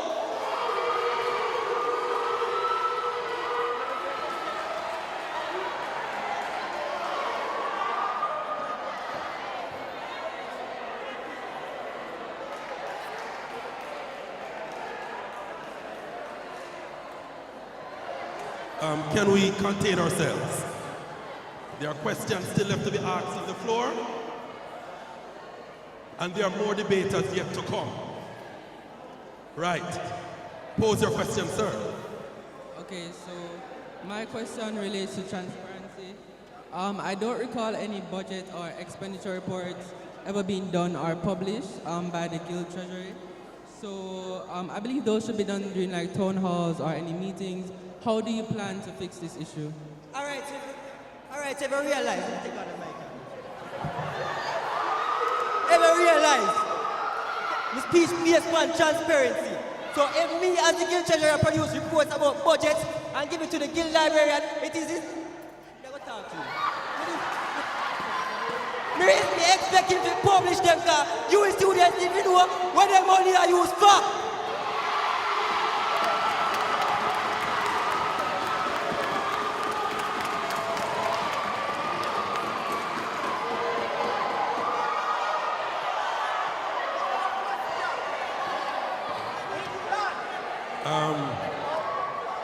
Fireman, stop blazing out the place and take your seat. Right. Okay, everybody, let's be calm. Do you have another question, sir? I'm asking you to be silent. Okay. Hello? I'm still hearing sounds.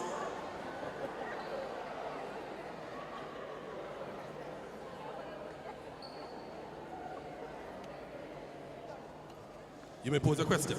Okay, Javon Hunter. So the initial Guild nomination list would have shown that you nominated someone else for the same position you're running for. So why did you do that? All right, me love to ask the question, Daisy. Because what? I realized the EAC position that represents 3 people. Last year, me come here and me look and me see Treasury post uncontested. Treasury post all the time, it mostly uncontested. So me now, decide to me don't want to go up here uncontested. I'm still up here uncontested. Why? Me nominate my friend because I want him to go back. So me have challenge. Treasury post going to be full of challenge. People will stop afraid of money.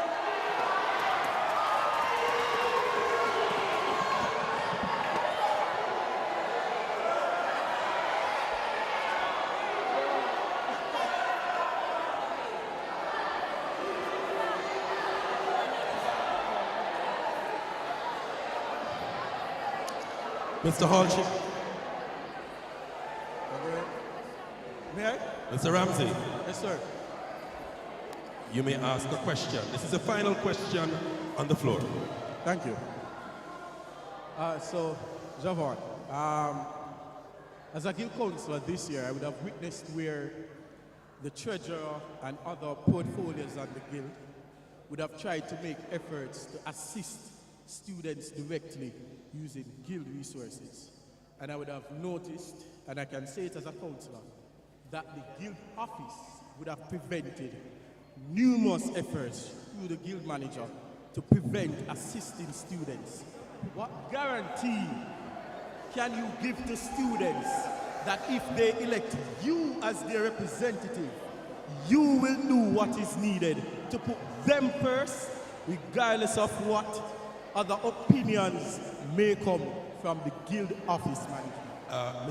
Mr. Hall, Chairman of Chancellor.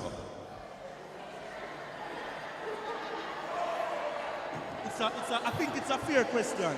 He's a student advocate. I want to know how he will advocate for students while admin will advocate for admin. I want to hear what his views are. It's a simple question. You are attempting to indict someone that it's unnecessary in this forum. Could you rephrase the question without having to attack? Sure. Could you rephrase that question? If as treasurer, you have a plan to assist students directly and the Guild office, regardless of who that may be, may decide that they feel as if the Guild resources are better suited for other things that won't directly benefit students, what guarantee can you give to students that your job as treasurer will be to put them and their needs first? All right, so firstly, right, if guild resources are that limited, it is the job of the guild treasurer to go out and find the funds necessary to do what I want to do. Me go outside, go look resources so I can carry my plans. If you don't want to give me money when I want, we go find me a guild of students. I'm tired of this. I'm not going to be a treasurer confined in the office. Because student leaders, guild student leaders, the first role is advocacy. So if you can't advocate,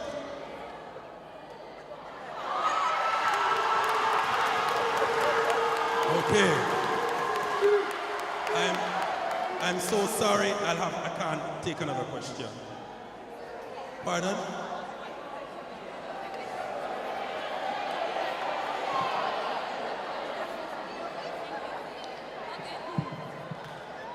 Good day, ladies and gentlemen.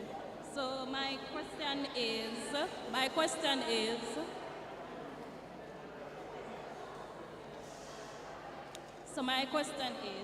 I am unaware of who the current guild treasurer is and the plans that have been expedited under their leadership. How do you propose to make the post of the guild treasurer more visible among the student population? I find a question more important than what Shaquille just asked me to. But what you know, as I say, my aim is to make sure that the guild treasurer portfolio is competitive.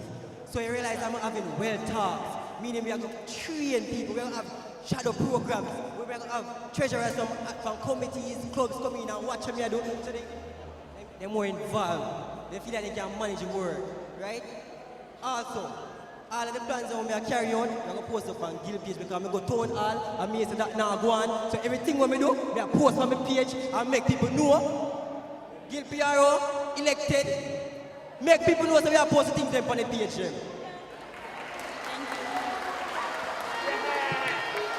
Thank you, Mr. Hunter.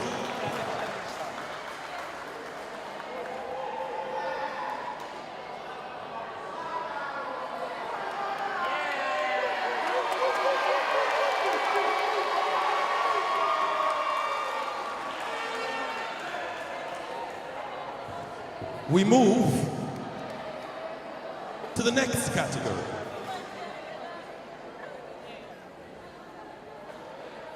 This position is that of secretary. She's uncontested in the post. That makes her member-elect, Charlene Gittens.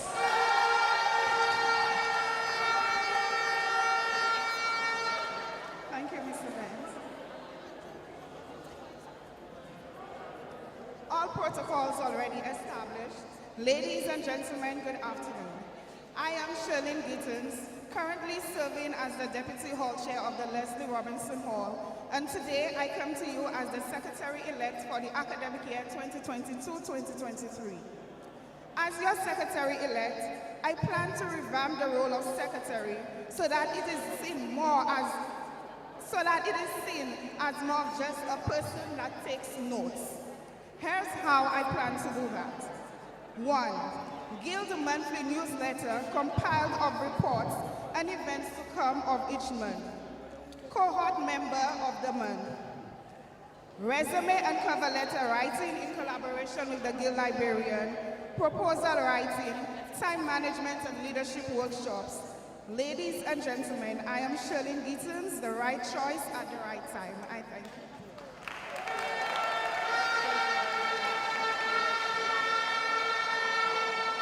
Shirley, I like your presentation.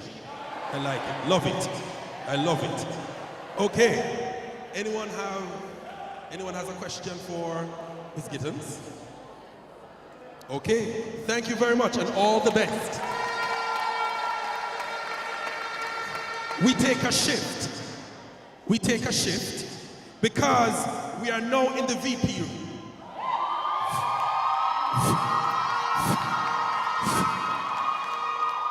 This is where it gets big. Right. The hitters. the career student leaders take their position. Ah, boy. Okay. Mr. Garwood. Usher. Usher, hold on, Usher. No, Usher. You have to walk from around. You can't just walk from this. You must walk. Make an entrance, brother. You're VP. You're crazy. What if all the people now clap? Okay. So, uncontested in the post, so he's member-elect, Vice President, Properties and Special Initiatives, Asha Garwood.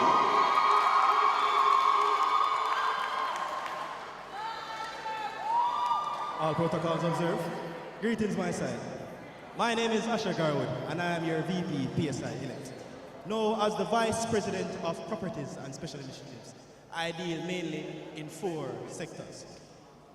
Property, as in property at the campus, opportunity for students, transportation, and security. Now, I know that there would have been a lot of concerns with regards to some of these things. However, what I want to understand is that things are getting better. Every year, there's an upgrade. Every year, there is betterment. And for this year, the PSR portfolio will take a more hands-on approach. Really and truly, we can't do it without it. Reason.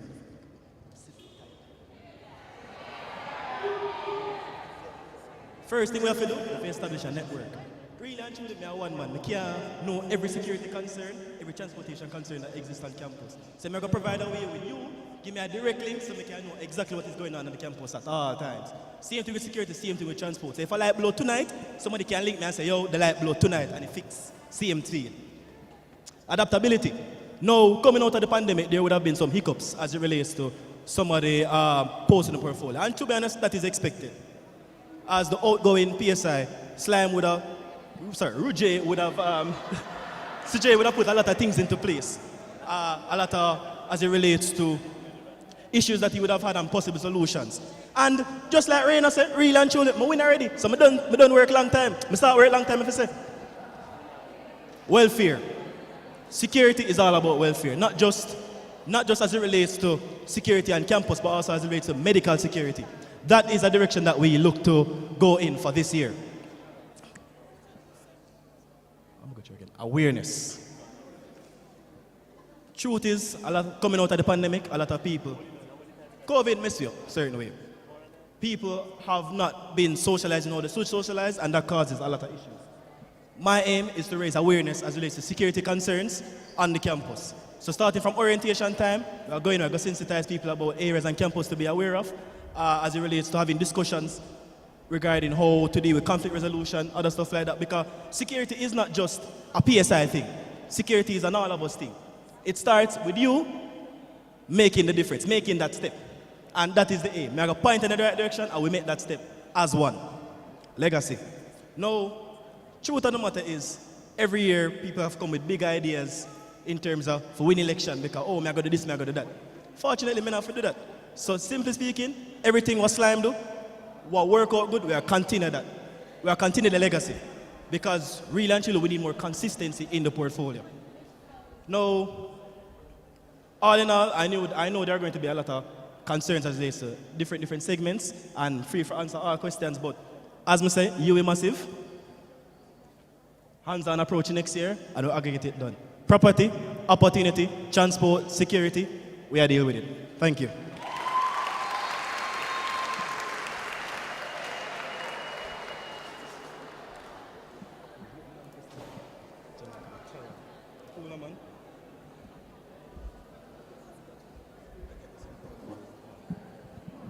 Is there any questions being posed to the VP, Properties and Special Initiatives? Hi, good afternoon, everyone. Hi. Congratulations, Asha. My question is about transportation. Going through this academic year, the commuting students have had a lot of issues with the current transportation in terms of the contractors and their treatment. Will we be looking into possibly a new contractor or putting in better guidelines to ensure that not only the safety but the service provided to these students is much, much better. And that they're not left on the roads at night, all of those things. Thank you for your question. So as it relates to transportation, the outgoing PSI would have identified a few concerns that would have cropped up during the year. My aim is to assess these concerns and look how we can better facilitate the students. So if there's a problem with the current contractor, we can look to diversify and have new contractors come in. Also, following the hands-on approach will ensure that we keep abreast of the situation so that commuters can let us know when issues are cropping up. So if it's a repeated issue, then we look how best we can deal with it. So if it's that the contractor have to get cut and a new one come in, so be it. If it is that specific driver or those specific drivers that are giving issues, I feel just dip off, or so you go. But as I said, student concerns come first, and that is the aim for this year, for next Thank year. you. As it relates to security, especially during carnival time, I want to know what can be done to ensure tighter security, especially during this time, as a lot of outsiders are on the campus and it doesn't really feel safe, because I have personally heard of students getting raped,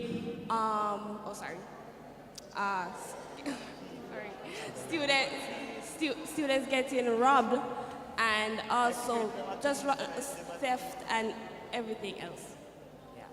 Thank you. So that is a concern I've been hearing as well. As it relates to security, first and foremost, we have plans in place to better monitor those who come in and out of the campus. The truth is these concerns are valid, and things have to be taken on a case-by-case basis. So for instance, how we deal with security during carnival time may not necessarily how we deal with security during fresher orientation, for instance. So as it relates to carnival, what we'll have to do, we'll have to sit down and assess the shortcomings of this year and look to better them next year. Off the top of my head, I would say that definitely more marshals could be involved, more police officers, just to be able to continuously scope out the area. But that is really something that we'll have to sit down, not only as PSI committee, but as a guild, and discuss potential solutions. Good afternoon, Mr. Garwood. Welcome, Gio. Notwithstanding the fact that I have personally not seen your manifesto, I would like to ask you to explain what this hands-on approach to addressing the 4 sectors that you highlighted for the PSI committee, and to give at least one for each sector, actual, tangible approach to security, to opportunities, to transportation. All right, thank you. All right, so starting with property, right? Major concerns, property always usually come from the faculties. My aim is that I'll have to sit down with the faculties and the hall chairs, whether it is on a monthly or a bi-weekly basis, depending on which is best suited for the cohort, to hear their concerns and see how best we can facilitate those. Really and truly, all of this is just advocacy, sitting in meetings, relaying to the university admin that these things need to be done, and moving forward. As it relates to opportunity, I intend to diversify the opportunities available on campus through modernizing. So essentially what I want to do is I want to look into more online internships, for instance, so that rather than having to get an internship and then build your schedule around that, you can actually work virtually while still going to school so that it doesn't detract from it. As it relates to transportation, I would have already relayed that I would have to sit down with the outgoing PSI to hear the concerns that cropped up during this year and then see how best we can facilitate it. One major thing I intend to do is that I want to further the partnership with Rush Alert and see how best we can get Wi-Fi access or internet access to whether the students or Wi-Fi access on the bus so they can update their friends and make them know, all right, the writers or at least have GPS trackers with people that they're close with. As it relates to security as well, Rajay would have started this and I plan to further it and ensure that it's in place. We want to have a ticketing system. So basically, every time a vehicle comes into UWI, they receive a ticket with their license plate number and the time that they came in. And if they're coming in for a specific purpose, they have to get it stamped before they leave. So for example, you got NCB, you have to stamp it at NCB, and each location would have a different stamp.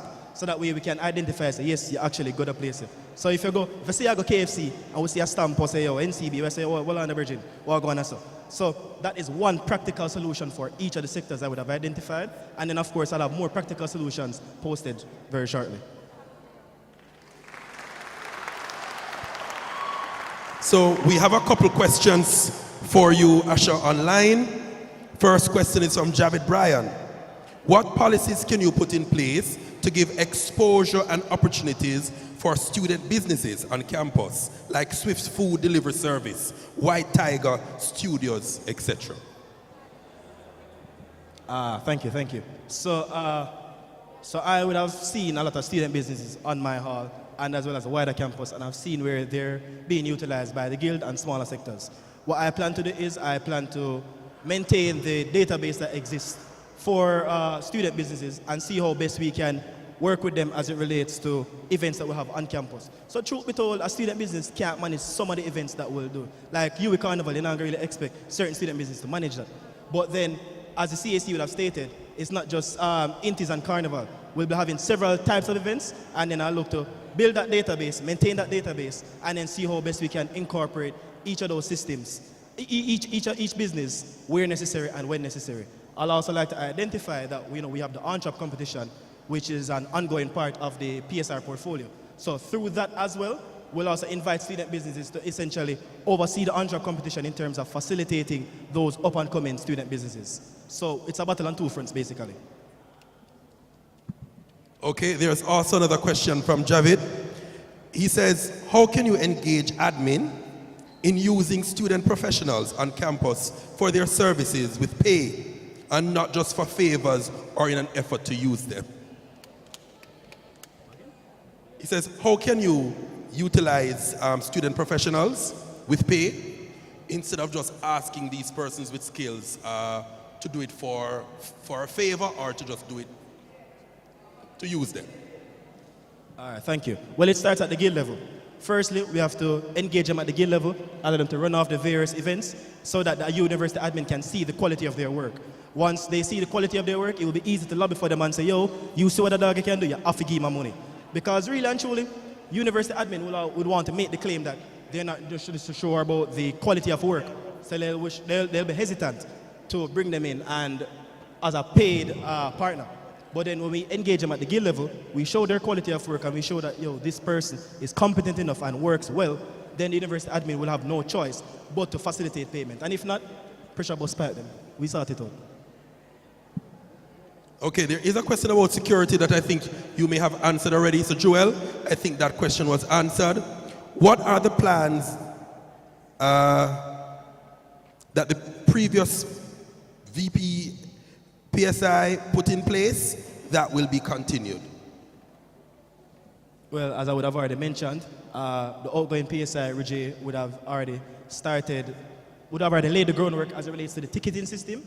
There's another thing that he has begun as it relates to IDs, which we have to sit down and plan out fully to ensure that all of the logistics are sorted out. But definitively, I can say the ticket system is one that will be continued, and that also actively looking out for security risk and engaging the university admin to fix them immediately are two things that will be continued.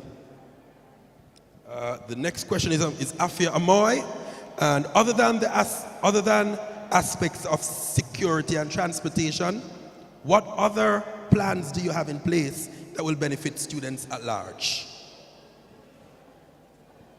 Thank you very much. So I would have already mentioned the sensitization program that in the long run will benefit all students as it relates to being aware of certain security risks and also conflict resolution matters. There is also, of course, the opportunities that we seek to provide, the diversifying the online market, on-shop competition, revamping the opportunity hub, and then as it relates to properties, it's actively engaging both the hall chairs and the faculty reps to ensure that whatever issues exist within these places can be resolved in a timely fashion. Thank you very much. He is member-elect, Vice President, Properties and Special Initiatives, Asha Garwood. We now come to another vice presidential post, the post of Services and Special Projects. Hold on, brother. Hold on, man. Hold on. Come on, man. Come on, man. There's a rhythm here, brother. Right? So, introducing Martinil Bartley.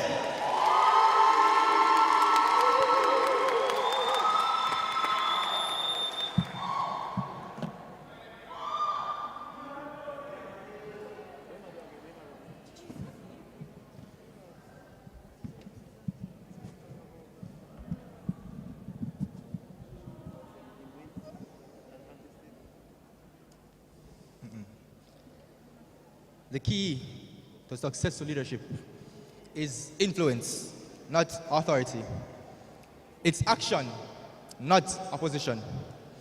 Over the course of the school year, while juggling my demanding position as PRO, I had the chance to shadow the current VP SSP, and it's this experience that provided me with the insight of the duties and responsibilities of the portfolio, as well as the successes and shortcomings of the same. Good afternoon, ladies and gentlemen. I am Martin Bartley, your Vice President of Services and Special Projects. Kindly allow me to share with you my intended plans I have for my tenure as Vice President. Welfare. Firstly, it is my intention to continue Bus Gas Initiative and cater to all dietary options of students, vegans, vegetarians, pescatarians, etc., as well as seek additional sponsorship to increase the scope and quality of the overall execution of Bus Gas. Additionally, I will aim to integrate the Western Jamaica campus into Bus Gas program by sharing the resources received between both campuses. Finally, to tackle welfare as it relates to food security, a farmers market will be held in the middle and end of each semester for students to source produce and other items at a discounted and more student-friendly price. My next focus is the financial assistance program, whereby it is my intention to source funding for sponsorships for students to offset the Fresh Cash program and lobby for student grants to be awarded to the students in financial despair.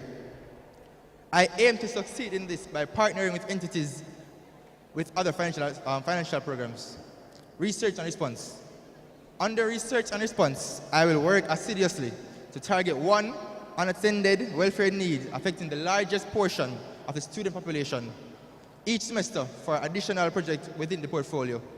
I will also strive to employ research methods to highlight key cultural days across the region by collabing with island associations and aid with any projects or plans they have in place.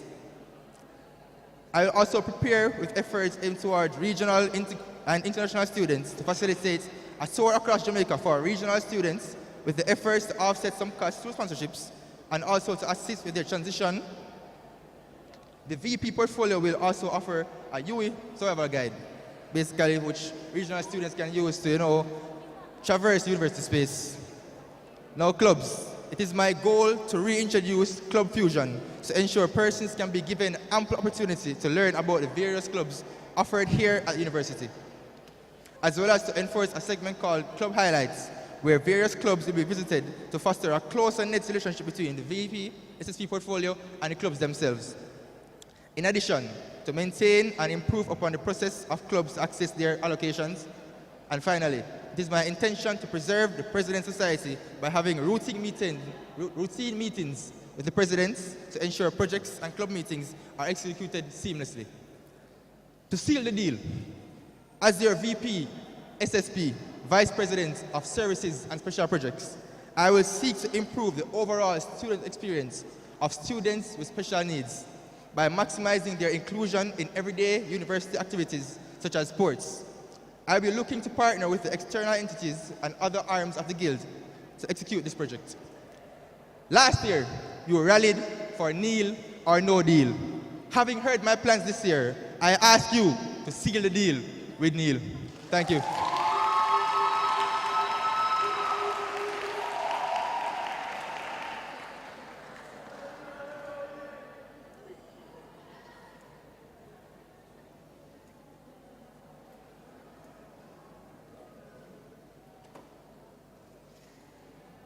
Are there any questions on the floor?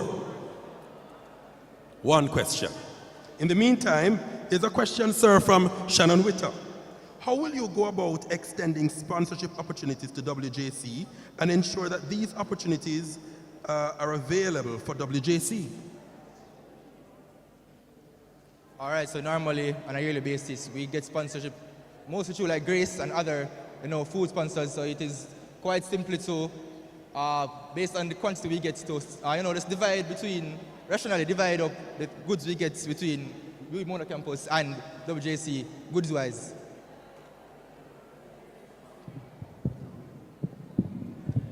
Right. You would have served with the current vice president. What is something he did not attempt or accomplish that you would want to accomplish yourself?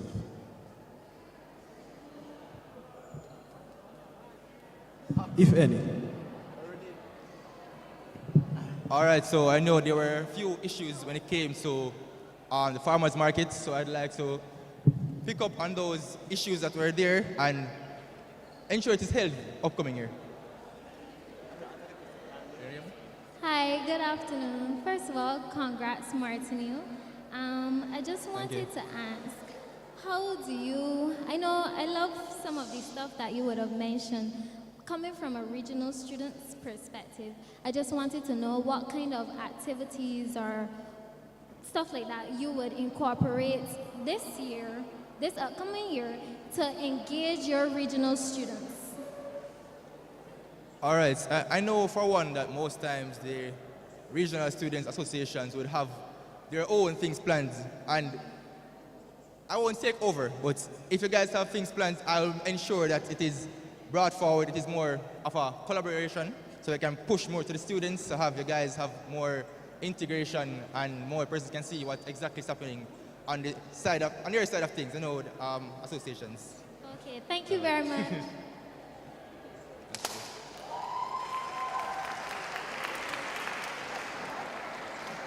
Congratulations, Mr. Bartley. Ladies and gentlemen, University of the West Indies, Mona campus. The moment has arrived for the post of President of the Guild of Students for the year 2023-2024. Can we clear the pathways, please? No objects should stand in the way of progress.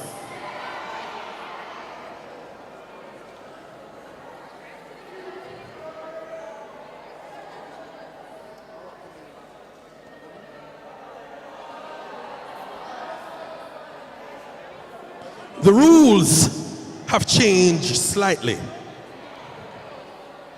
In this round,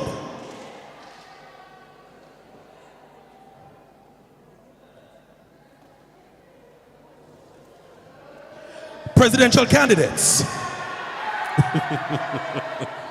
Brother, don't be an object. The debate for each contested positions will be divided into 3 timed segments.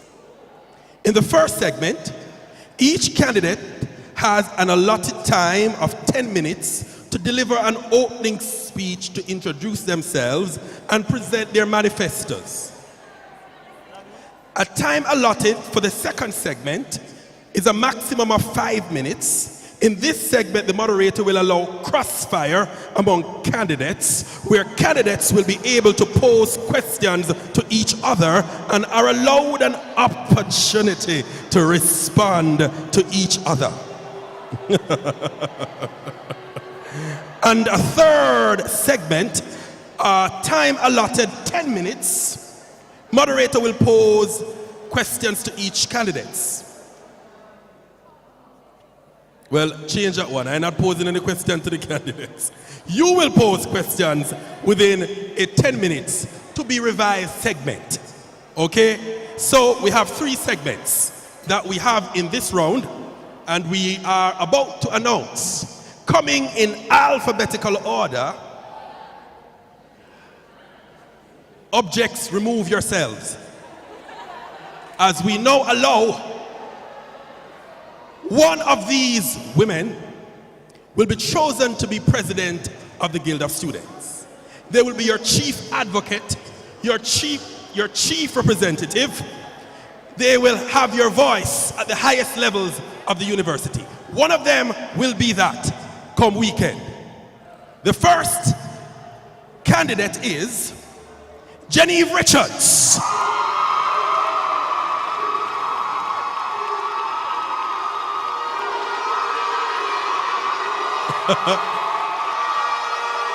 Making her way. Militant. Militant. Militant.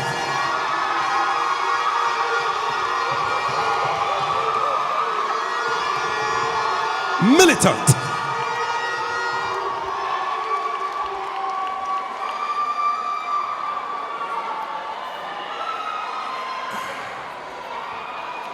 I'm feeling the atmosphere. She takes her seat.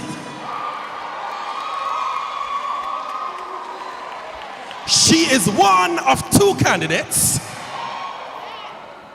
The other one, you know her well. She walked this path last year as well. Ladies and gentlemen, she is Omalora Wilson. She's wearing red.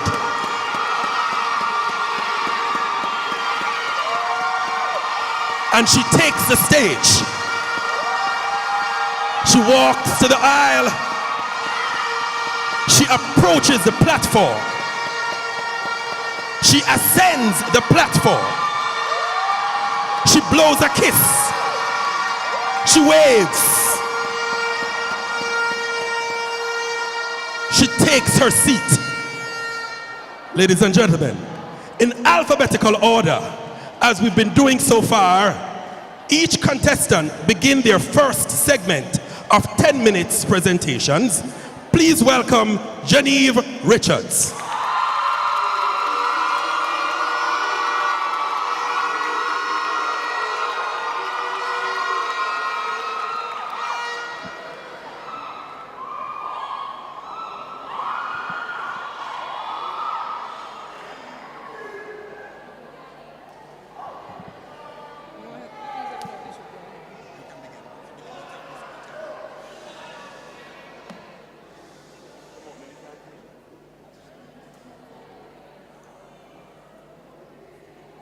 Friends, I am not a Chancellor, right? But I stand before you today with the pride of a lion. Though I am not a Taylorite, I embody that ever striving for excellent spirit. I may not be a Rexan, but I'm proud, brave, and strong. Fellow brothers and sisters, though yellow is my favorite color, I'm not an Irvingite, but I know myself. And it is because of this, like the Prestonite, I will be relentless in serving you with excellence. Friends, I'm not from Towers, but I do have the bravery of the wolves. And like the commuters, I have the drive to get things done. Though I am not a phoenix or a panther, I rise from the ashes and serve with excellence or nothing. Brothers and sisters, by now you may realize I'm a Seekolite. And by this you know it's so hard to be a guild president. But guess what? I will serve you oh so good. It is my wish to serve you as guild president and help you raise your voice for a change for SWAT, for safety and security, welfare, advocacy, and transparency. Pelicans, my name is Genevieve Adesia Richards, and I pride my name above everything else, and I hold my name in high regard. And if I say I'm going to do it, you can hold me accountable, as I will not promise you answers posing as false results. The guild president has a critical role to play. The guild president has a voice. The guild president is your advocate. The guild president should represent your best interest at heart. The office of guild president is not just fun and games.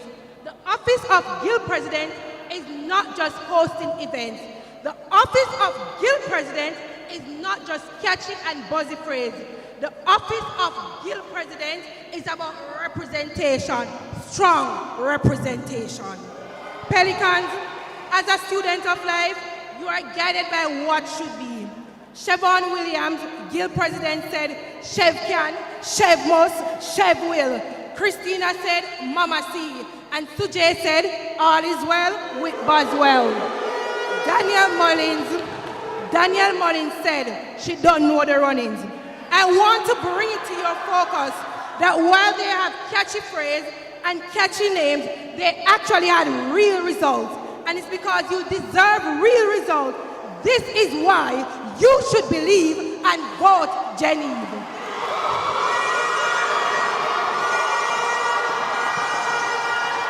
Siobhan Williams as president got the road fixed from bowl to postgrad, got over 300 jobs. Christina Williams as president extended health card access outside of UE, zero-rated online platform. Daniel as president reduced face-to-face exam from 71% to 25%. Sujay as president fought the university introduction into the COVID liability form. He also started the UE Mona Gill Women Mentorship Program. Pelicans, listen to me well. This is a summarized version of what presidents would have achieved in 1 year. And I'm asking you to believe and vote Genevieve. Believe that we can have a safer and secure campus. Believe in Genevieve for your welfare. I will advocate for you.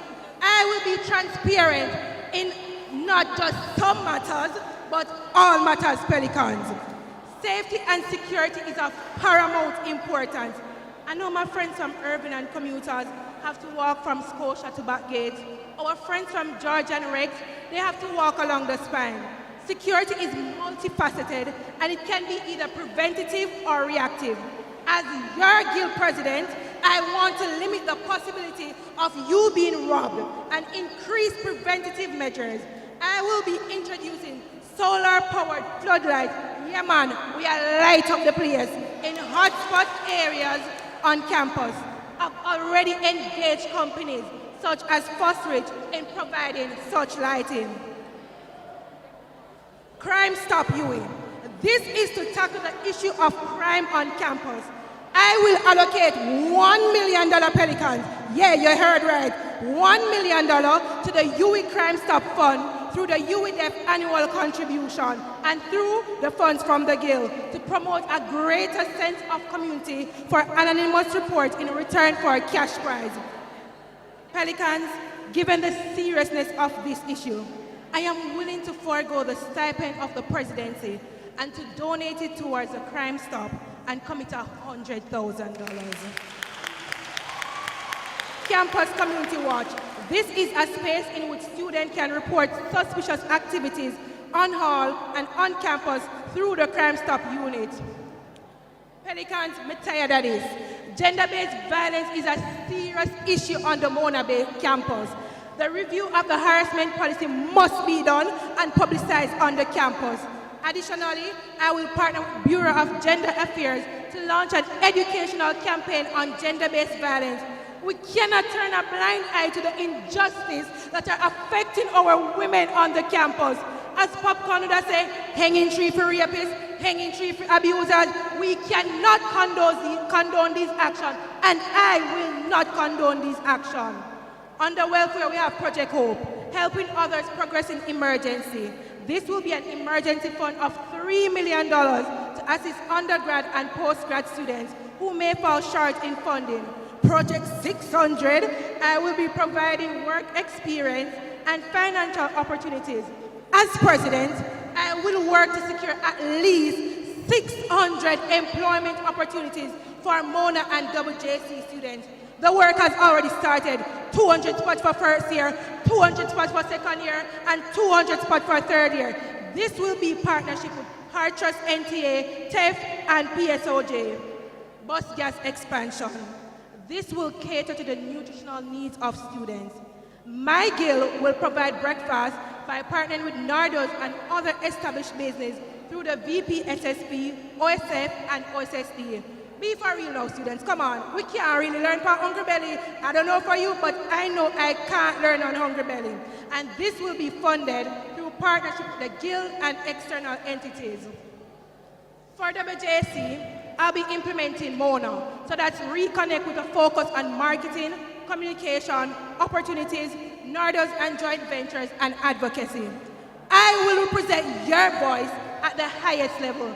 I will advocate for you Because together we can make it happen. Together we will make it happen. To get on the payment plan, you have to pay 25% of the tuition fee. And as your president, I will advocate for the reduction of this percentage from 25% to 20% and also advocate for the extended time from April to May. Presidents have done it before and it will be done again. But guess what? You have to believe and vote, Geneva. I will advocate for the reduction in remark fee, and for a remark time frame is now 6 to 8 weeks, and I will advocate for it to be 5 weeks. I will advocate for better enforcement of the mandatory study break week.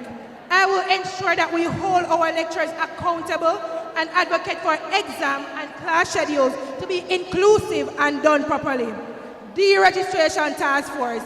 This will be created from the beginning of my tenure that will specifically target deregistration issues due to financial constraints. You deserve transparency, and I, Geneva Richards, will deliver. I will ensure that we have town hall meetings every semester as stipulated by the Constitution. Town hall should be properly planned and sufficient time should be given to the students to allow them to prepare so that they can interact with those elected to serve. Believe in better, Pelicans. I will work along the VPPSI to have guild evaluation conducted through SAS to have a greater sample of the population and ensure credibility. Mandatory progress report for our counselors will be shared at the end of semester to hold us accountable. We are your servant leaders. It is time to believe. Vote Geneva. Pelicans, as I conclude my presentation, I want to quote the great poet and lyricist Javon Massika Ferron. All we need is just a chance to show them what we can do. Pelicans, I'm not asking for 2 chances. I'm asking for 1 chance. And as Christ would say,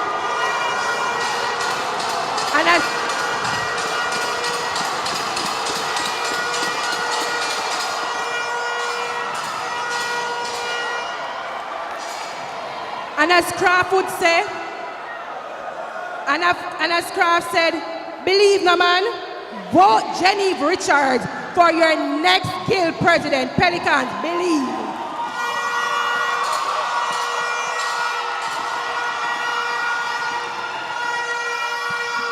Militants. Militants.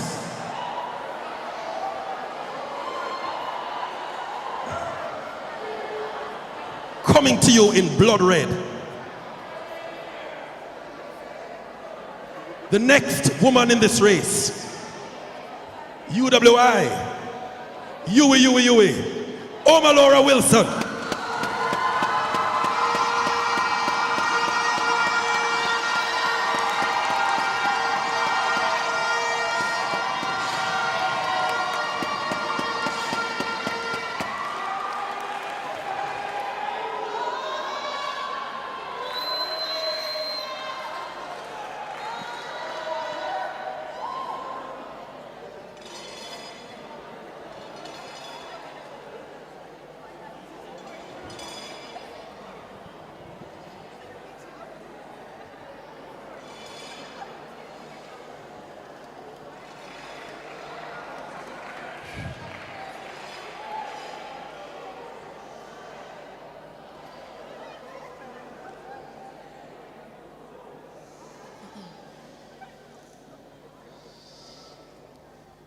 Pelicans, I walk away of greatness. I walk away of opportunity. I walk away that is real, just and relatable. I walk away for you. I walk away for me. I walk away for us. And this journey that I propose to you, Pelicans, it's a journey that's led by someone who is knowledgeable, who is determined and student-oriented.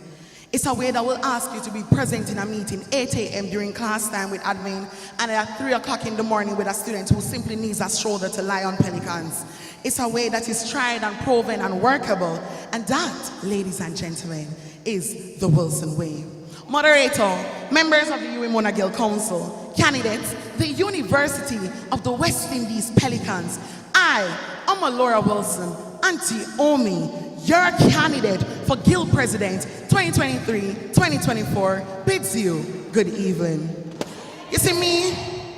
I led a guild that had to pick up the pieces and shambles that the university had and put it together to start a great return for face-to-face classes. And I want to take the time out to acknowledge the gladiators in suits who gave their best as guild counselors, as they too were COVID babies. And even now, we're still learning about the University of the West Indies. I'm still learning about the University of the West Indies. And with all that I've learned so far, I know that I, Laura Wilson, is the best choice for president, which what has been acknowledged or accomplished under my answer and what I intend to accomplish under my 2023-2024 manifesto, which yields results. Yes, from answer to results. This presidential candidate, Auntie Omi, intends to continue walking the way for greatness and to be the beacon of voice for you, my nieces and nephews, at the University of the West Indies. Now I'm going to be honest with you. I'm not going to stand up here rather and throw attack to anybody else, because when I'm talking to you, I'm talking about myself.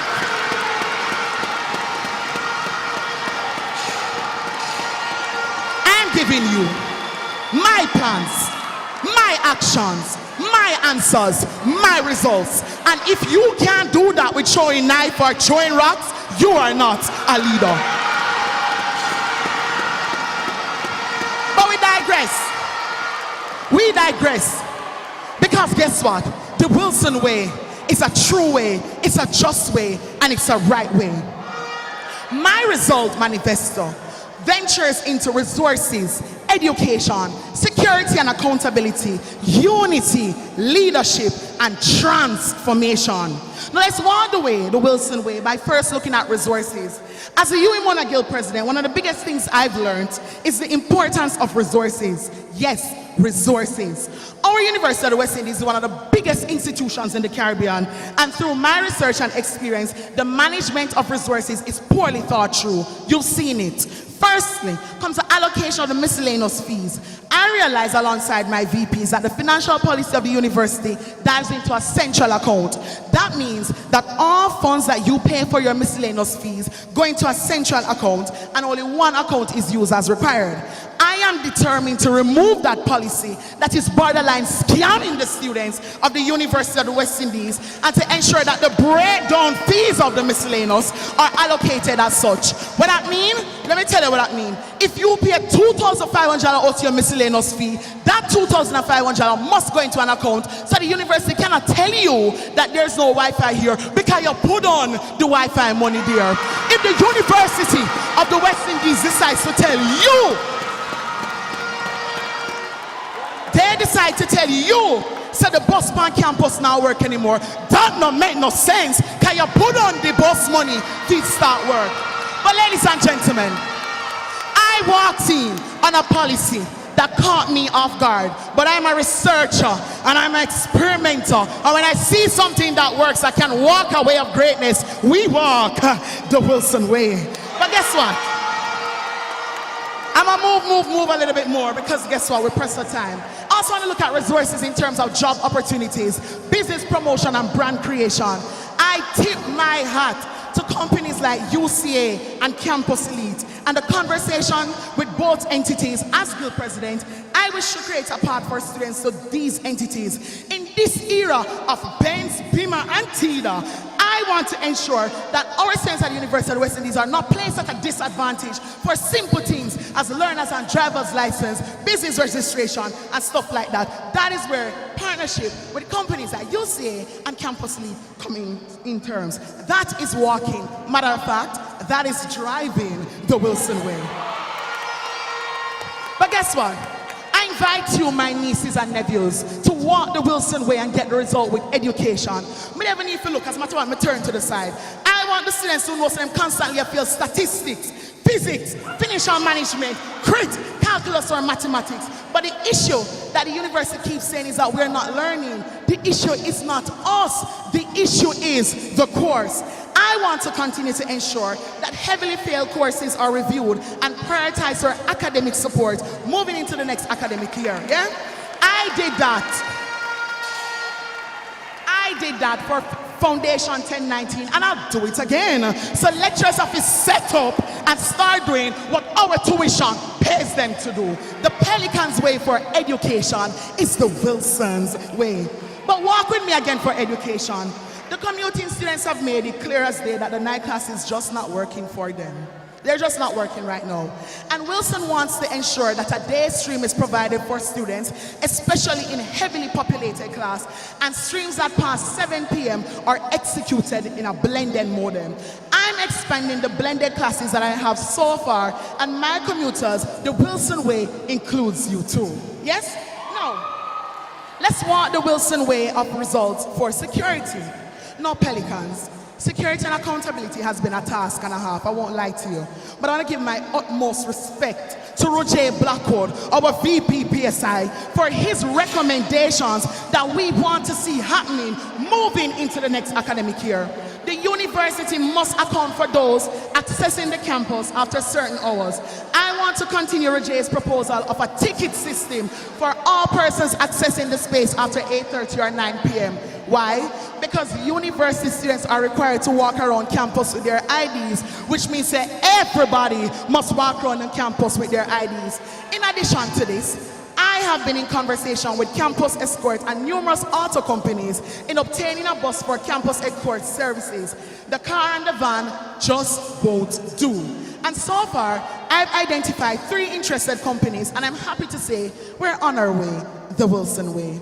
Nieces and nephews, public transportations at the back gate must also be accounted for. Here in my hand, let me show you. Here in my hand is a list of the names of drivers and license plates for numerous public transportation at the back, including those who are banned. And I want to do it formally. As such, I want to ensure that all public transportations register with the Rush Alert app if they intend to stay at back gate to reduce the odds of finding clues such as cases of missing students. The Wilson way is a safe and secure way, same way. You know what is bad to me? The university has a no firearm policy, which means you pay a button man a walk around on campus. But button can't fight when man running with us punk with guns. So me I shoot my shot right now and demand that the policy be reviewed so that guardsmen, supervisors, and all police personnel will carry a firearm. I want my students to confidently walk on campus. Cause for boys say whoop, security supposed to say whoop, whoop, whoop, whoop, whoop.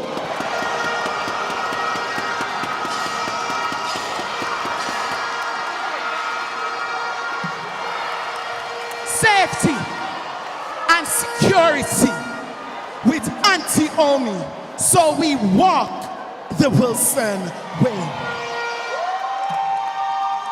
Walking the Wilson way also brings a result of unity.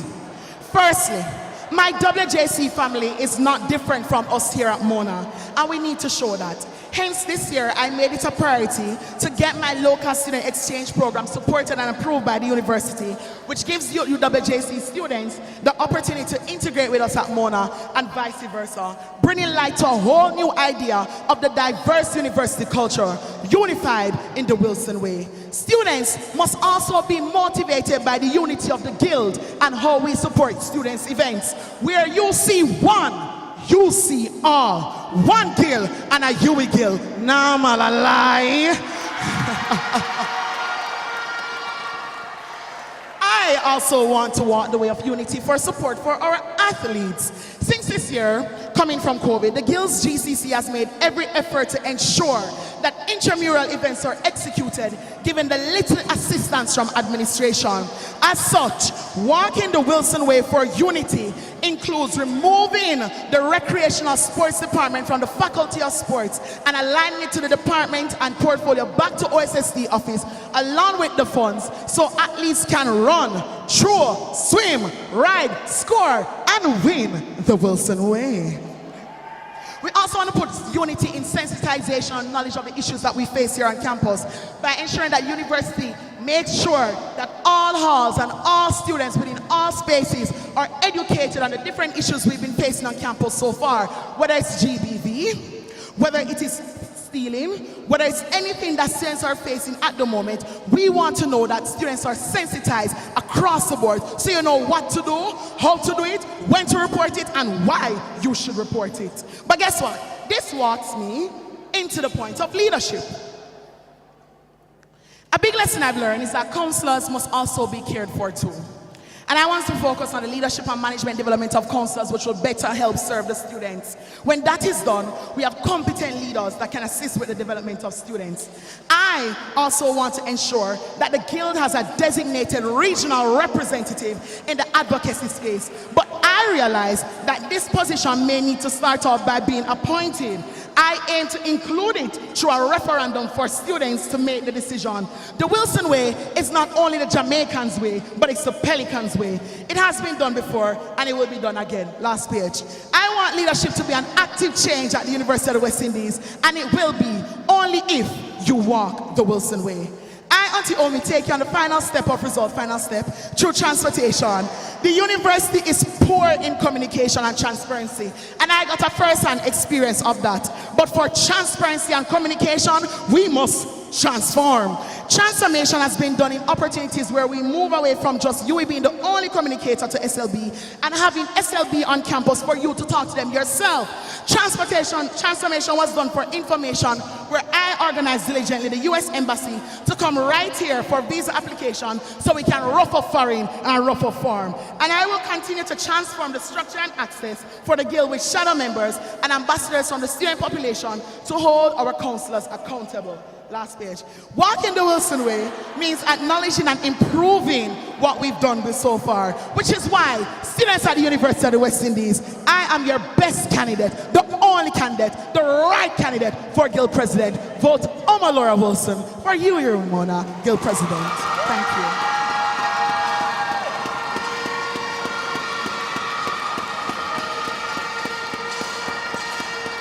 you. You heard it.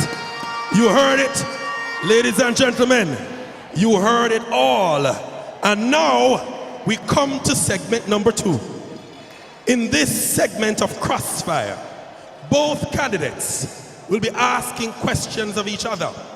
Going first with her question, armed and ready. Genevieve Richards, your question.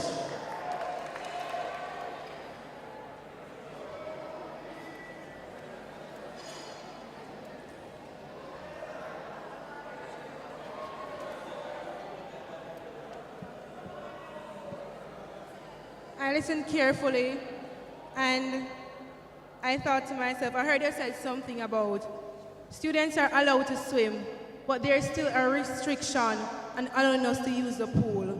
Madam President, how are we supposed to swim when we only get 1 hour between 12 to 1? How is it that we're supposed to swim when on Fridays we only get 1 hour, 7 to 9 p.m.? I would like you to answer that question.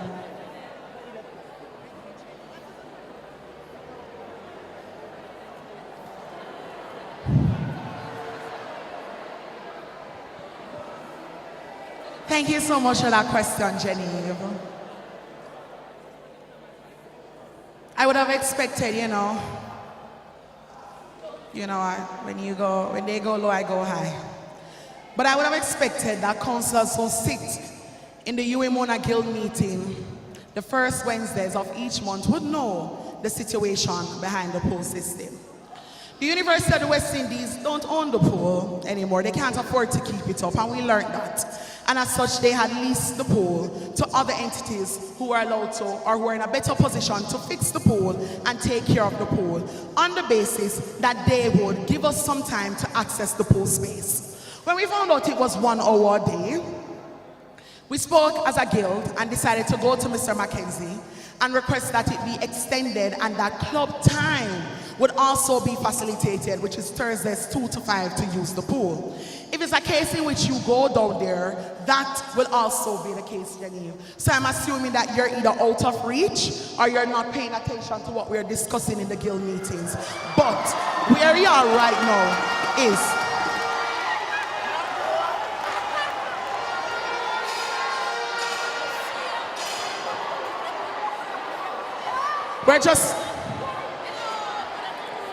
we understand.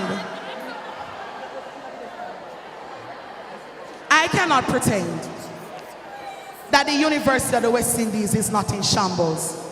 I cannot pretend that the University of the West Indies never come back broke like dog and needed to find alternatives. And while it's a case in which I want to ensure that students have pools or access to the pool moving into the next academic year, we tried our best to ensure that you still had access to the pools. So I don't know the narrative being created as if we did not do anything when we sat there and tried to find an alternative or solutions to the answer. That is results. Believe in that.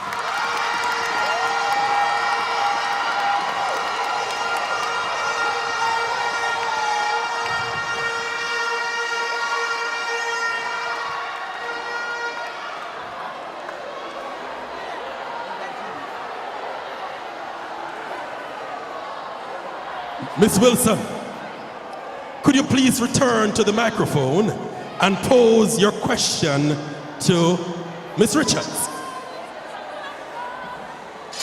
Thank you so much, Mr. Banks. Now, I can honestly say,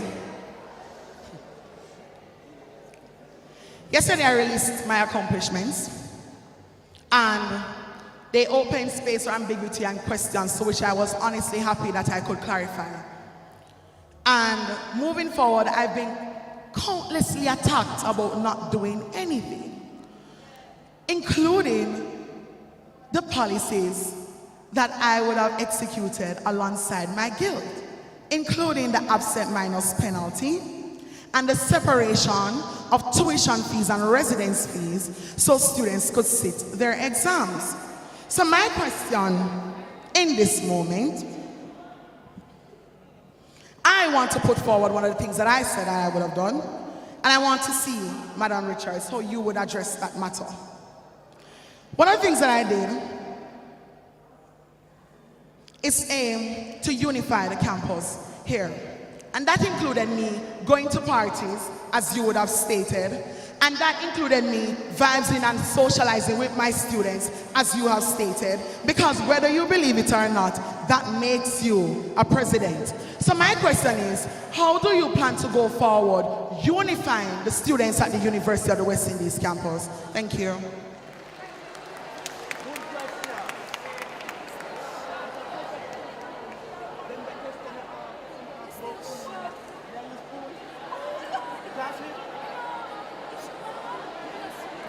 Thank you for that question.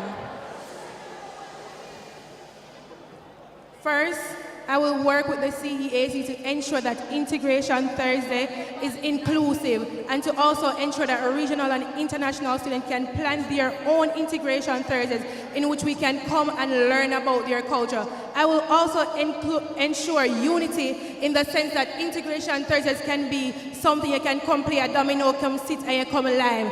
Those are things that can be included for unity, Madam President. So if you're talking about parties, come on and be for real now.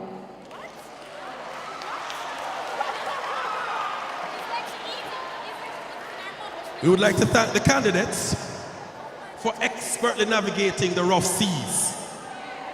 At this time, we come to segment 3.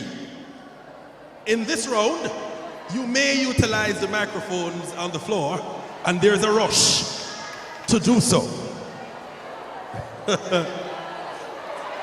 Oh my God.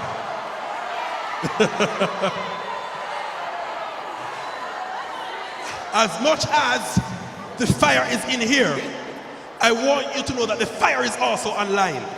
It's blazing all over campus, virtually and physically. There's fire here. It's a war zone. All right. A pleasant evening. I will take 2 questions first from the floor. Then I will go to the online question. Then I will come back for 2 and go to the online and come back for 2. Begin, sir. A pleasant afternoon again, everyone. My question is, prior to the commencement of the academic year, the university closed down the ABC Hall, causing cultural genocide without incorporating the guild in such decision. What is your plan to ensure that the university does not exclude the guild when making similarly crucial decisions for both parties? I repeat my question. So I'm saying that prior to the commencement of the academic year, the university closed down the ABC Hall. The guild was not included in this decision. What is the step to be taken by either parties if it is a case that the university would advise to exclude the guild from such crucial or similarly crucial decisions? Greetings, Jason. You see, I know my students. Thank you so much for that question. When the university decided to close the ABC Hall, you're right, the guild didn't know about it, the students didn't know about it, even though members of administration, including the SSDMs and RAs, knew about it. And one of my last manifesto points that I wanted before Mr. Ben closed off was transformation, and transformation in transparency, which means that decisions taken by the University of the West Indies must always include students who are there, student representatives, not just from the Guild Council, but also from the Guild of Students. Now, that may have been something that was done, and we made sure to curve that and ensure that every other decision-making process the university has, that the Guild is there, whether it be me, one of my VPs and members from the Union Mona Guild Council. So going forward from here, what I've been doing is ensure that there's representation along the line, non-stop. Even if it's something that we don't agree with, they make sure that we're there. But not only that, I want to ensure that the communication of their decisions is transparent, and if they know something, that there's a 24-hour wait response for them to relate to the student population. So I understand where you are, and I see your matter. I try to fix it, and I will continue to fix it if you want the Wilson way. Thank you.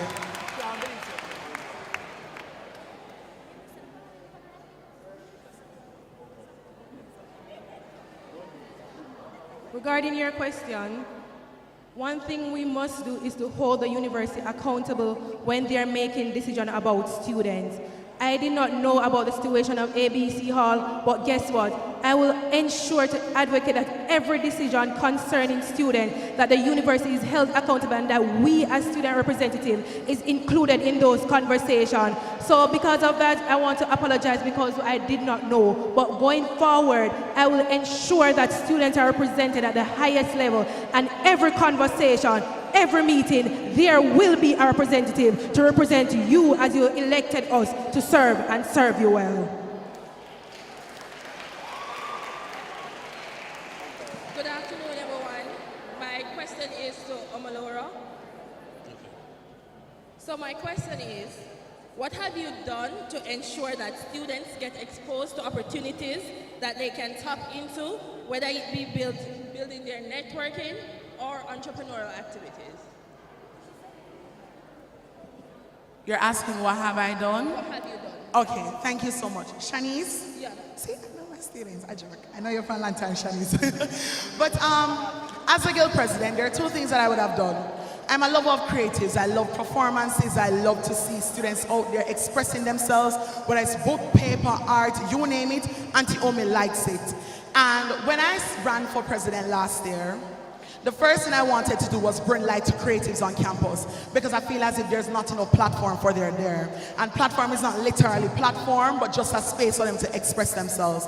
And as such, I've been working with JCS to ensure that, one, students are included in the new bill that is created for culture and creative industry, and that our students had the opportunity to be present at the Culture and Creative Expo so that they could network and they could meet people as well. And whenever it is that I have received information from administration and external entities, whether it be grants, whether it be internships, whether it be opportunities, you name it, I would have relayed the information through Jamel Brown. I really hope he was here this evening, who would have shared the information in one of the most prominent opportunity hubs here on campus, which is the Commuters Opportunity Hub. So whatever it is that I can do to get students involved within the space, whether it's a loan, whether it's money, whether it's just a place for you to show yourself, I have been doing that, and I want to continue to do it as well. Thank you so much, Anise.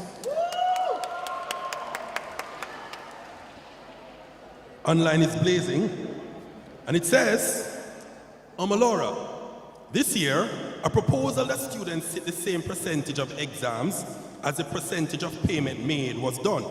Will this proposal apply for the incoming academic year? So, if a student pays 10% of tuition will they only be allowed to sit 10% of their exams?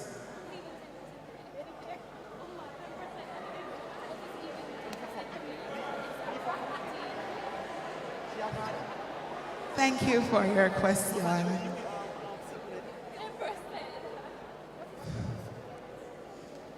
I just want to remind students that the minimum payment for clearance is 25% here at the University of the West Indies, but we want to move further from that. I don't think that's a possible solution to allow students to sit 10% of their exam. That's no exam whatsoever. That's just the first month. But what we want to venture in, or what we actually tried this year, and what we want to continue doing, is find solutions that the university will see beneficial to both them and students. And so when I wanted to go forward to say, if students pay 80% of their school fee, they'll be allowed to sit all their exams regardless. That's a proposal we're trying to put forward.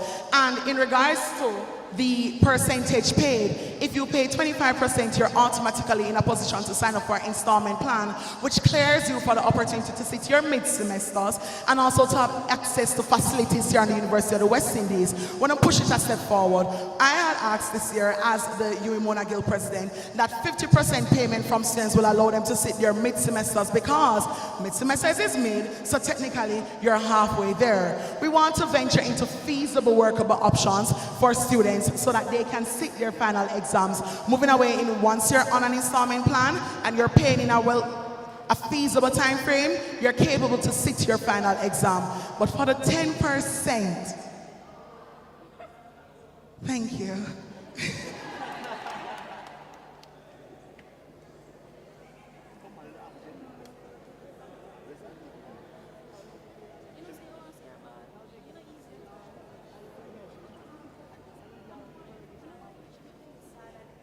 It says here, online, Ms. Wilson, last year you promised a local exchange program between WJC and UWI.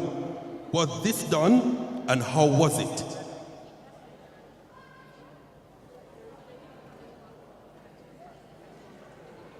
Thank you so much for that question.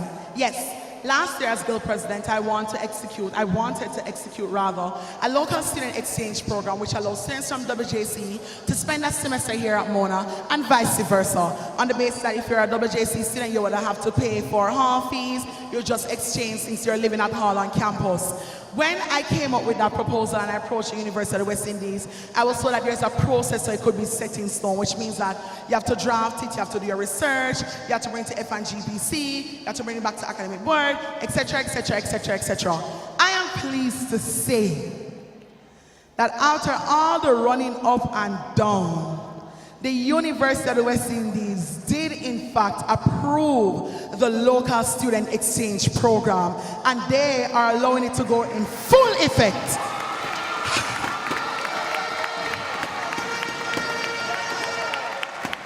Full effect. Right now we're at testing stage, which means that the university is finding volunteers who are willing to sign up for it, because we're gonna do it right, yeah? That's the Wilson way. So yes, Person Online, that is a success. That has been my year-long project. Normally, we do grants and money and things like that, and I still have a grant coming up closer to the final examination period, but I'm proud to say that we are facilitating integration with Mona and WJC through the local student exchange program. Thank you so much.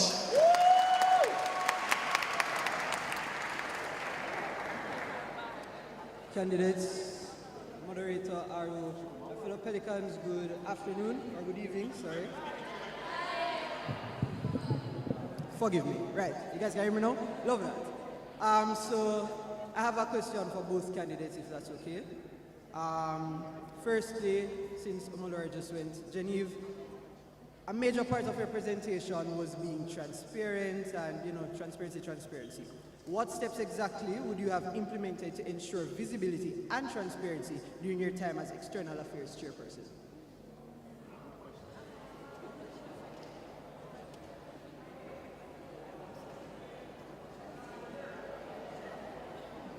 Thank you so much for that question. So there's a difference. You have the EAC portfolio and you have the executive, and I'm a part of the exec. As the External Affairs Chairperson, I would have done my part. You guys would have seen the initiative But as the executive, a lot of those meetings, we were not included. And therefore, even if I say my opinion and my point, then it would not make, even though I voice my opinion, it is on the greater representation to bring forth that transparency. So in the post of EAC, I've done my work. As an executive of Guild, I would have voiced my opinion, and guess what? What usually happens is that we usually have polls. We have polls on different issues and would come together and make a consensus. A lot of that was not done this year. So as I said before, in my post as EAC, I've done it. But as an executive, I could do so much and no more. Thank you. Okay, Omalora. Right. Omalora. You mentioned just now that the taxi drivers at back gates would be required, please correct me if I'm using the incorrect word, would be required to sign up via the Rush Alert app to assist in the missing people and kidnapping and those type of reports. How do you ensure, or how do you plan to ensure that these taxi drivers will go in line with that requirement, and you won't have persons, you won't still have kidnappings and all of that stuff? Okay. What's the plan? All right, so I just want to make sure I understand your question. You're asking how will we get taxi drivers to align to the rules? Correct. Okay, beautiful. So when I decided about doing that initiative, actually I was sitting out there one day talking to a commuting student, and she got in a taxi and I just didn't like how the taxi driver was behaving. So I told him that, I'm going to ask for you to be banned from the space, which actually worked. Since then, I've been asking taxi drivers about it. Are you willing to actually sign up to make sure you have guaranteed space here on campus so nobody can push you off because you're registered on the University of the West Indies as a public transportation to be parked out at the gate? Yes, they are. Yes, they're open. And those who are not just won't be given the opportunity to be at the back gate. The problem at hand is not whether they are interested or not. It's whether our students are safe or not. And to prioritize the safety of our students, we need to make some big moves. So if it's a case in which the Rush Alert app is to facilitate campus escort, and I think at one point they were actually getting information from drivers last year, I don't think it is something that is difficult for them to continue, especially after asking them, and quite a few of them have shown their interest or will. It's a money I'm making now, you're not going to make a little sign up with your business because you're public transportation anyways, come between your food. So it's not a case in which we just want to do it. It's a case in which we've been actually asking drivers if they're interested in doing it, and they have been giving feedback that they are. Thank you. We have to cap. We are capping the line where it is at now. So no one else should join the line after, we've closed the line in essence. You may now pose your question. Good evening. This one is for Omalora. I would like to know about the events that you have revamped on campus since this academic year. Thank you so much for your question, Bianca. Yeah? All right then. So, the revamping of events actually ventures into the university events more so than any other events. Yes? There are 3 events that I actually looked into in terms of revamping these events this academic year for very important reasons.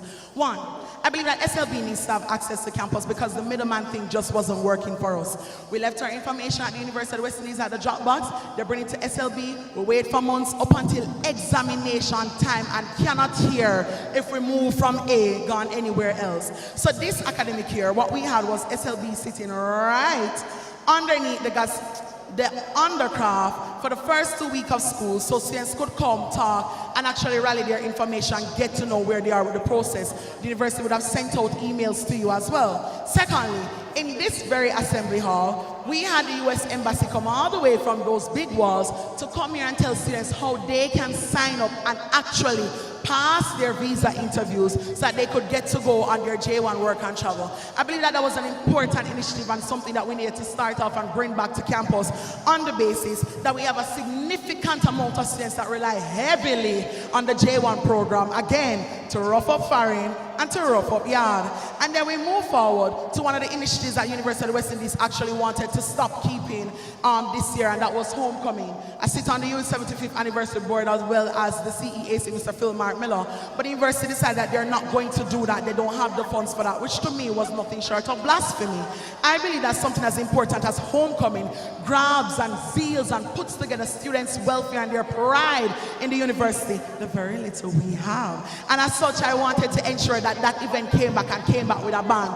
I can see some of your faces. I saw some of you of homecoming, and I know you enjoyed your time right there. So it was essential that we brought that back to campus. It was essential that we executed it on the basis that we want to bring back the Pelican pride and we want to bring back the culture. Thank you.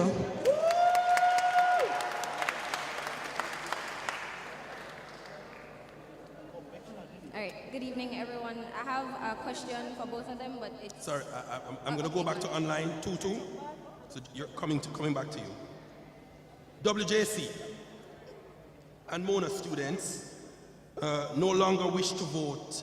WJC campus, and it says, and Mona students no longer wish to vote in UE elections due to increase in voter apathy. How will you go about addressing this issue? I guess that's to both candidates. Issues around voter apathy. It says that WJC and Mona students no longer wish to vote in elections. How will you address this issue?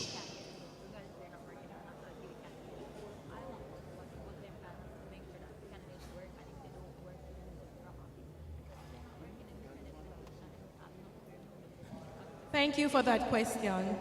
For WJC, we need integration, and that goes back to the Mona Reconnect.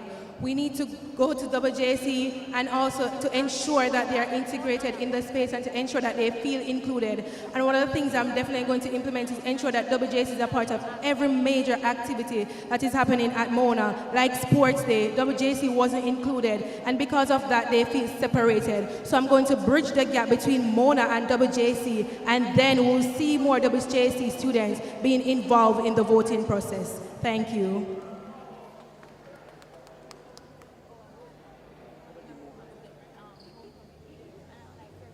All right, thank you for that question. I think at this point it moves farther away from voting because honestly that's just a drip in the big bucket. It's more than just voting. It's how do we continue to include WJC in the University of the West Indies, Mona, as they're not just an ex-campus, they're just an extension of the University of the West Indies, Mona, which means that they are just as Pelicans as we are in the moment. I think one of the biggest things I tried to do this year was to ensure that WJC had access to all the opportunities I could touch as a president.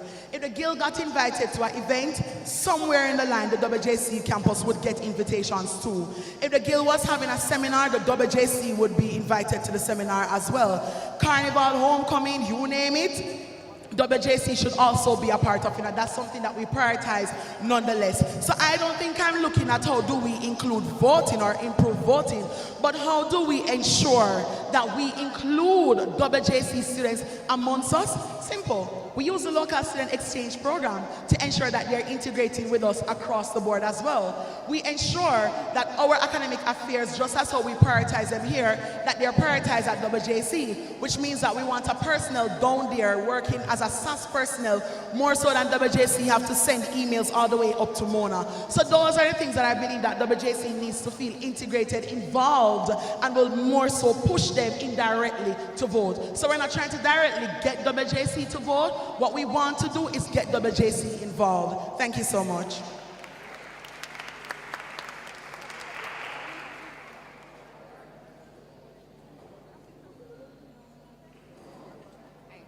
So good evening again, everyone. So I have two questions. It's two different questions, one for each of them.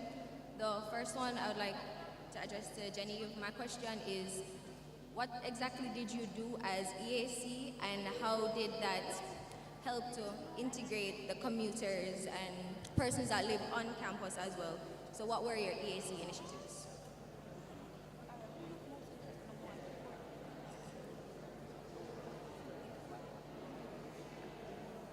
Thank you for that question.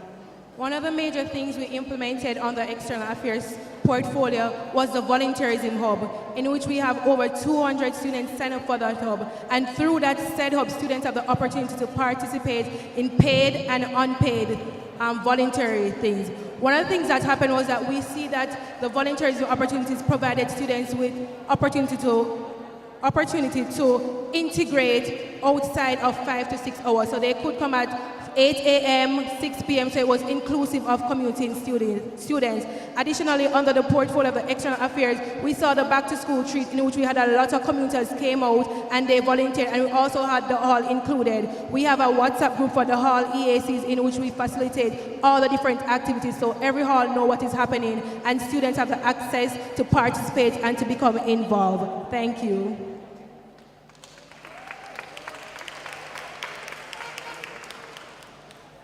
So my next question is for Omolora. So this is your second time running for Guild President. Can you outline to me what exactly you accomplished from your manifesto from last year and why I should vote for you again? Oh, that's okay. I think she spent a whole speech doing that, so.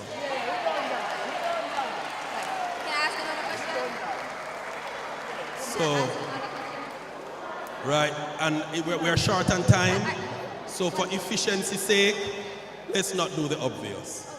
One more question. Yes? So this is not obvious. My bad here. Okay. Okay. So this question, many persons may not know about it, but there was an incident that happened at the Chancellor Sports Day. We were promised an investigation, haven't gotten an update, no communication whatsoever. I just want to know, the security on campus is non-existent. There was a gun involved. No one said anything. What do you Okay, know so about that issue. Yeah, Okay. that issue. Okay. Yeah. She's saying because some investigation was supposed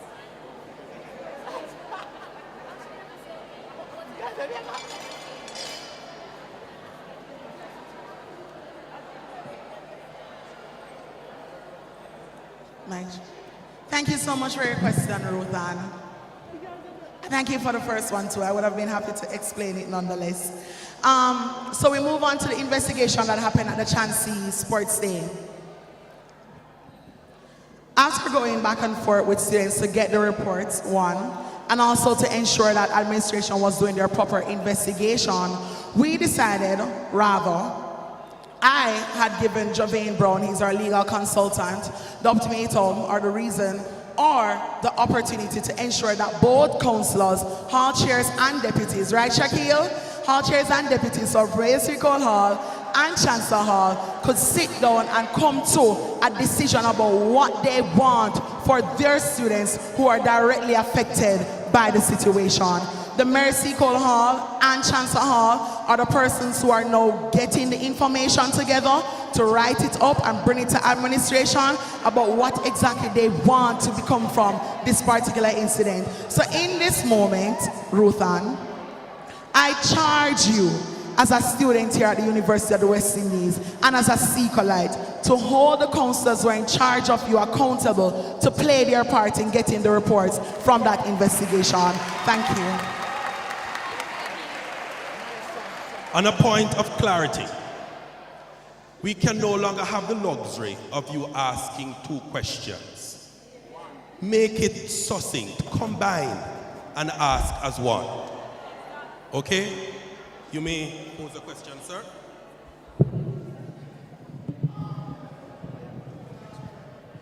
Check.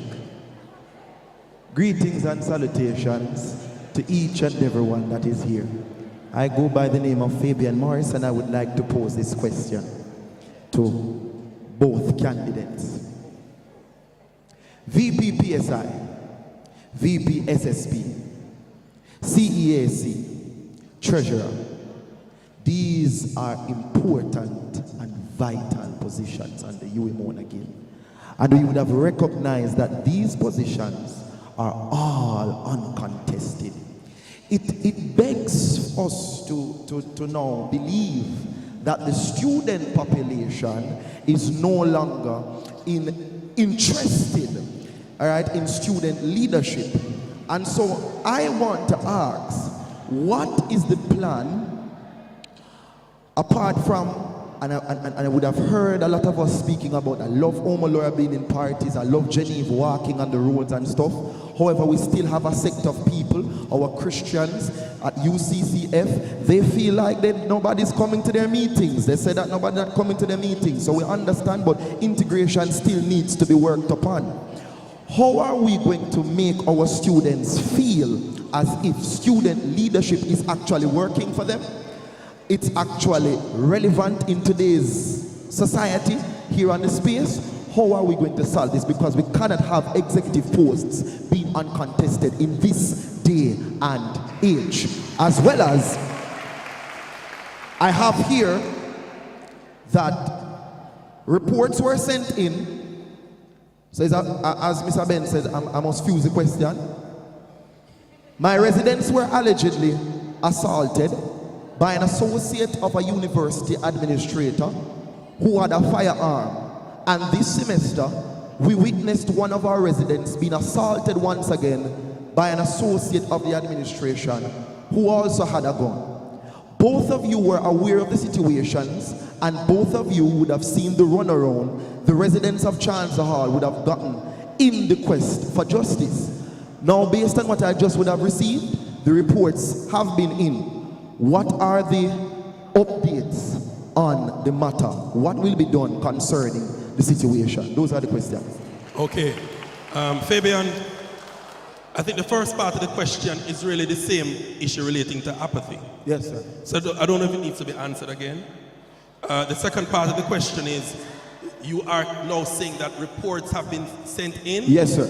And you are now querying whether or not anything would have changed since then? Right.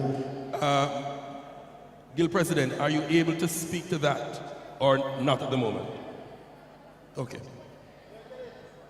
Sir, we still feel uncomfortable with the student apathy thing. The students saying we feel like a lot of fluff is being said, but we don't think it's been directly answered, and it's serious. So both candidates will answer will answer the issue as to what leaders will do to inspire people to serve on the Guild and to be active in service.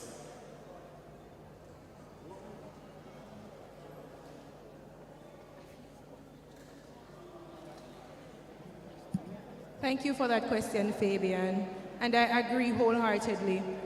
It can't be a case in which major positions are uncontested, and this is what I plan to do. I plan to revamp the Know Your Guild campaign to ensure that students know what the Guild do for them. Because the thing is, you can't say you want to be involved in something and you don't know what they do for you. So I'm definitely going to revamp the Know Your Guild campaign. Also, we have a newsletter so that students can be updated on every happening of the Guild, so that you can know what the Guild is doing for you, so you can be aware and you can be informed as well. Additionally, a progress report for our Guild councillors. You guys have elected us to serve, so therefore at the end of the academic semester, we should be held accountable, and that progress report, you can say, okay, this is what the Guild have done, this is how I evaluated them. I also mentioned in my proposal to also have a Guild evaluation be done through SAS. Guys, you voted us through SAS, so therefore you should be able to evaluate us through them, so we can have a greater population of students voting or to evaluate the Guild, and also to ensure that students know of the work of the Guild. Thank you, Fabian.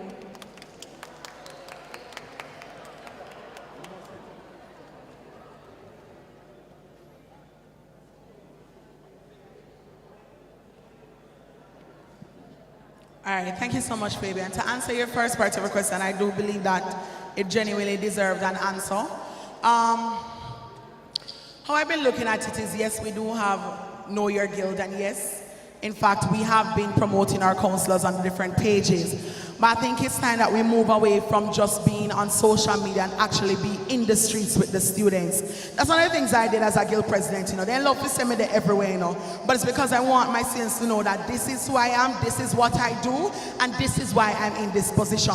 And so, as I've said earlier in my debates, I want where persons see one, they see all. We walk the halls, we walk the faculties, we come to events, we go around, we talk to students and say, my name is Omalora, my name is Martini, because Martini will be the VP elect, my name is Asha. This is what I do, this is how I got elected, This is what the guild is about. Do you have any questions? Do you want to know anything more? I also want to ensure that there are students who are actually holding the guild accountable in ensuring that we're doing things, which is why I'm venturing to having shadow ambassadors, persons who come and see what the guild is doing, who can give feedback to students and say, all right, then this is what the guild is for, this is what I know based on my experience working with an XYZ counselor, and this is how I think we can go forward in getting to our next position.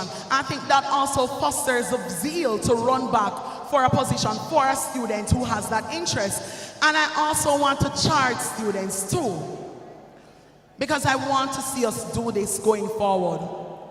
We know the flaws of student leadership. We know the flaws, and we know that there are ways in which we can fix it. And I want us all to work together in fixing these issues. I want us to put ourselves forward more, and I want us to be more open and barefaced with our suggestions and our recommendations and our complaints, because this is how we improve and this is how we learn.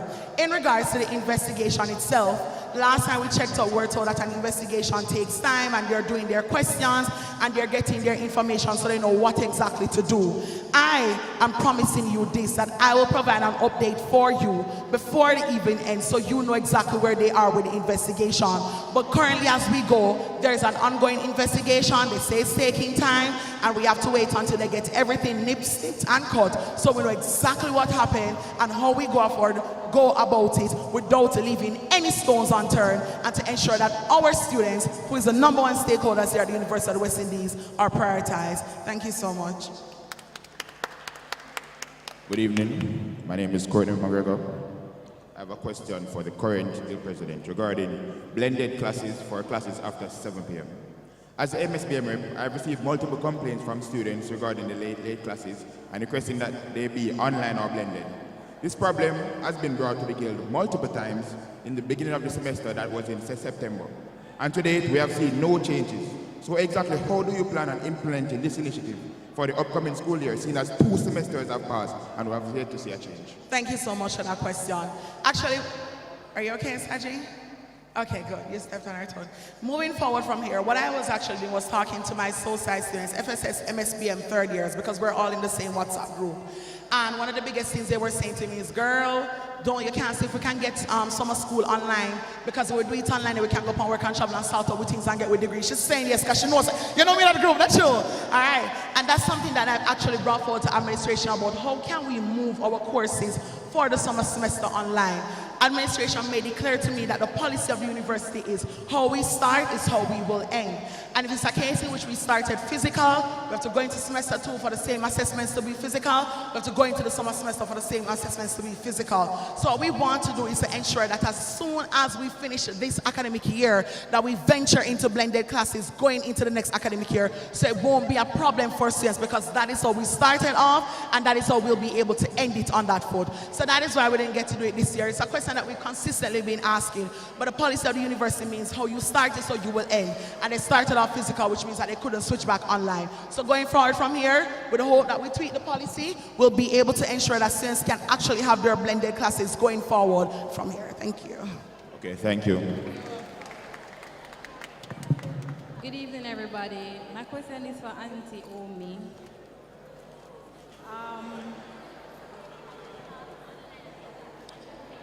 So I'm a commuting student, yes, but I want to live on hall because commuting a bit bad.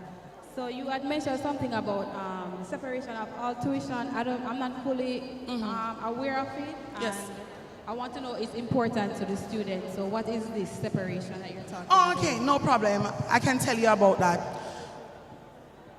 When final exams came about last academic semester, I had students coming to me on the basis that they would have paid off their tuition, but they would not have been able to pay off their hall fees or their residence fee, which would have barred them from examinations. This was always the case, because that was the case the year before, and that was the case the year before that.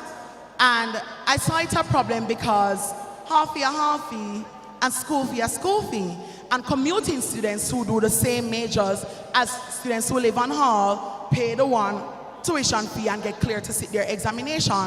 So I asked the University of the West Indies to review this policy and look in the separation of residential fees from tuition fees. So what it allows you to do is that if it is that you have paid your school fee in full, it doesn't matter what your hall fee how much you cover for your hall fee. Once it is that you have paid your school fee, you'll be able to sit your exams. It also went in for mid-semesters this academic semester, which once you have paid off your tuition, or you're at the required level of your tuition, which have been 50%, it doesn't matter where you are with your hall fees, because tuition is tuition and resident fees is resident fees. I know a lot of students can sometimes only find out tuition fees in time for exams, and we wanted to make sure that they were also not at a disadvantage. So that is what the tuition and residential fee separation is about.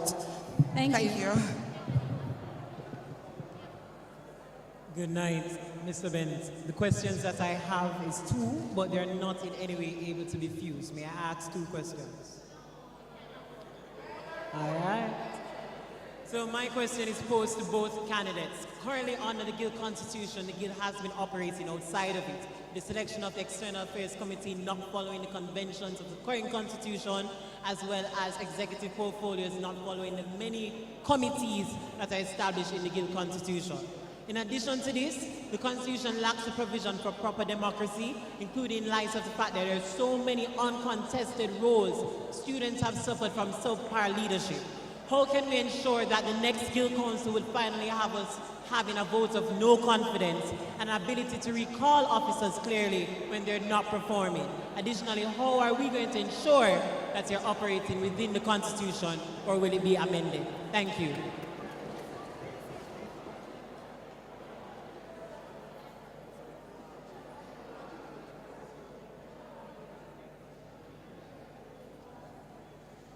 Thank you so much for that question. One of the things that I want to do, and I want us as Pelican to do as well, is to also to ensure the revisit of the Guild Constitution. And this will be done with the legal advisor. It has been something that has been brought up, but it's something that I will ensure that will be done under my portfolio if elected as Guild President. Because there are a lot of things have been done, but it's a new time now. We come from COVID with a new year, so there are some things that need to be changed and need to be changed effective immediately. So therefore, I will encourage the revision of the Guild Constitution to include a no confidence vote for our Guild councils and other things to be amended as well. Thank you.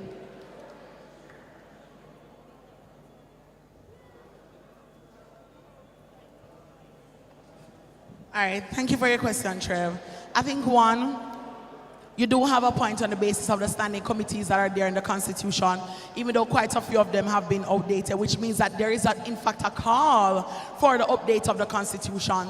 Unfortunately, in my year, the Constitution is updated biannual, which is every other year, and unfortunately, my year didn't fall under that particular update of the Constitution. But nonetheless, going forward, should we walk the Wilson way, that will be the case.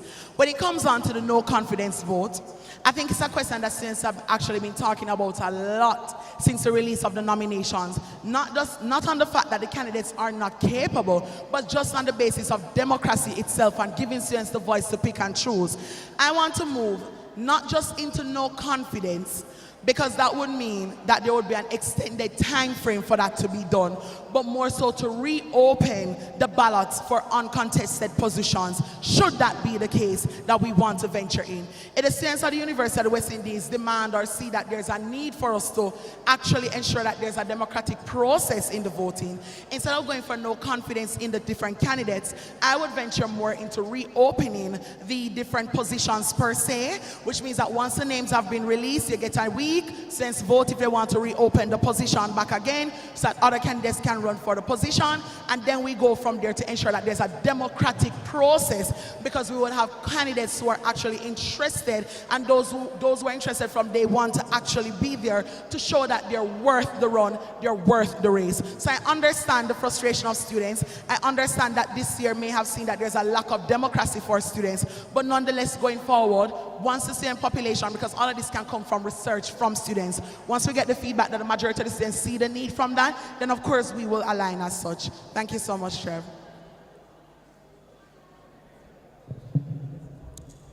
Okay, so my question is, a lot of students have expressed concern that certain guild counselors are not working as they should in certain positions. Ready? So how can we as student body either vote out or ask for guild members who are not doing their job to step down and have someone else be voted in that position do it. As well as, I applaud your absence minus penalty policy, but what impact do you believe that have on students?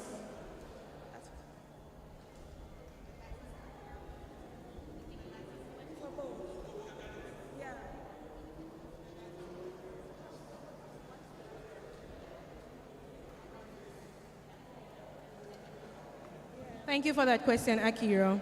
And that is something that's not just a you concern, but everybody concerned as well. And that is why in my proposal, I ventured into us evaluating guild counselors through SAS. It can't be a case that we just evaluate guild counselors through Google Form. And guess what? Those said evaluation, you guys vote us in, and therefore we're going to revisit the Constitution to allow that if you guys see not fit for a counselor to serve, then you have the opportunity to vote them back out. Because guess what, guys? If we're not serving your interest, then we're not serving anybody's interest. And you elected us to serve, and that is what we should do. So if we're not putting the student interest at heart, then by all means, the students have the right to ask us to step aside, and we step aside. Thank you.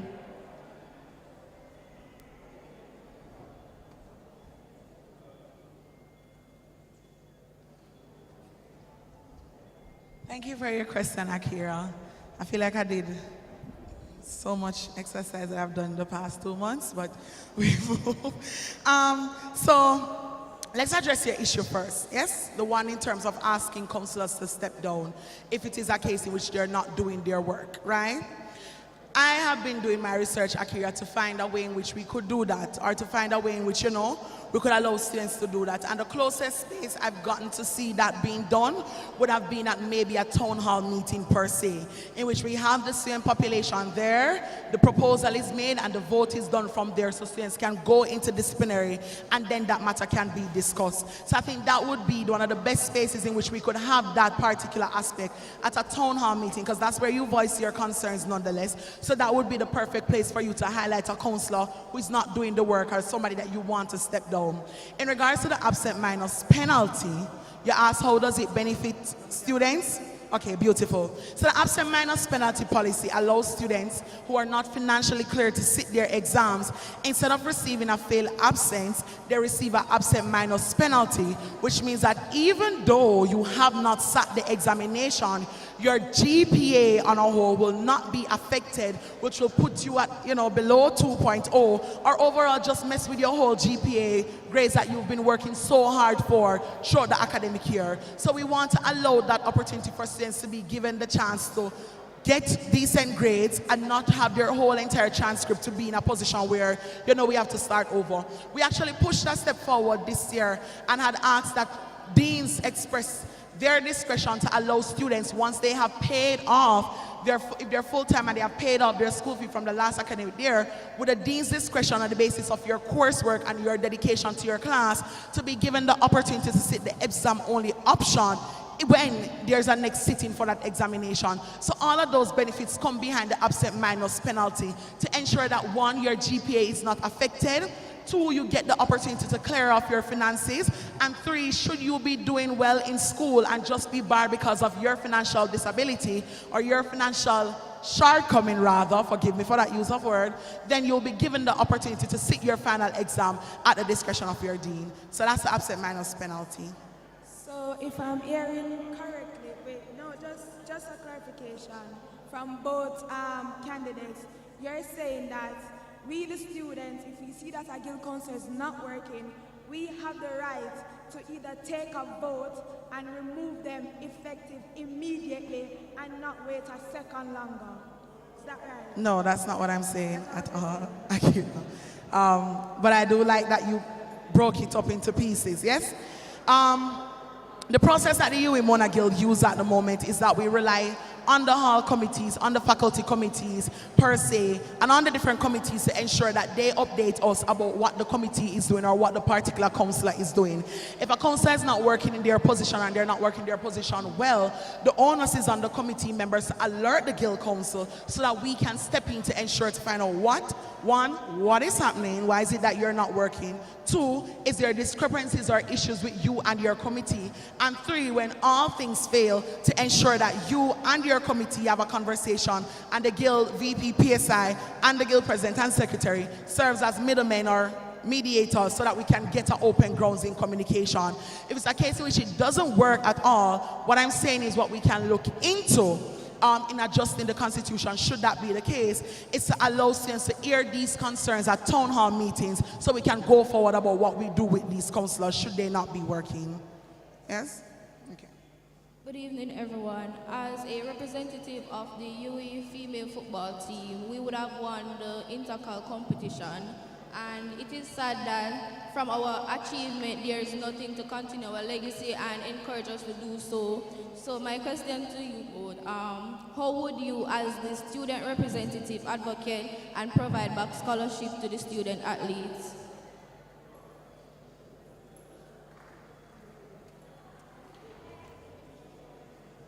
I wanted to take this question first because I take pride in the fact that you guys won, and I know for a fact that that win has been a win for history. So pick up yourself, wherever Sherika is as well. Congratulations to you all. I know I'm trying to find Shanice. Shanice kept me updated throughout it all. We worked very hard to ensure that you guys got a bus to go to GC. I think it was GC, moving from Michael to GC all over the place. But we were on grounds with it. I was on grounds with that to ensure that you guys were supported in any way possible that I could do as a president. But moving forward from there, in my debates, I did make it clear that I believe that one of the issues in which students who are athletes are not being prioritized is because the department itself is placed in an academic department, which means that the faculty of sport that deals with academics and produce phenomenal students focus a lot more on academics than recreational and professional sports or intercollegiate sports for the student athletes. So my advice, or what I have been pushing for, is to move that portfolio from the faculty of sports back to OSSD as well as the funding so that we can prioritize the importance of sports on campus. So the minute we start that and the minute we get that accomplished and going forward back to that position, Steffi, then I know for a fact that athletes will be given a bigger platform and a way for them to express themselves. There's nothing wrong with the faculty of sports. I think they produce phenomenal students, but at the same time I think they focus more on academics and the recreational intercollegiate sports. So with us pushing you back to OSSD so that we can prioritize you, we want students on the faculty of sports to also be given the opportunity to have hands-on experience while we have our intramural and intercollegiate events so that they're there participating, giving feedback, advising, and also giving their full sense as students here under the faculty of sports. So I see your concern, and I've been looking for solutions, and I think my solution is a phenomenal solution to that particular issue. So thank you, Steffi, for that answer.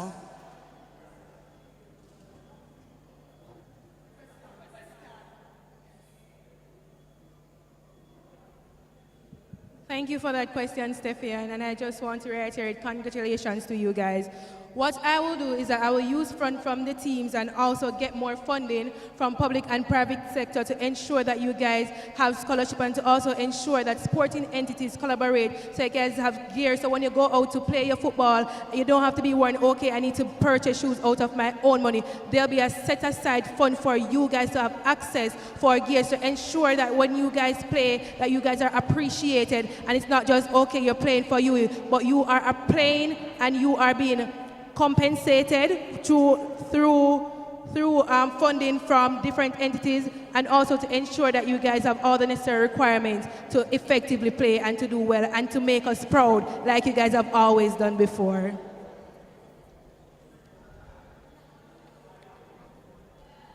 Okay, good evening, ladies and gentlemen. My name is Taila Blake, and people call me Tia. So I have a question. So in regards to what you said, Madam President, about the mid-semester, in regards to moving from A to D in the loan status requirement, I was one of them who was affected in the mid-semester along with other students in regards to not being financially cleared. So I've communicated with the SLB, and from there, I haven't received a response from them since. And my friend, she did the exams last year, but she was told that she wasn't financially clear, and they told her that the SLB might have removed the funds from her account. So my question is this: how soon are you guys going to be able to communicate with them in order for this to not occur again? Because there is another mid-semester around the corner, and there's an exam that is going to come soon, and we, the students, are having this sort of uncomfortable feeling that going to classes every day and not getting to do the exams will make them less priority. So how are you going to be able to make them feel comfortable in regards to their financial, in order for them to be financially clear before all of this chaos happens again? That's my question. Is it possible that the candidates could answer that question privately, off-site? Because I think it's really a small fraction of people that we're talking about in a bigger picture. Right? Repeat the question you're asking. Okay, how soon will they be able to communicate with the SLB, knowing that they haven't communicated with us, but they communicate with the SAS in regards to having us remove from the loan application because they said that our documents are outstanding, in which that we have gave them the documents, but they haven't responded to us via email or anything of sort.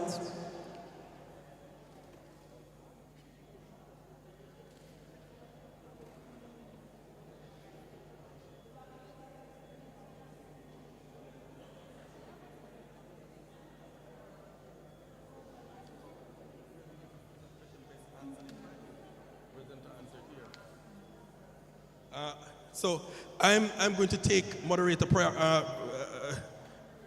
privilege and ask you ask that question in private, because you're saying, when will you get in touch with them? To what end? Because getting in touch with them isn't a solution or an answer, right? So you really need to ask another question. Okay, can I ask another question? Is it to the same thing or it's not the same thing. There was a different question that I want to ask. So I've always been a customer for Nardo's 3 years now, and I've heard the incident that he told me that took place where he has to be relocated from where he was to another place where he said he's not comfortable because it's in a deplorable condition, and because they were saying something like more grass needs to be there. But the University of the West Indies have grass already, and what is that kind of excuse would you give to that person who is serving you guys for about 35 years, over for 35 years, having him to just relocate just like that, and he was always there, always supporting us as customers, and always been the center of the UE institution. Okay, thank you. Again, I don't think we need to respond to that particular question. Nardo is a businessman. He hasn't been serving us. He's here for profit. The fact that he's doing business and we've supported him, God bless it, but we're not here to advocate for Nardo. But would you move him into a state where he's more comfortable, because he has expressed his concerns over and over and there hasn't been any response? That's what I'm saying. Thank you so much. Thank you so much. But that's a question I don't think, it's not for the student leaders, okay? It's for the universities, estate management or something. Okay, thank you. Next question. All right, good evening, everyone. I have a single yet compiled question for both candidates.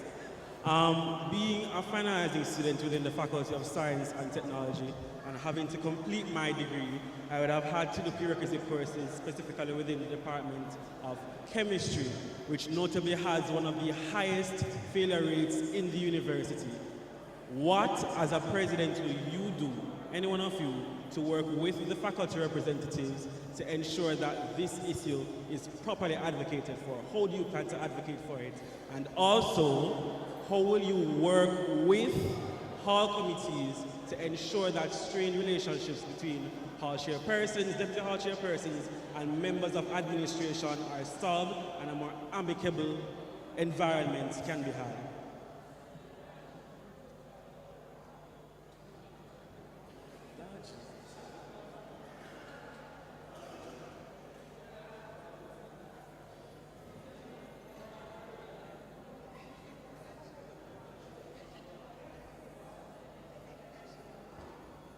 Thank you, Rashid, for that question. So let me understand. You're asking how is it that we hold lecturers accountable when there's a high failure rate in course? Okay.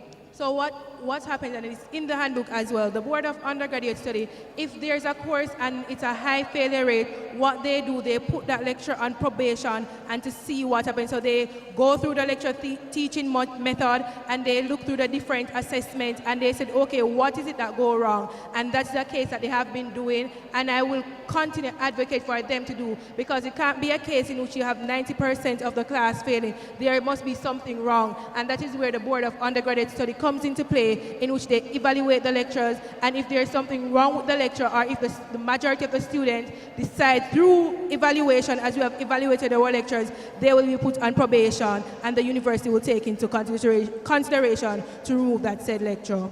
Moving to your next question, could you just repeat about the hall committee, please? How will you assist the hall chair cohort in resolving issues with hall committees and hall administration to have a more amicable environment?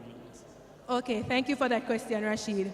Regarding hall committee and admin, what I will do in the post of guild president is that I will be a mediator, in the sense of there's anything, I will be that voice to ensure that I'm representing the best interest of the hall committee, because I represent the guild as well, and I serve on the guild, and I represent the guild concern. So if there's a case that the hall committee is going for something, I will support them 100%, even if admin is not okay with it. But at the core of it, I serve the students, and you guys as a hall committee serve the students as well. So the student need should be at the forefront, and I will support the hall committee. Thank you.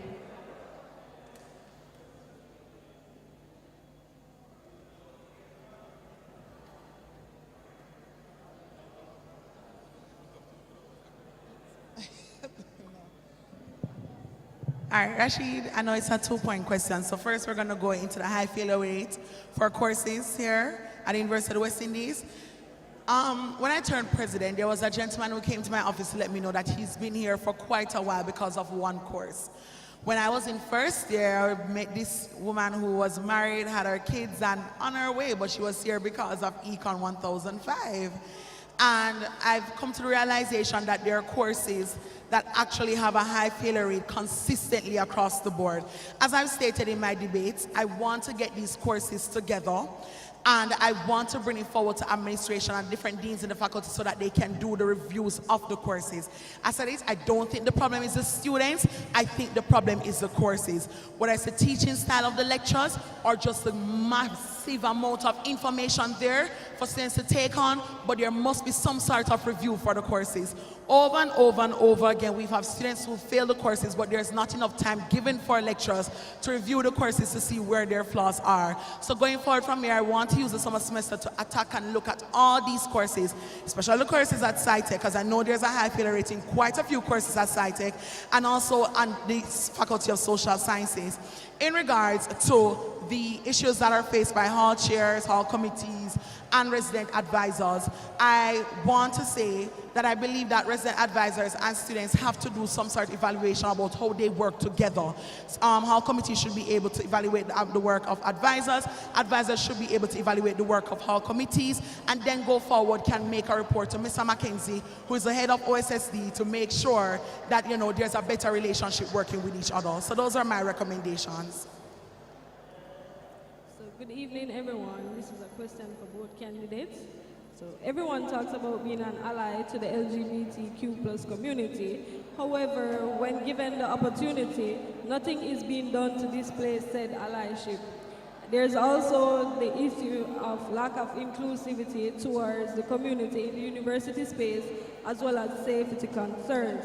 As the Guild President, how would you ensure that students who are part of the LGBTQ plus community feel included in the activities of the university space, example, the speed dating event, as well as providing a safe space for students by ensuring the issue of blatant harassment of these students are dealt with properly?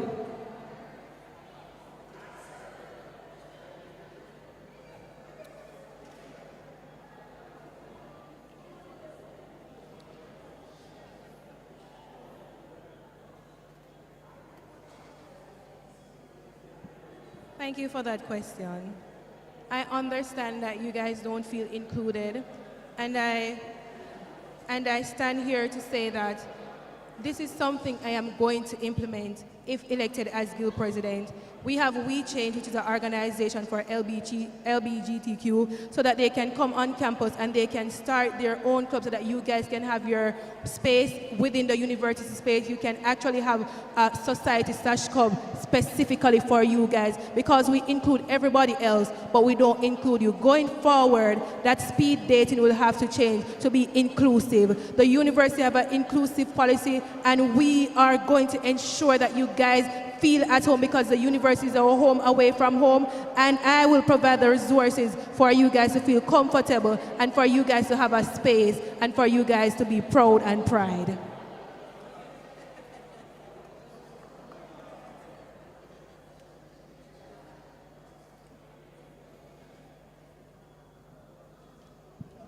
All right, Shana Lee, we've actually had this conversation before. I know that for a fact, and we've spoken about, solutions towards this issue at hand in terms of creating a space for persons. This is something I've actually been doing, and it came forward from conversations per se to, one, highlight the issues that members of the community is facing, or are facing rather, and two, to ensure that there are safe spaces, emphasis on the safe spaces for these particular persons. There are different advocacy groups in Jamaica who has actually had conversations with me about providing these spaces, or just ensuring that students who are looking for the space have access to the space by being a direct middleman for these particular spaces. So while I understand what you're asking for in terms of you asked about speed dating, or it was just a recommendation from Genevieve? You had asked about speed dating as well? Just a recommendation. Okay, beautiful. So where I am at the moment is that, yes, the minority groups are there. Yes, it is a case in which there are conversations happening in terms of including him. Yes, there are safe spaces there, emphasis on the safe. And yes, you do have groups and advocacy organizations that are actually working for you by having communication and conversations with not only me as the Guild President, but also the University of the West Indies administration. So rest assured, Shana Lee, that you matter just like everybody else. Thank you. And we have just one more question before an online question that will finish this debate. Yes, sir, your time. Good evening. This question is for, I guess, either of you or both of you. Either or both? Which is it? Both. Okay. As you may or may not be aware, MPhil and PhD students face a chronic problem of late payment of departmental awards. There are students who haven't been paid for 3 months, 6 months, all the while we're still expected to perform duties of being tutors, being demonstrators, grading papers, and in some cases being lecturers. While striking or assistance from the Guild may be short-term measures, I would like to know how you would engage with the bursar, or what proposals you have, taking in mind the cash flow situation of the university, to propose a long-term path forward. I posed this question to the post-grad representative who was running, but you all didn't read it, so I'm going to ask the person who's going to be representing all students on campus. Okay? Okay. All right. Well, just also for point of view that the post-grad rep is really the one who sits on the postgraduate board, right? So really and truly that kind of decisioning in terms of what they can do is really the onus of the postgraduate representative. I understand, but yes. the postgrad representative is a member of the guild, and this postgrad students are students as well. Yes. So this is why I'm posing the question to one of these persons who's going to be the guild president. So if any of them can answer, that would be great.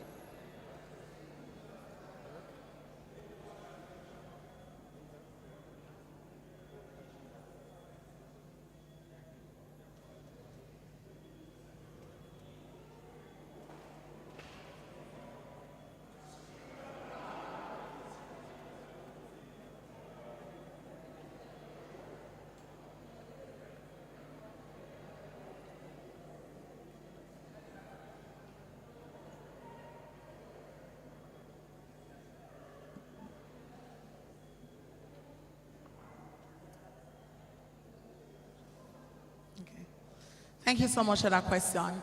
Yes, we're aware of the issues that you face in your departmentals, and we are very much aware in the lack of payment or the lateness of payment from the university to you particular students who are actually working over the Faculty of Science and Technology, and of course across the university space. We would have had a conversation with your postgraduate representative, and he has been keeping the guild updated per se in terms of getting the funds and the payment out for students who are actually doing their departmentals or actually a part of the departmentals as postgraduate students. So rest assured, we have been giving our support to the postgraduate representative, who is the person who handles and takes care of these issues here on campus. So whatever it is that he needs from us, like the last time he wanted us to write a letter to show that yes, we do support the payment to be done and the payment to be done by XYZ time. And of course, when there was a shortage in the payment that was required, I was the one who came to actually had to go to Preston to let it be known that yes, you really and truly need to put the actual fee that you promised there for students. So we understand, and I have been giving my support to Kijana, and I will continue to give my support to Shakil Benti when we move on into the next year. Thank you.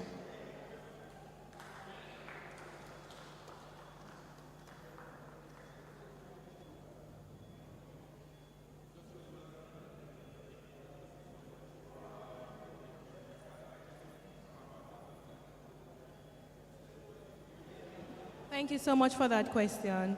I sympathize with you. You guys have done your work, and when you've done your work, a good workman is deserving of his fair labor and is also deserving of his pay.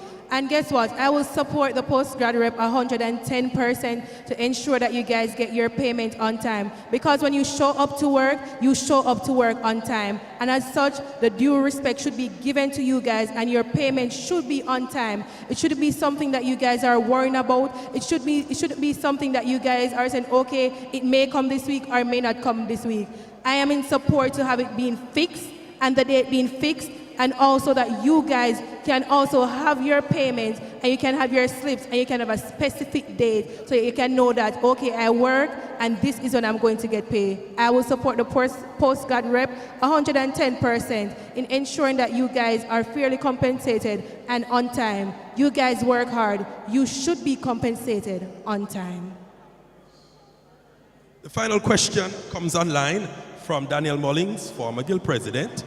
And she says, to Genevieve, what is one thing that the current council has done well that you'd like to continue, and one thing they haven't done well that you'd like to improve?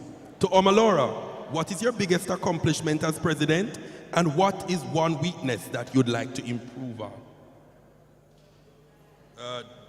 Jenny first, it was posed.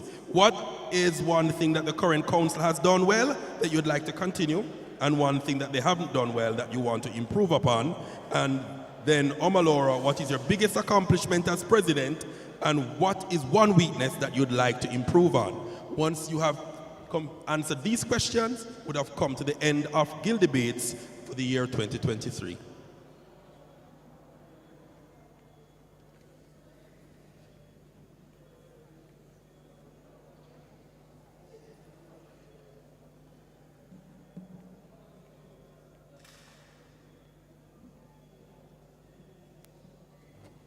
Thank you for that question, Danielle.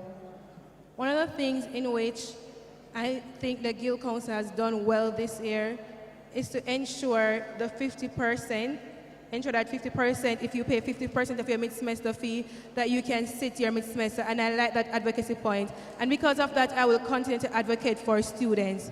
One of the things I did not like this year was that on the Guild Council, we're supposed to be serving together. Together we can make it happen.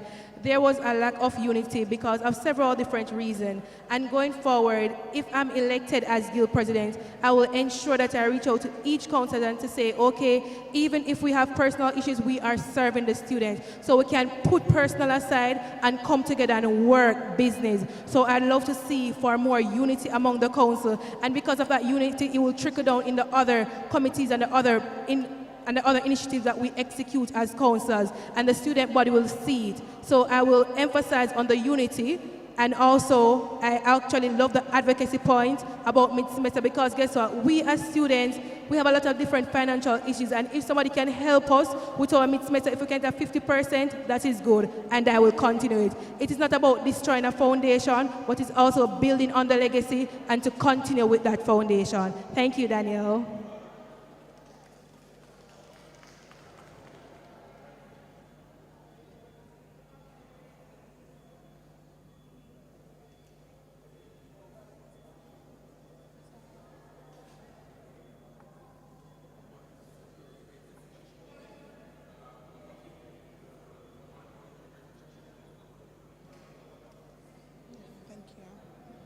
All right, thank you for your question, Danielle. I appreciate it.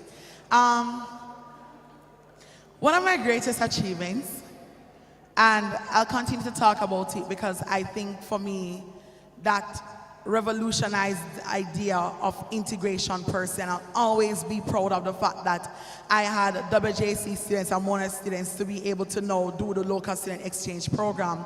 But I think my biggest achievement will actually be the absent-minus penalty policy that is now an actual policy here at the University of the West Indies. I think it's something that is game-changing. I think it's something that when I did it, I didn't even know that it would be something that the university would make, workable going into the academic year, but they did.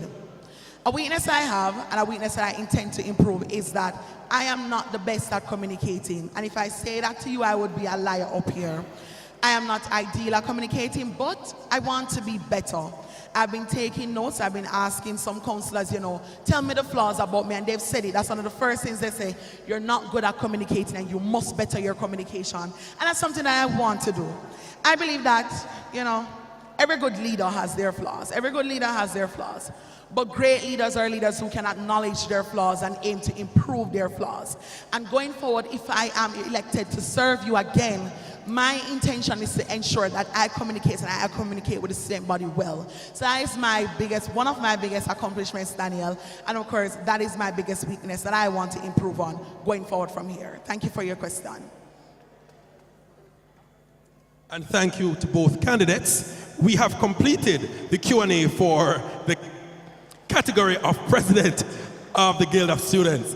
Really a marathon, one of the longest Q&A sessions we've ever had in the history of elections. But it was important because people needed to ask questions, they needed answers, and our leaders also are accountable to answering those. So thanks for doing so.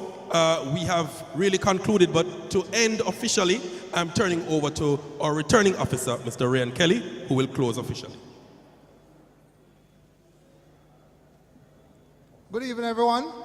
First and foremost, I want to thank you all for being here today. I was a bit concerned before today regarding student leadership on campus, and I attribute it to the COVID period. But after I saw the interest and all of those that you showed today by asking all of the questions and all of those stuff, I realized that indeed better days are ahead as it relates to student leadership on the Mona campus. I want to thank the moderator, Mr. Raja Bent, Student Services and Development Manager at Chancellor Hall, for conducting this evening proceedings. Also, I want to thank my Deputy Returning Officer, Mr. Arthur Hamilton, Student Services and Development Manager for Taylor Hall. I also want to thank the University Administration for facilitating us today in terms of the room, lending us the assembly hall. I want to thank all of the candidates. I want to thank the Guild of Students. I want to thank the Guild Manager, Mr. Jevon Neal, for also aiding in the process today, making this possible. I really feel really excited about today's proceedings. And just for the final reminder about the GIL election, remember the period for GIL election, it opens on Friday, March 24th. So Friday, March 24th at 12 noon. So Friday, March 24th at midday. And it will close on Sunday, March 26th at midday. So Sunday, March 26th at midday. Remember, the voting will be done online. So what is required of you, the students, is basically to log into your student's account, your SAS account, and then you will see the link/tab there so you can access the GIL election. So please feel free to log on within those time. If you log on after Sunday, March 26th at 12 noon, you will not be allowed to vote. So please stick within the time. Again, thank you all. Thank the Office of Student Services and Development, and thank you all for coming out, and I look forward for brighter days in the future. Thanks again.